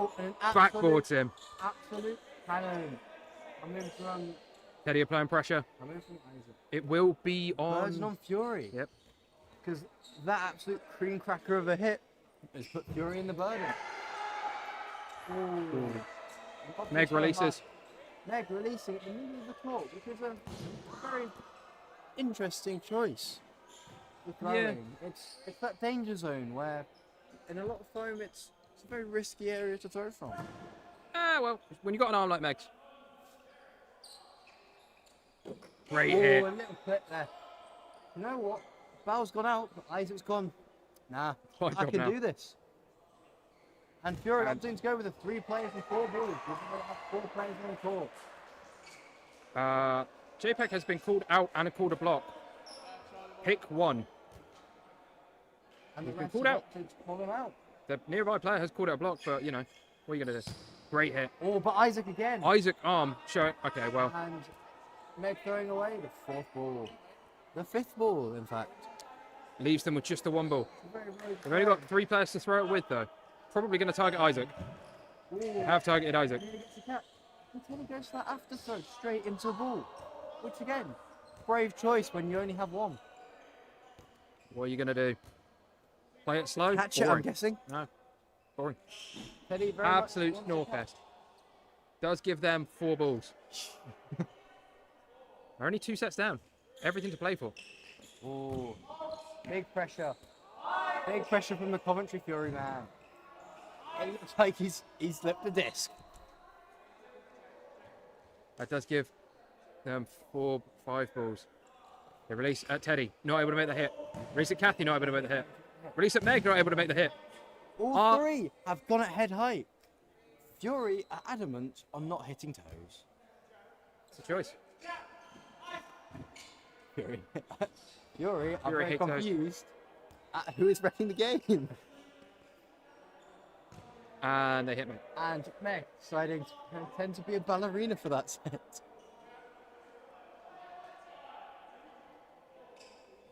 Ooh. Teddy is hit. Fury Leaves doing it, Kath- Teddy going for the creeper. Leaves Kathy with the carry. Leaves the game. Who is going for a block that is miles over her standing up. She could, block it up and then catch it. She could double jump and try and make the catch. That'd be something we're all willing to see at this stage. Yeah. Yeah. Oh my days, calling invalid warning. And the ball thrown so high that the basketball net has fainted. And the other one has fallen off. Coventry, someone probably stole it.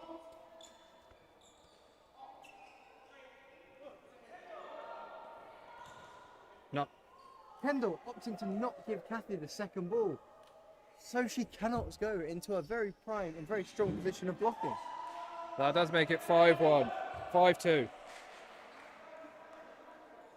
What a game. What a thrilling game. It's all to play for here. There's only 8 minutes left. This is the Sheriff's first win of the season. Where is it? Of this league, yes. They haven't won any games. Unfortunately, they have not managed to become successful in the game. Okay. And Fury opting not to take Isaac makes the hit. that ball, which is still sitting there at the floor. And Sheriffs have gone to get it. Ooh. Absolutely thrilling stuff at the start of the game. High level play. And Fury do have a player who has decided to wear their knee pads on their ankles. Oh, gee, yeah. More like shins, to be fair. But that's fine because it protects his legs, keeps them warm. Sheriffs do need to win this set and need to win it fast. Sheriffs have to push. They only have 7 minutes 20 to go. And Megan has finally managed to secure a catch while ball retrieving.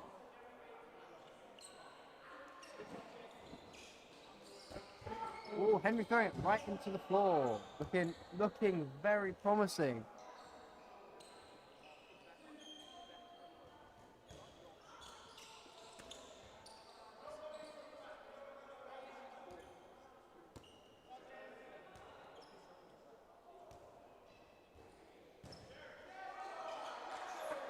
Sheriff's coming up. And not quite tracking the players here. However, I have heard from Ballant, he doesn't know where the ball's going half the time, so it is very difficult to track a player when you don't know if the ball's going to hit. You can track him, you just can't do anything about it. Peg throwing it so it gets the ricochet off the ball retriever onto the Coventry Fury player. Only 6:20 to go. Ooh. Puts it into the sky.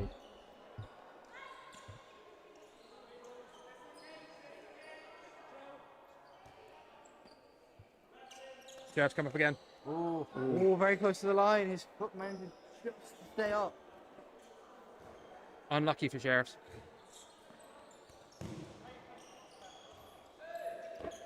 Oh, Ballant has gone and given away. Now the last ball. Oh, it's just absolute chaos at this point. Chaos for League One.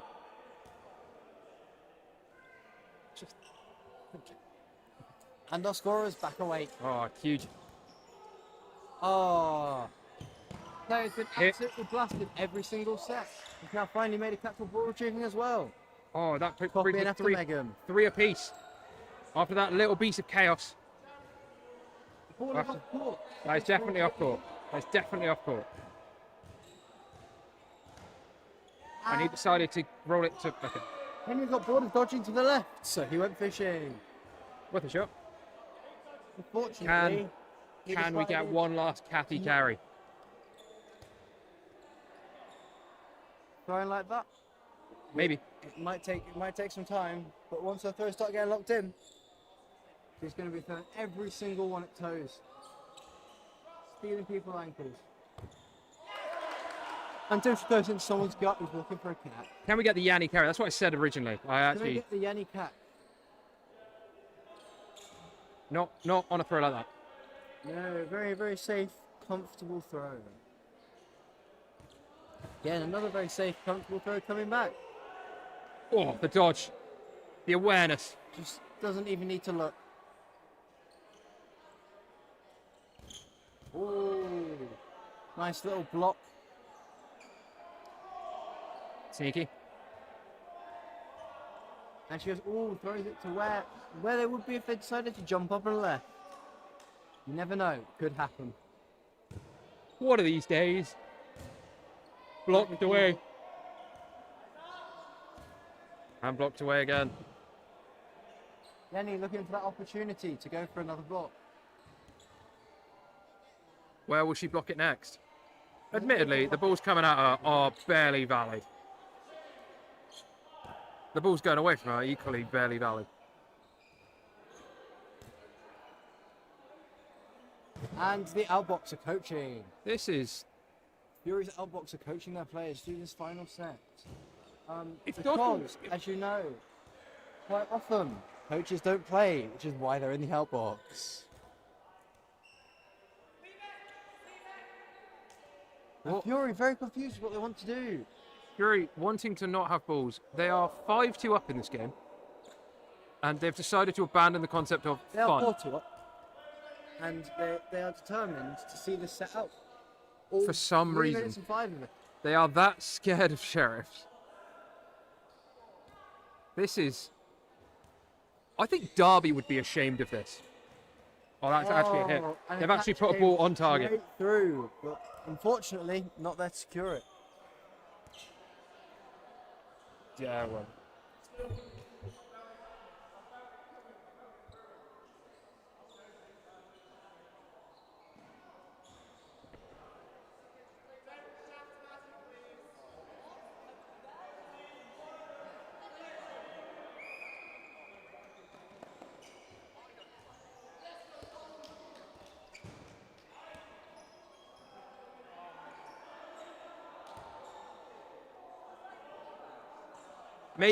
Maybe you missed some of the camera stuff there. You're not missing much, in full honesty. Just consider this another Dodgeball podcast you won't listen to.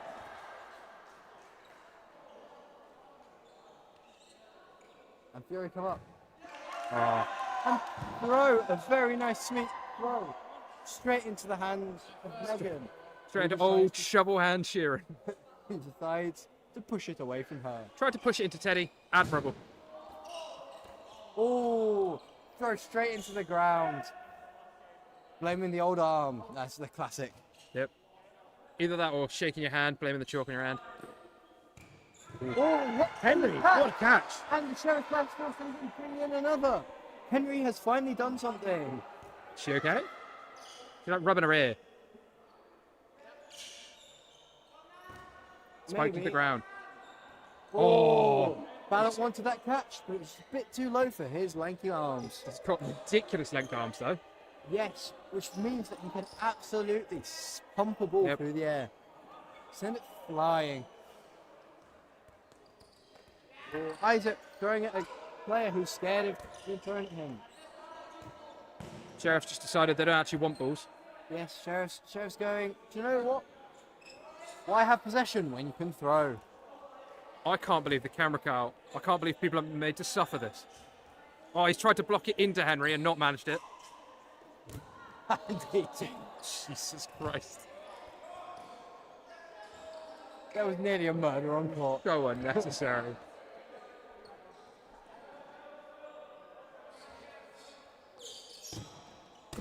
And Joe Geisler batted out.